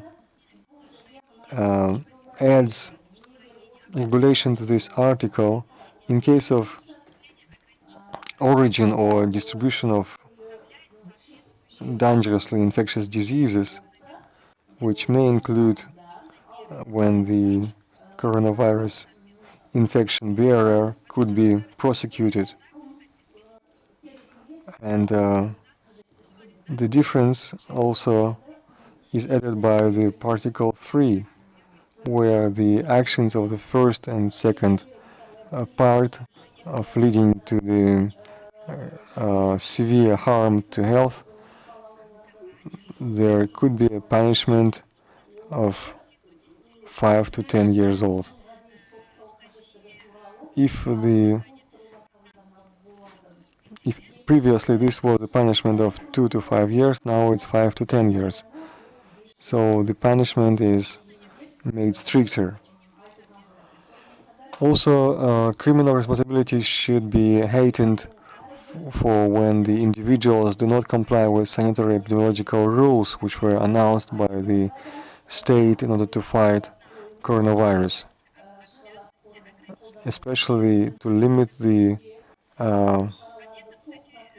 any activities being made, because the objective of their work and operation is to provide for the well-being of the family, and this may include the dangerous for human being diseases and while performing quarantine measures. So that person would be a physical person who have reached 18 years old, who have to abide the law in order to prevent the distribution and spread of social diseases. And it's not only the public individuals, but there are also special subjects who are members to this law, who are parties to this law. And the subjective part is not about the in Article 267 doesn't provide for dangerous threats, but could have seen this happening, but without the cause, and it was thought that they would respond to this individually. So let's call an individual M being the employee of Tajik National University. She came back from Europe from her business trip from the 9th to 11th of June during the very peak of coronavirus infection. When she arrived to Tajikistan, she started to teach in the university. She knew of that disease presence, that in Europe that law abandoned. But when she came back, she did not decide to self-isolate, but continued to work in the university. And after 2 years, she had to be hospitalized to the infectious disease in Dushanbe, where as a result of her SA, she had coronavirus infection being confirmed. Together with that woman in the same house, she lived with her husband and parents of her husband, her parents-in-law. And those, they refused to be hospitalized due to medical care and isolation involuntary way. And that's why the employees of the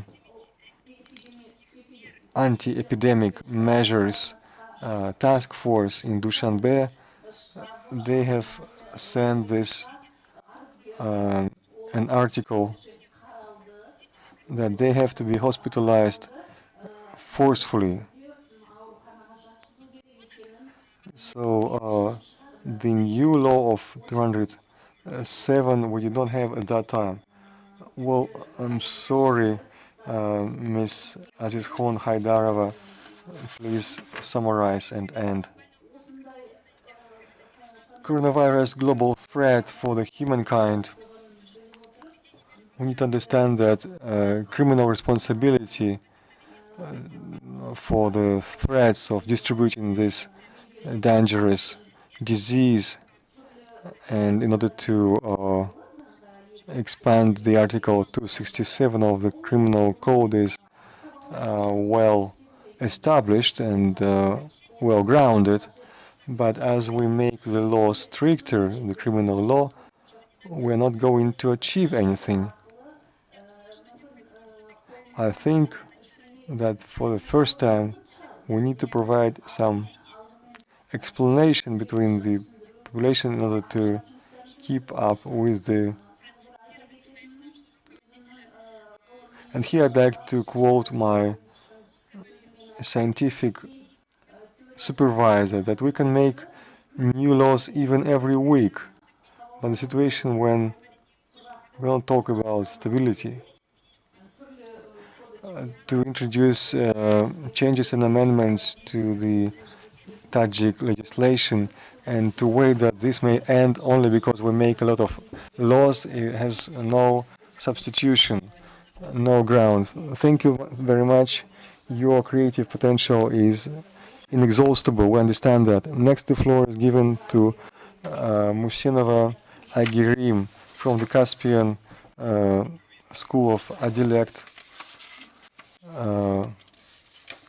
And we will talk about civil proceedings. Please be mindful that we have only 5 minutes.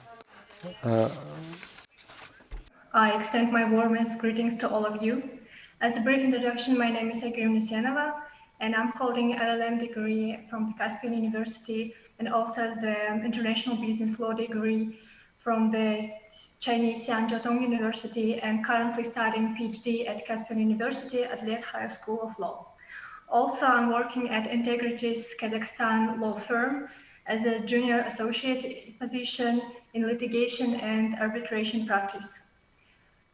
Soon after the declaration of a state emergency in Kazakhstan and the imposition of quarantine in connection with the coronavirus epidemic in March, lawsuits in Kazakhstan began to be conducted online. For Kazakhstan, this was not a novelty, since even before the introduction of a state emergency, the parties to the dispute had the opportunity to participate in the court session through the video conferencing. This option of participation in the trial is provided for in procedural legislation of the Republic of Kazakhstan. However, after the courts were closed, the Supreme Court of the Republic of Kazakhstan made direct recommendations on the need to conduct almost all the court hearings online. On the official website of the Supreme Court of the Republic of Kazakhstan, there is a memo for participants of the process to join the court via video conferencing. Unfortunately, in the first days after the courts were switched online, it immediately became clear that the IT technologies and equipment available to the courts were not intended for mass and comprehensive consideration of civil and criminal cases remotely. The video conferencing program, which is provided by the court office service, TrueConf program, doesn't provide for the participation of more than 2 participants in an online meeting. Such remote legal proceedings violated the fundamental principle of civil and criminal proceedings competition, since there was no opportunity for each participant in the process to hear and see the course of the court session, ask questions, and receive answers in real time. In addition, in this case, it was difficult to ensure the complete comprehensiveness, objectivity, and completeness of the study of the circumstances of the case. In practice, courts are conducted in various ways of communication, as Zoom platform, including messengers as Skype, WhatsApp, and others. The documents, the claim application and other court documents, could be submitted through the court office on the website of the Supreme Court. We also had cases when the secretaries of judges asked to send documents by email almost or through instant messengers. According to the Civil Procedure Court, circumstances cannot be considered established if only copies of documents are presented in their confirmation. When the need to submit the originals arises from the requirements of the law. In such cases, the originals of documents in hard copies should be submitted to the court through the secretary, having previously made an appointment for the transfer of documents, or by email or by courier delivery services. On the one hand, the connection to the court session in this way significantly increased the quality of the communication itself. However, on the other hand, these programs are not integrated into the Torelik official judicial information system. Video conferencing is organized from the personal mobile phone of the court secretary, bypassing the official court office. In addition, a large amount of information discussed in court proceedings is confidential and protected by law. But due to the lack of normative regulation of the remote court procedure, the participants in the trial are connected to the court session while being in public places. Regarding the recording of the trial, recently in our practice, we sent a petition for provision of audio and video materials of the court session, which took place through the WhatsApp messenger. However, the court sent only audio recordings. In this connection, we understand that video recording of the court session is not being kept. In general, we can conclude that the online processes that are currently being carried out in Kazakhstan are not perfect, require numerous improvements in order to comply with the principles of civil procedure law. Regarding the court's consideration of non-fulfillment of obligations due to force majeure circumstances, two main questions arise here. The first one is COVID-19 will be recognized as a force majeure, and the second one is how will the recognition of COVID-19 pandemic force majeure affect the judicial practice of considering this category of cases. According to the Civil Code of the Republic of Kazakhstan, a person who hasn't fulfilled or improperly fulfilled an obligations in the course of entrepreneurial activity is liable for property unless he proved that proper execution was impossible due to a force majeure. Most of contracts that are subject for dispute in court do not provide for a pandemic as a force majeure. However, if such a condition is not in the contract, then the parties to the obligation must be guided by the current legislation of the Republic of Kazakhstan. With regard to legal entities, it would be appropriate to talk about legal force majeure, actions of an act of state body, restrictive measures established. Hi, Garima, I'm being reminded your time is up. I would like to commend you for this interesting and thank you so much. Your time is up. Thank you. So the next floor will be given to Viktor Kazakov, postgraduate study from the Al-Farabi Kazakh National University on legal regulation of online education during the pandemic. And it's Viktor Yurovich. You can hear me, I hope. Good evening, dear colleagues. I am Viktor Kazakov. I am postgraduate student of Al-Farabi Kazakh National University, and I'm an employee of Sorbonne Kazakhstan Institute. I'm happy to hear you all on this international online forum. In my report, I would like to talk about the legal regulation of education during the pandemic, or educational migration during the pandemic, and the role of the government in all areas is increasing very much, and during the emergency period it should be promptly responding to the challenges. The laws of Kazakhstan on education and migration are based on the Constitution of Kazakhstan, the law on education, the law on migration, and other bylaws and resolutions by the government of Kazakhstan. And today, the total amount of students exceeds 500,000 people, and annually about 20,000 people leave the country to get higher education abroad. So this outflow of human capital is a threat to the security, to the national security, to the national building of the country. The challenges based by the COVID on the COVID pandemic make us to have a fresher look on the migration. So the legislation of the terms of legislative fixing of the terms of educational mobility or educational migrant will help streamline the relationships between such areas. And this educational migrant status will help track the civil relationships in the area of education and regulate the number of the students incoming and outgoing. This will also help to protect the domestic market of education. There is also problem of infection outspread via educational migrants. We also need to update the methodology of the state procurement, educational procurement order, and we know that the government distributes the financial resources and it is guided by the domestic market demands, and it will support the domestic system, educational system. And so of course, it will all depend on the government priorities, but this approach had been effective pre-COVID-19. And now we need to think about lessening the outflow of students from our country and prioritize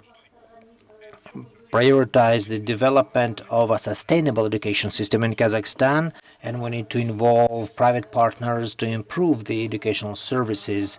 I should also remind that during crises, the educational budget is oftentimes cut short, which has a negative impact on the overall situation in education. Overall, to make this educational legislation, we need to consolidate the efforts between all parties and stakeholders, authorities, NGOs, and government bodies. We need to work together. Thank you so much. Thank you, Viktor Yurovich. Interesting and just in time. The next floor goes to Elbasy, master student on public administration management, University of South California, United States, and her topic is legal regulation of online education during the pandemic, and her scientific interest is digital education.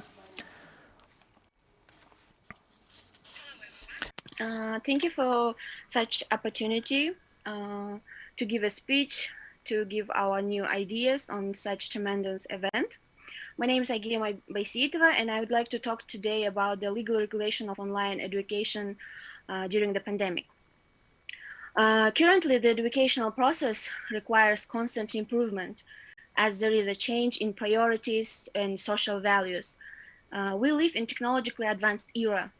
Technology and scientific methods are improving fast, so we have to adapt as fast as possible for that. And therefore, now the current situation in the training of specialists requires a radical change in the strategy and tactics of training in educational institutions. The main characteristic of a graduate of any educational institutions are their competence and mobility. And in this regard, the emphasis in the study of academic disciplines is transferred to the process of learning itself, the effectiveness of which depends entirely on the cognitive activity of the students. In the context of the global coronavirus pandemic, our country is undergoing many challenges and many changes in all spheres of life. In this regard, all educational institutions have been transferred to the distance learning format, and special attention is paid to the quality of the organization, forms, and methods of distance learning. In Kazakhstan, the organization of the educational process using distance learning technologies is carried out on the basis of state mandatory standards. And according to the law on education issued on the 2007 July 27, forms of distance learning are video conferences, lectures, radio lectures, multimedia lectures, video conferences, virtual laboratory workshops, etc. After that, in March 16, 2022, there was additional measures added by the Minister of Education and Science, Nazarbayev, to ensure the quality of education during the transition to distance education technologies for the period of COVID-19. For the teaching staff, they had a lot of instructions, how to deal with social platforms, how to use Zoom, Skype, Google Meet, Moodle, Microsoft Teams, TrueConference, etc. But despite all that activities carried out, we still had problems to organize the work. We still face some difficulties since in the traditional way, all the processes of managing and monitoring students are clear and controlled. And now we have this online education where we have no control, no monitoring of students since they just turn off their video. They don't follow the protocol because there is no protocol for that. And after the Ministry of Education and Science, they have issued the document. They created the methodological training group that would work on the improvement of the matter. But all this document says, it's about the methodological recommendations, how to examine students, not to how to teach them, but who is eligible to distance learning, how they should work, how they should examine, etc. Following up to that, some universities, to prepare this article, I have had a lot of interviews with different universities, with different teaching staff. So some universities uses the YouTube. They upload the lectures there, and then by Zoom, they have their discussions on the other days. But the students can watch the lectures at any time and any day. In other universities, they use online lectures. They have their lectures online and they use only one platform for that. So a lot of different universities, they don't, when the problem comes up, they have to deal on it on their own. And the students have to wait while the authorities of university will fix the problem. They don't know how to fix it because there is no protocol and standard to issue or to follow. There is no legal act or regulation. So my point is, it is important to develop requirements for compliance with the principles of academic integrity when performing tasks which will avoid plagiarism in the educational process. Thus, it's necessary to continue methodological work that our ministry have been doing so well on the formation and development of digital literacy of teachers themselves and high quality methodological support for distance learning, to develop and implement a number of legal acts that ensure safe content and the algorithm of actions of the teacher with the students. And given such great opportunity, not to lose it, I would like to offer my help.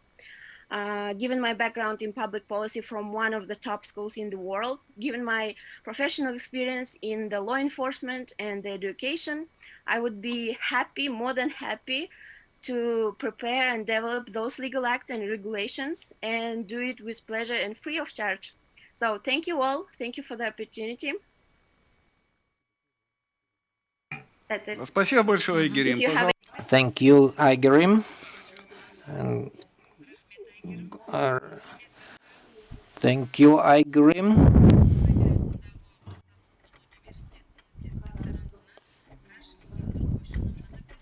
So the next floor goes to Gulnur Rasheva. She'll talk about the pandemic, coronavirus pandemic.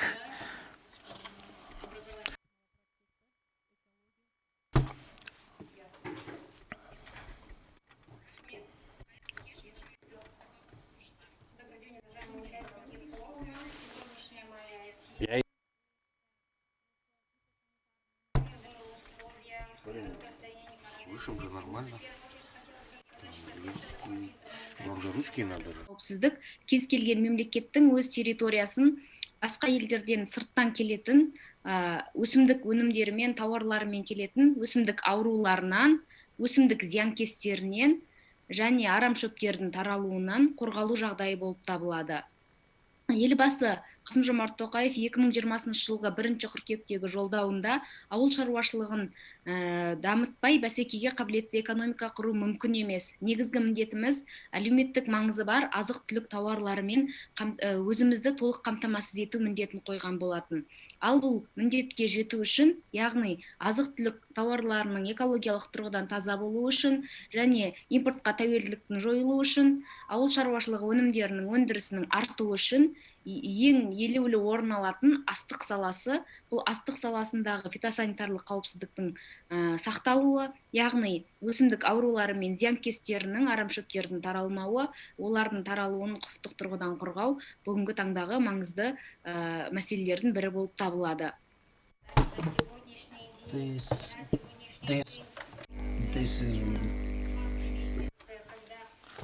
This is one in March when the emergency was announced throughout the world. More than 31 million people.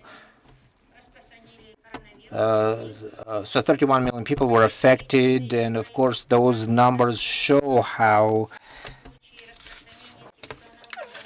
the scale, like throughout the world, it showed how our countries are not quite well prepared to such great global pandemics, which shows epitophy when people suffer, also the plants suffer, and the animals also suffer. Also the outspread throughout the Eurasian continent, and of course exports were prohibited in many countries, and to ensure the phytosanitary safety they issue electronic certificates. In Brazil, for instance, or Indonesia and other countries, they use the electronic document flow, for instance, certificates. As for South Africa, they also mentioned this convention and phytosanitary document. In our country, the phytosanitary certificates are issued in the electronic format, but we shouldn't forget 2020, as the United Nations called it the year of plant health, and we need to protect our plants from weeds. And of course, this is the main certificate on the availability or absence of weeds, which is an opportunity for us to provide such certificates only in the electronic format. The way our certificates work, do they work in the importing or exporting countries? How can we check the certificates as well? So we have to register such things. So what I mean is Kazakhstan is supposed to get into that hub, and this hub includes 82 countries throughout the world, including European and former Soviet countries. And only Uzbekistan and Russia now is negotiating to be part of that hub. As we also have the United Kingdom and other countries which get connected to this hub and program. How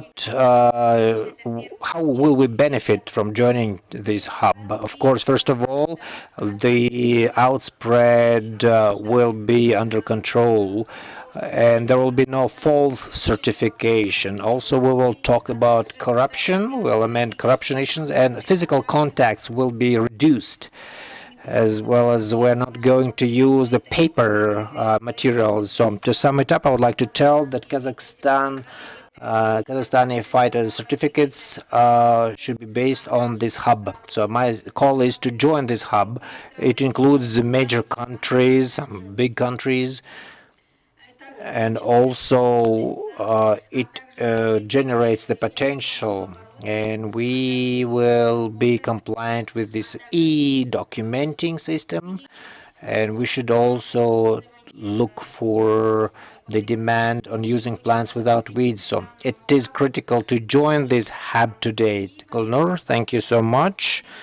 So the next floor goes. It was great to listen to an interesting topic, an important one. The next floor will be given to the postgraduate study, Altunay Sagambai, and her topic is the study and evaluation of the influenza A and B viruses in Kazakhstan.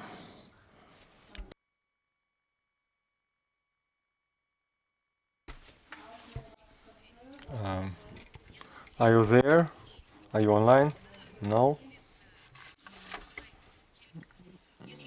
Then if Altanai will join us later, we'll give her the floor later, but now we're giving the floor to the to Adilgazi Seikhan, the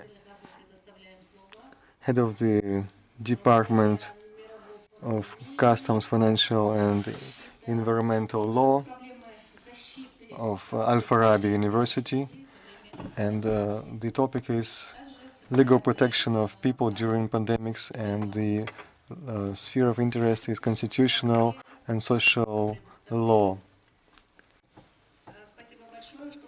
Thank you for inviting me to this conference. In brief, I'd like to share that today in Kazakhstan, COVID-19 have affected many people in Kazakhstan and throughout the world.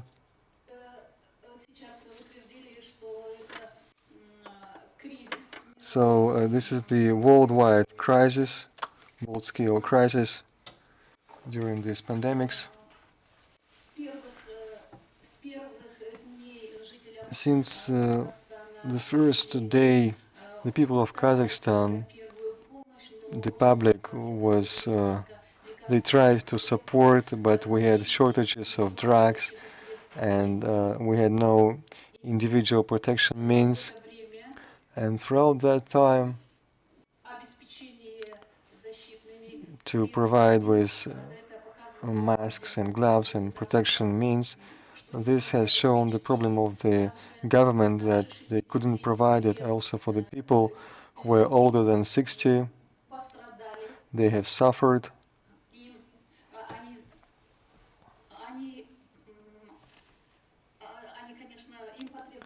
And of course, they required targeted medical care, full-scale care. However, this help couldn't be provided to people older than 60. Also, there were problems of providing medical equipment for their treatment. And in this regard, during pandemics, all the people that were older than 60, they had limited rights. Their rights were discriminated both socially and economically, and since they had quite limited pension, we need to introduce a specific term, since what age a person should stay in isolation, in quarantine.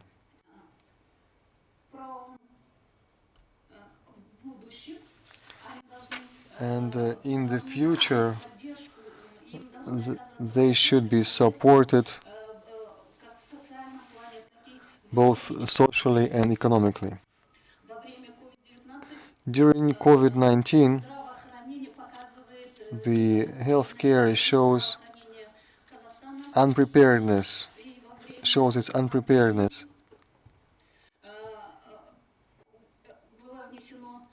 And during pandemics,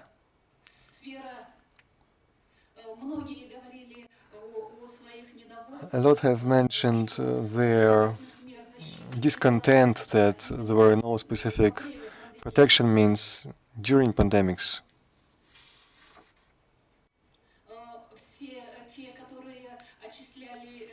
Those that were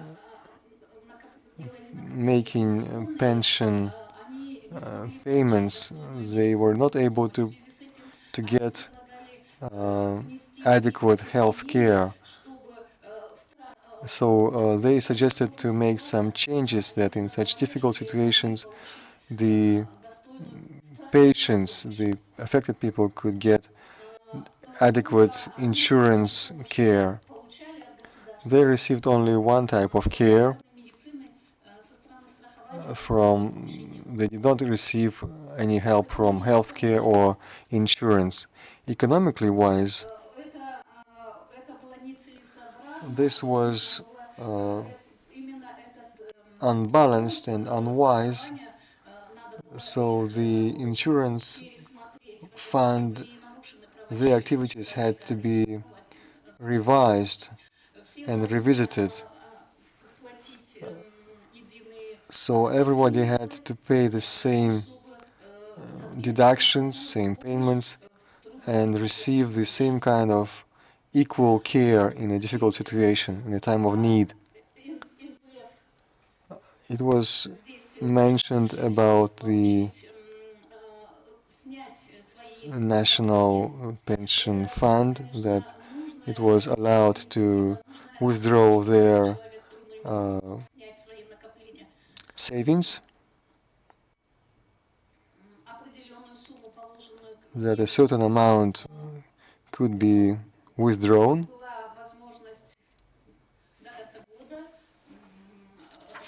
So the president given a task to review this issue. There were some disadvantages and shortcomings.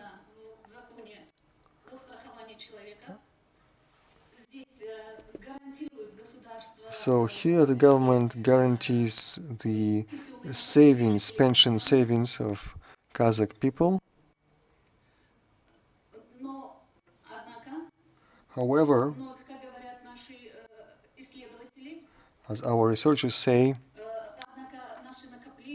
our savings did not give us any income. They were used by different organizations.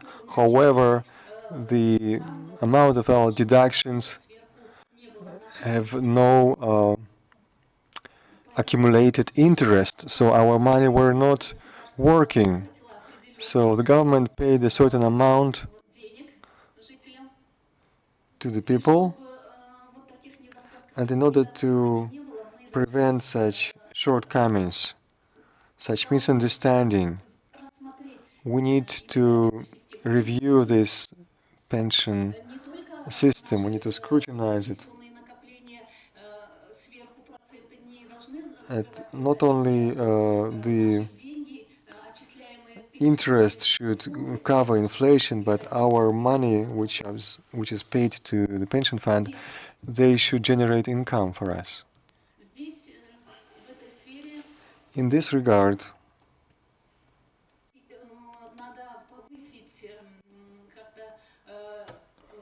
here we need to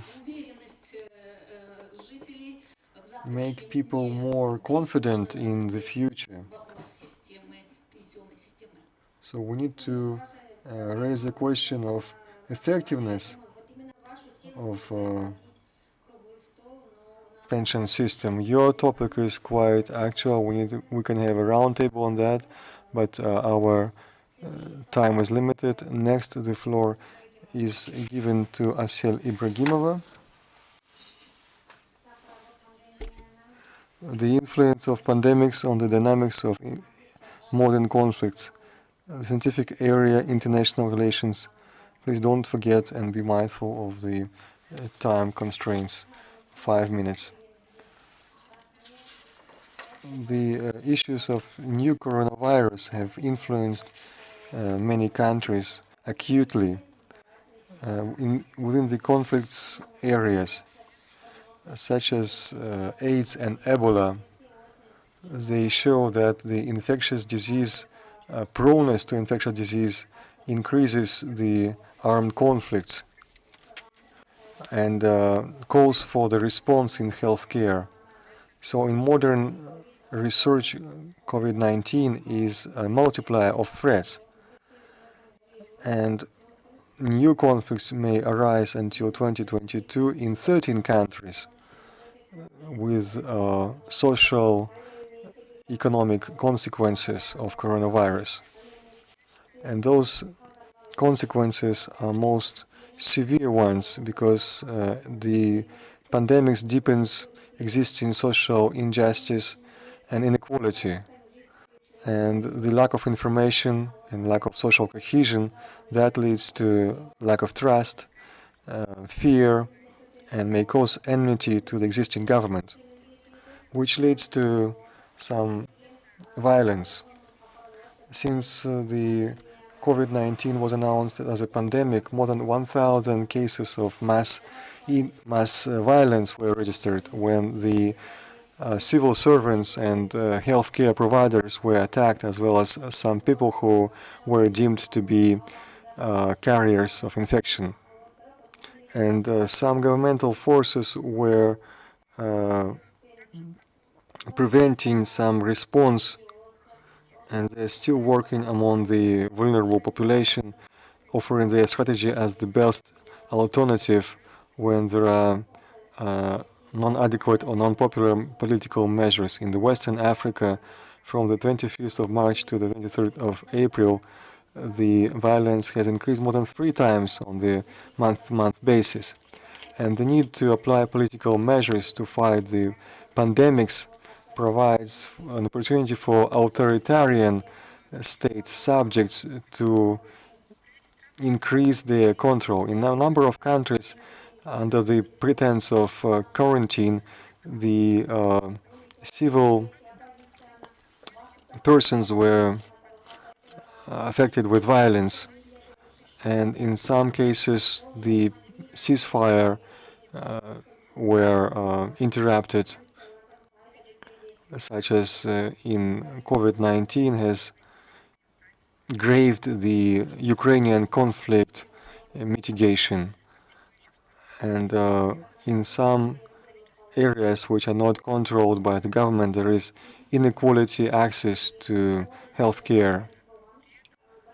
At the same time, the negotiations to mitigate the conflict have been continued, but that goes on in online format.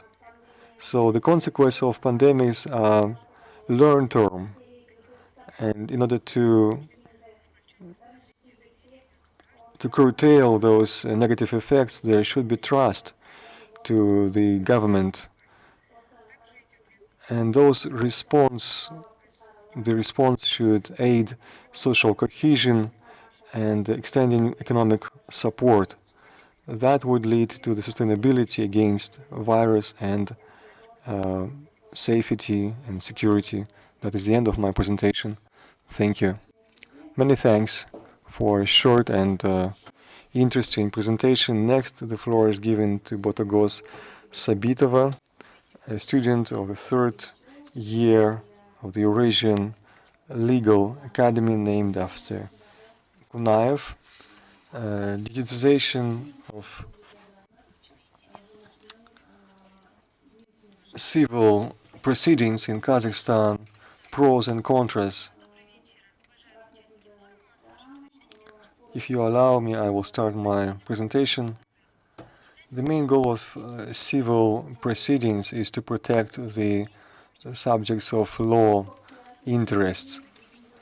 Vygotsky have written that the people who need their protection of their rights should receive it immediately, and that the court would satisfy their needs.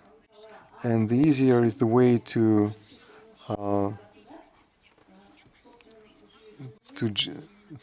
court decision, the better is the process.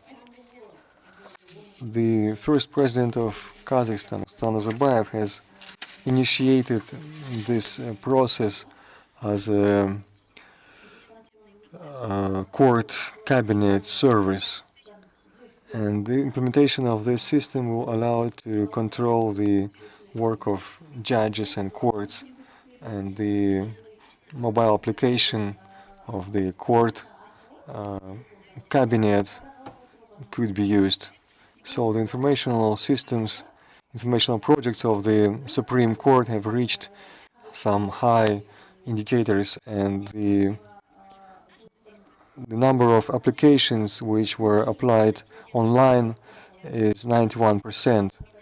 We are using informational system Torelek, court cabinet, and its mobile application. It provides some 50 services electronically on all types of proceedings, from making the claim and sending letters to the judiciary organs of Kazakhstan.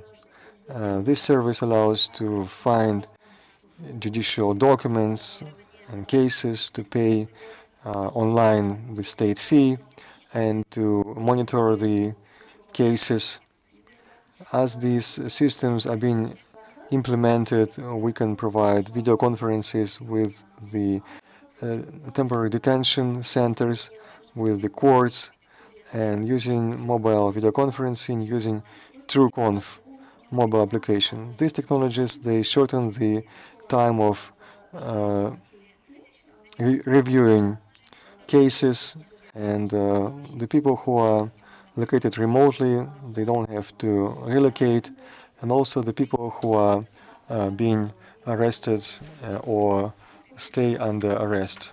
There are some problematic issues. The quality of audio and video communication. As a result, the parties ask questions. Is there a right to judicial protection implemented? Can they be heard by the court?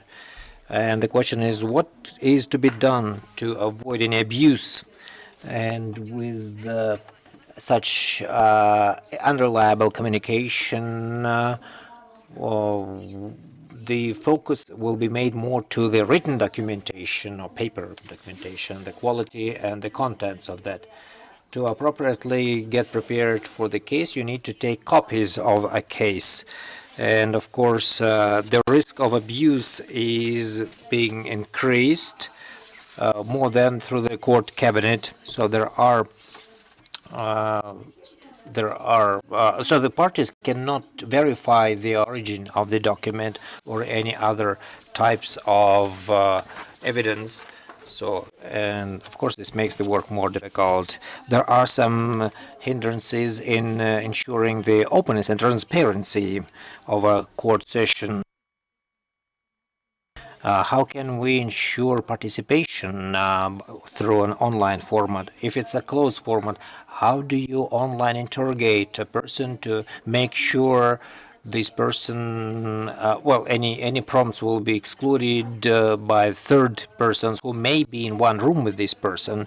So such distant court proceedings violated the fundamental principle is competitiveness, because each participant of the process didn't have an opportunity to listen and actually visualize the process, ask questions and get answers in the real-time mode.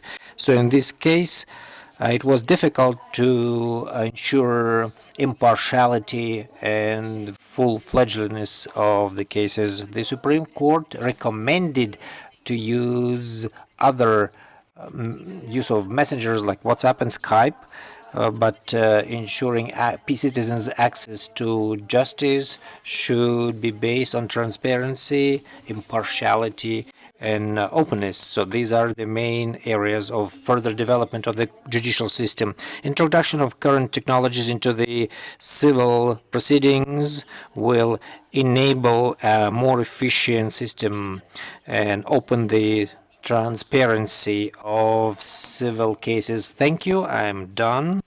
Thank you so much, Butagos, for this interesting information that you provided to us. The next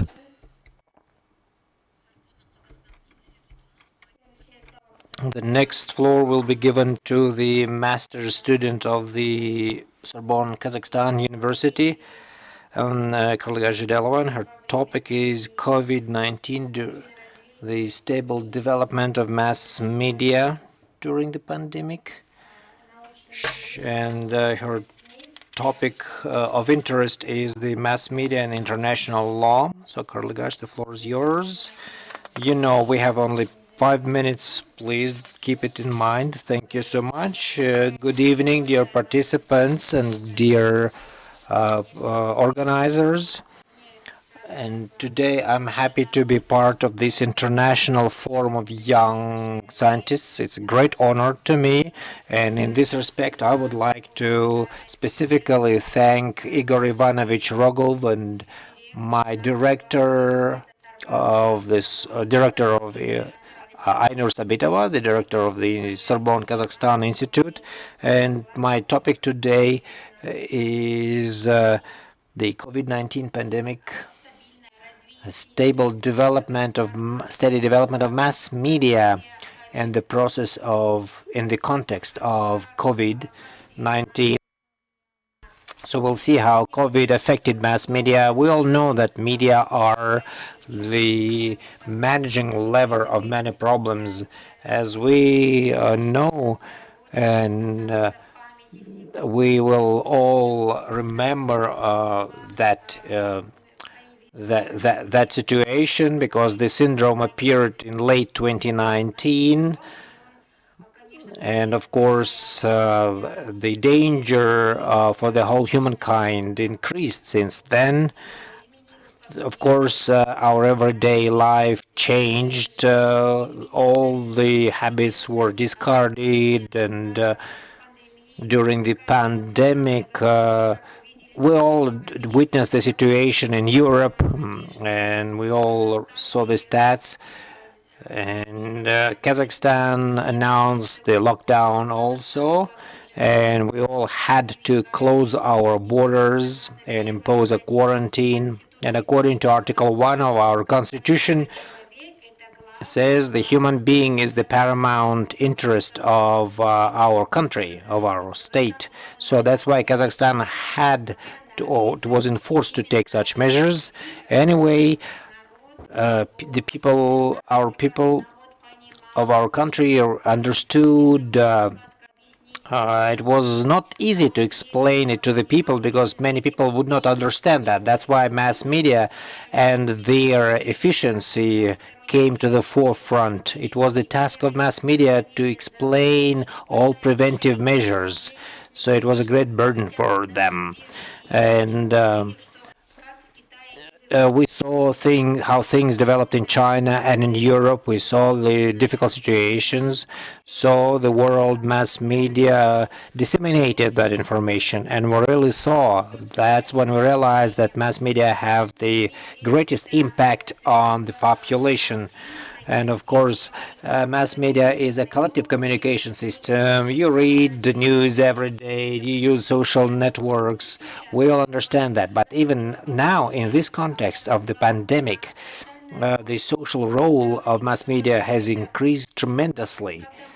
And when we understood that the virus was quickly spreading out, this people tried to understand where it came from, and one virus led to another virus, and we had to look into the media. And Kairat Mami said, when there was a predominance of the virus, all preventive measures and timely information had to play the major role. What I mean is the mass media, the best advantage of the mass media currently is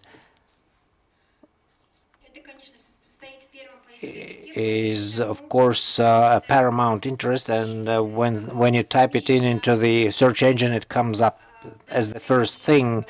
So mass media provide methods such as relation or relevance to this information. They also refer to the World Health Organization's recommendations, and they I would also like to say that the World Health Organization was established a specific platform with true and reliable information on the situation. Despite this, I would like to mention that mass media, apart from the positive role, they also had some negative impact. What I mean is that some media manipulated or discriminated data, and there was disinformation. And of course, in the 21st century, this was mostly done by or disseminated by social networks.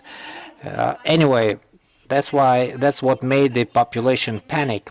It wasn't. They were not only panicking because of COVID-19, but we noticed some hysteria amongst people, and we saw we looked for ways to proceed. So media platform, of course, provide information. We call that social media. But time, Karligash, please. Your time is up. Yes, mass media were well, they disseminated a lot of unverifiable information during this COVID-19, and we got some lessons learned, and we had. I believe in the future we will need to introduce some new standards for more efficient work of mass media. Thank you. So the next floor goes to Aruzhan Imanali, student from the Eurasian Academy of Law. And her topic is the effect of globalization processes on the development of law in modern world. And her topic of interest is international law. Aruzhan.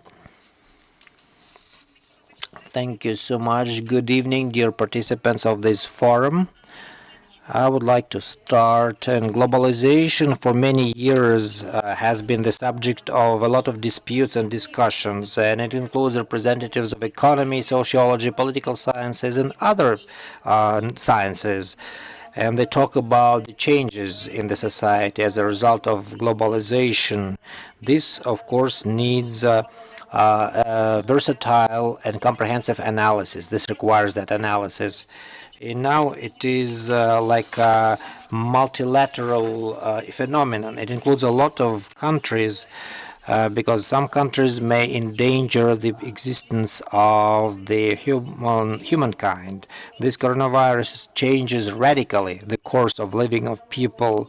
Many countries, irrespective of their economic or social status, they have all been struck by the virus. So timely support for the vital economic sectors requires a lot of efforts. And this is when the social essence of the government comes to the forefront. So I believe one of the examples include Kazakhstan. So the government remains the same. Its systems and bodies have changed or adapted to the situation, to reflect the situation. The norms of emergency made an upturn in the system of social regulation. However, these emergencies did not paralyze the life of the Kazakhstanis, but made the social life in a safer way, distant way. The modern information technologies, they correct the habits of our lives. Before the coronavirus events, the territory of countries was considered as the air or land or subsoil.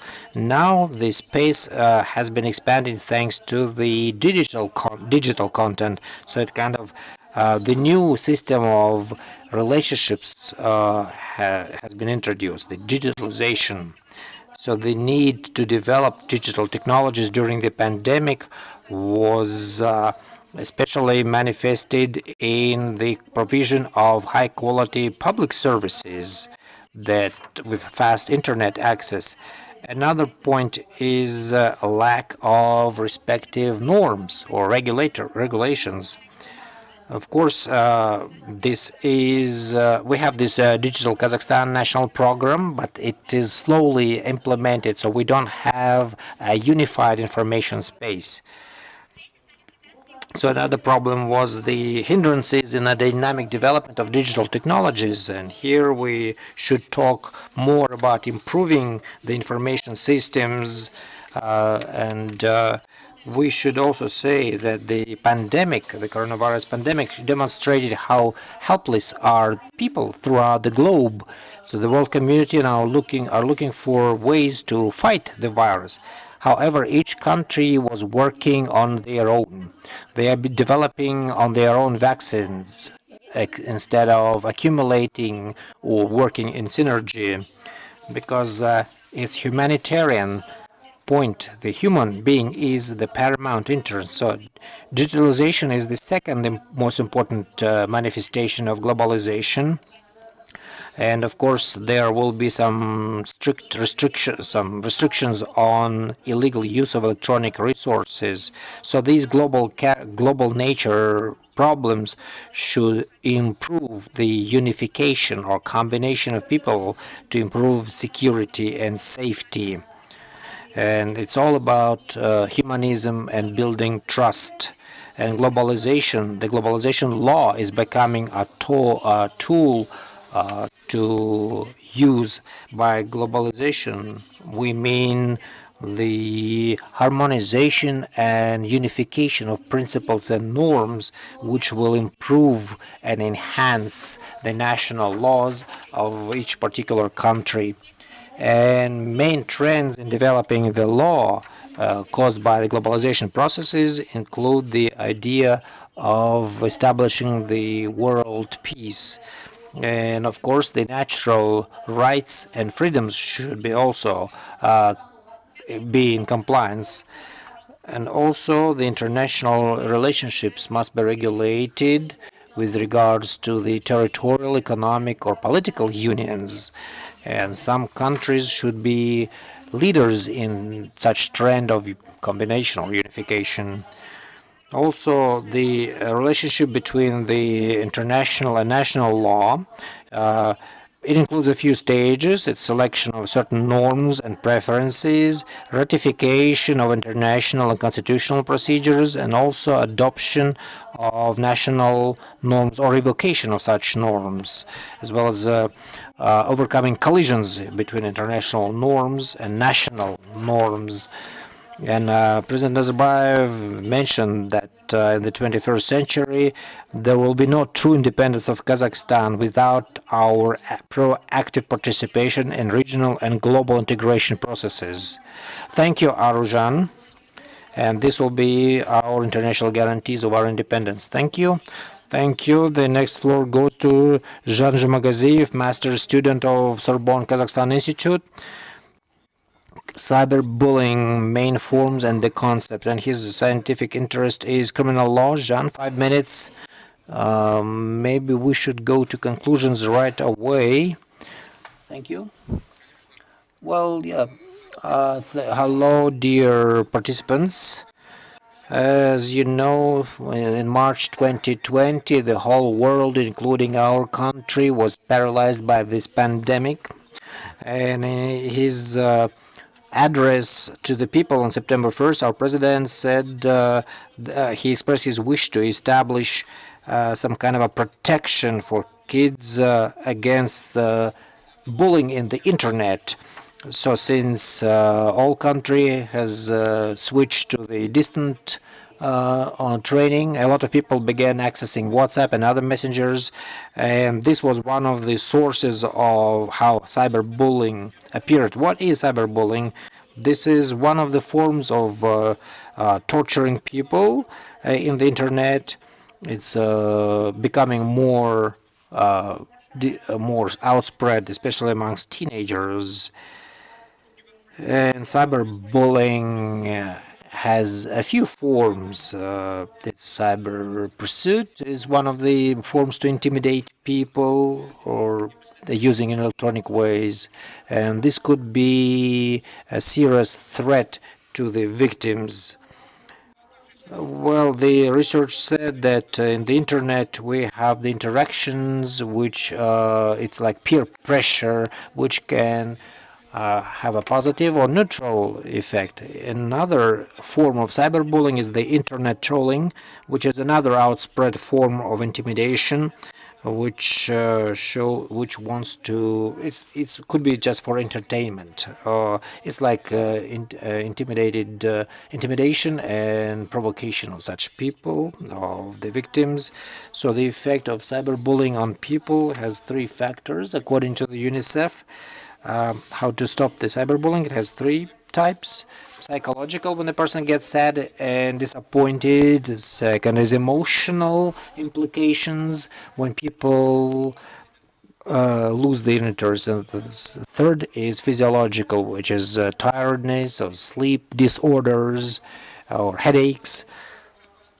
Cyberbullying is also dangerous in itself because when people do that, they do not have an idea of geographical or time restrictions, so they have no limits to be restrained. Second, it's easy to attract new participants, to increase the bullying, to expand the audience. And of course, there are no specific laws or legal remedies to protect such people, so they feel they will not be punished. I made a short research in our audience amongst young people, and it turned out most people were affected by intimidation, humiliation. They were also threatened, but sometimes people say they also humiliated others or intimidated others. One of the tragic examples of cyberbullying is Rita Parsons in Canada. She committed suicide because she was bullied up to the end, so she went into deep depression and could not overcome it. So because no treatment helped her, so she just committed suicide. So the people were saying that we have used it and we have humiliated that girl, and that led to her death. And that means that prevention of cyberbullying is not only the task of the law enforcement, but of the whole Kazakh society. And the legal society, in my research, we wanted to create some legal framework for this notion, to create the administrative or criminal punishment for this crime. But so far, it's a topic of a further research. Thank you for your attention. Thank you so much. Very interesting, and you kept your time. Next, the floor is given to Dikanbayeva Asiya, Al-Farabi University PhD, Legal Instruments Against Environmental Regression Post-COVID-19. Dear participants, organizers and moderators of this international forum, sincere gratitude goes to you. I'd like to talk about the problems of environment and how to prevent ecological regress after pandemics. And this pandemic has created some catastrophic crisis in countries. The article has affected more than 200 countries, and the anthropogenic influence has also decreased. So I'd like to note how the pandemic has improved environment in Kazakhstan. The air quality has improved. Due to quarantine, there were less cars on the streets, and that allowed millions of people to go remote in their work, and so they ceased to use as much their personal vehicles and commuting transport. So the negative influence of the environment on the economy of Kazakhstan, the International Energy Agency, IAEA, has talked about this negative impact, and the conference on the global climate change of UN may be postponed, and the use of disposable masks and gloves may lead to the pollution of masks and gloves, which have very long decomposition time. So there will be improvement of air quality, but it's temporal because it's due to economic slump and human suffering. So after several months or years, the emissions will go back and there will be fast growth. So there is an opportunity for environmental regress. The EU Council has reviewed the opportunities to restore environment in order to introduce European Green Course. I'd like to focus on this because this experience could be instrumental to Kazakhstan in order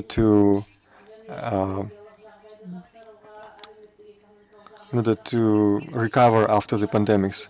So on 21st of July, the European Union has made a concession or conclusion on how to recover, and EU and its members were forced to do some urgent measures to prevent the crash of economy and to prevent the health of their people. So we are going out from the crisis very slowly, and although sanitary situation requires special vigilance, however, we need to focus on mitigating specific economic damage and supporting green and digital priorities. We will recover the economy. So we need to improve the environment and recover it. Their budget is 30% budget to improve the environment, and most governments, they support the new green course in general, but there is a dilemma between saving the planet and protecting the jobs. So for a politician, it's a difficult decision to make.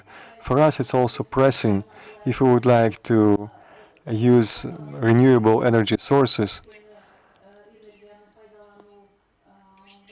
and to make some targeted steps to improve the environment, because for them it's very relevant, the energy, whether it's nuclear energy or fossil fuel.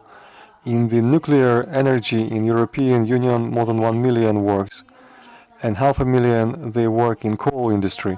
So a number of jobs are at stake, and the same situation may happen to us, because the priority now is on, we are focusing now on extracting more and more fossil fuel and exporting it. And the EU acknowledges the potential of growth in Central Asia, understanding the substantial problems which we are facing in our countries. Thank you so much, Asiya. Unfortunately, your time is up. Next.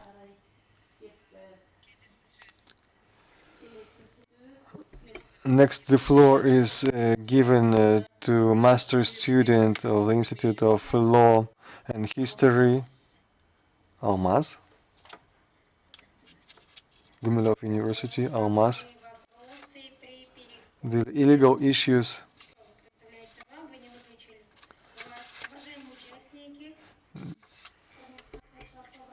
Dear participants, I'd like to thank the moderators and organizers for the opportunity to present. Then I'm going to speak in Kazakh, and I hope the translators will be able to interpret my thought, and I hope that they are not too tired. Thank you. The 21st century is all about pandemics, and the entire world is now in digital landscape. There are some challenges which I would like to explain, and I hope that I will use my 5 minutes. The pandemics have changed everything drastically, and we understand that signing a labor agreement, a contract, there were some positive and negative sides in this process. We understood that these are some private data of people. We understood that the personal information became the opportunity for people to violate things. So that's why I've mentioned a number of laws, and I hope that my recommendations will be heard. And we can also talk about the positive side, while migrating to digital reality, the corruption problem has improved. Now people could be traced as criminals, and while changing to digital format, our current president, Mr. Tokayev, said that the government have to be transferred to digital reality when the people should enjoy digital reality. And there is a risk of some confidential information breach, but the positive side, the upside, and also the advantage is that there will be changes to labor law. And what I like is that in Kazakhstan, or even throughout the world, the entire world understands that you can work remotely, and such work could be done. And many people staying at home, they can work, because I stay now at home and I'm working thanks to these digital technologies. Due to digital science, we're having this conference. Although I sit at home, that's one of the advantage. So that's my proposal according to the sixth part of the labor code of Kazakhstan. It talks about the length of working day. 24 conventions are being ratified in Kazakhstan, and because of that, we need to work not more than 40 hours per week. And in other countries, I have looked up, they have 30 hours, 24 hours in Denmark, Norway, and Switzerland. In those countries, they have a different number of hours. So there, they have 4 working days a week. So now a year or a year and a half you will take to go home. 1 hour for lunch and 1 hour and a half hour to travel, to commute back home. So that means 8 hours plus 3 hours, and that means that 8-hour working day was ratified 100 years ago in Europe, and there was some technical breakthrough and revolution. And I believe that Ruhanishин Guru, the President Nazarbayev program, this will be not a revolutionary but evolutionary process. That if before we were talking about 8-hour working day and there were such requirements, now it has changed. We are all equipped with technologies. We have internet and our computers, and of course the work is now more accessible. The exchange of information becomes faster. So on my concept, in order to provide for the good development of man, to provide for their good cultural level so that they can find time for their family and provide for a balance, they need to cut back on their working day. And according to my recommendation, I'd like to offer 35-hour working day, 7 days per day. And I believe that in the future we'll have good changes. So the citizens, the people will learn how to work productively.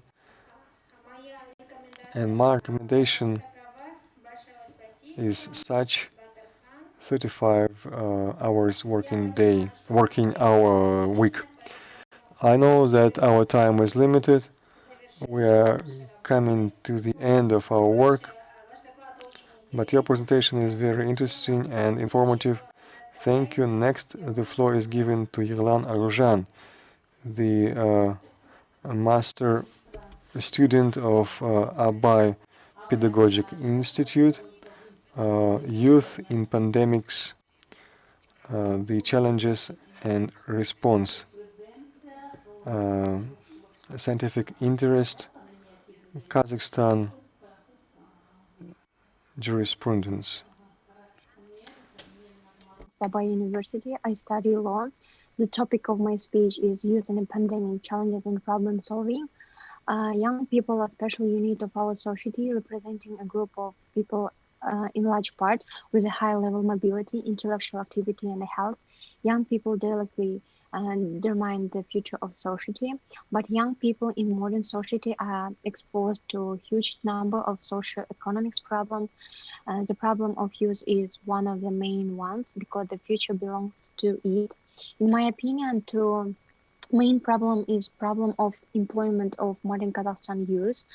Young people in labor market represent an unstable attitudes characterized by a lack of work experience as a result of which a low status of professionalism due to the over situation of the labor market. Young people at risk significantly inferior to more competitive categories of the population. To a greater extent, young people are represented in the survival sector and the entrepreneurship. There is a shortage of qualified young personnel in the public sector in production.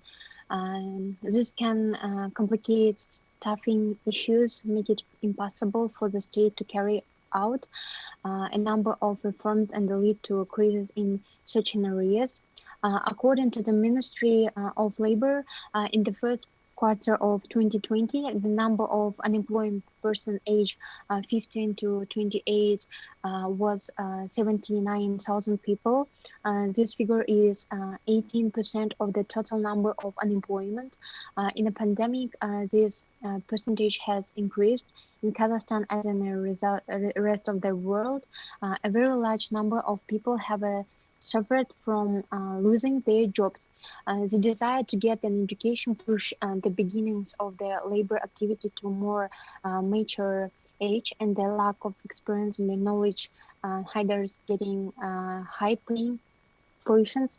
The salaries of young people are much lower than average salary, and the student scholarship are small also. Young people who study at work at the same time begin to quickly become disillusioned with the choice of their profession. Doubts arise. Have I chosen the right profession? Will I able to satisfy all my needs by doing this type of activity? For example, you can take students of medical universities who, with their busy curriculum, begin to work and realize that after a long hard training their salaries will not be so high. It means 45,000 tenge. It's also difficult to find the job after graduation from university, since in modern society there is a lack of jobs for the availability of labor. Studying at university cannot be considered a quarantine against future employment. During the pandemic, a large number of young people lost their jobs. This indicator also affects the increase in crime among young people. Youth easily succumb to negative external factors, prone to extremism. Government officers are trying to counter this problem. It should be noted that in order to achieve a reduction in the growth of crime among young people, unable to religiously satisfy their needs, many adolescents begin to make money and get necessary things and the products to the best of their ability and their capabilities, often by committing a crime. In the end, I would like to note that during a pandemic in such a difficult time, a huge number of young people relate to overcome in difficult situation. The youth help the citizen in procuring oxygen concentration for breathing, collection and developing food to those in need, volunteer with all their might. With the active participation of young people, a large number of charitable foundations were formed, which shows a high level of caution and the unity of the people of Kazakhstan. I believe that young people need more active support from the government at the legislative level, especially in employment after graduation. Thank you for your attention.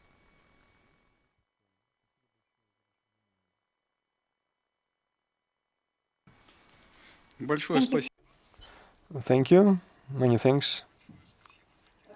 for an interesting presentation, for keeping track on time. So thus we have exhausted our program completely. We have one presentation by Saginbay Altanay Bakıtkızı. She is not there still. So if there are any questions or comments to the presentations, if no one wants to add, so we have decided with my co-moderator that we had very interesting session with presentations of our master and PhD students. There are different presentations, different topics, different authors, but I liked the fact that everybody is concerned with their ideas of their topics of research. And most of them have seen not only disadvantages but also advantages in pandemics. They have seen silver lining, and the presenters, they had their vision of negative issues and suggestions to improve. Some colleagues used the words "my concept," which I especially liked. When I was making my report, I made an emphasis on the fact that our colleagues use not only legal methods of research, but also other methods. And of course, the sociological approach, selection of interesting facts, the area of research, the European Union, the world, not just Kazakhstan, use of foreign experiences, comparative law, or any other humanitarian science. And therefore, of course, we wish you to further your problems and study them, make suggestions. And as Igor Rogov said, if your suggestions are not implemented today, what is for certain, they have been heard. And I would like to congratulate you on your research, on your speeches, on the results that you gained. And I'm sure nothing will be just in vain. Sometime later, our master student will become doctors, our students will become master students, and all of us together make a good contribution to the development of a law-based social science in our country for the sake of the government and for the sake of the whole society. Thank you, Gulnara Chanovna. Yes, I would like to tell a couple of words. I would like to thank all participants of this conference, and it was a very fruitful one, and we have been here since the morning, and although in a distant mode, but you're all here, you're all close. So I would like to thank you for your great report and the information that you shared with us. And I would like to mention that each speech today, each report today is worth a separate roundtable, on the topic that you raised is really important. The problems you raised are really, they do matter. They are so extensive, and they really deserve some additional research to be made and some additional discussion. I mean, each and every problem that you raised. So that's why I would like to thank you all from the bottom of my heart. Thank you for working on this topic. And it's great that you are willing to, like many of you mentioned, I'm really willing to help. I'm ready to help. And it's great that you are making your contribution into the development of our country. Thank you. And good luck to everyone. Goodbye. Thank you. Thank you. See you next time. Thank you. Thanks a lot. Thank you. Bye. Bye. Thank you.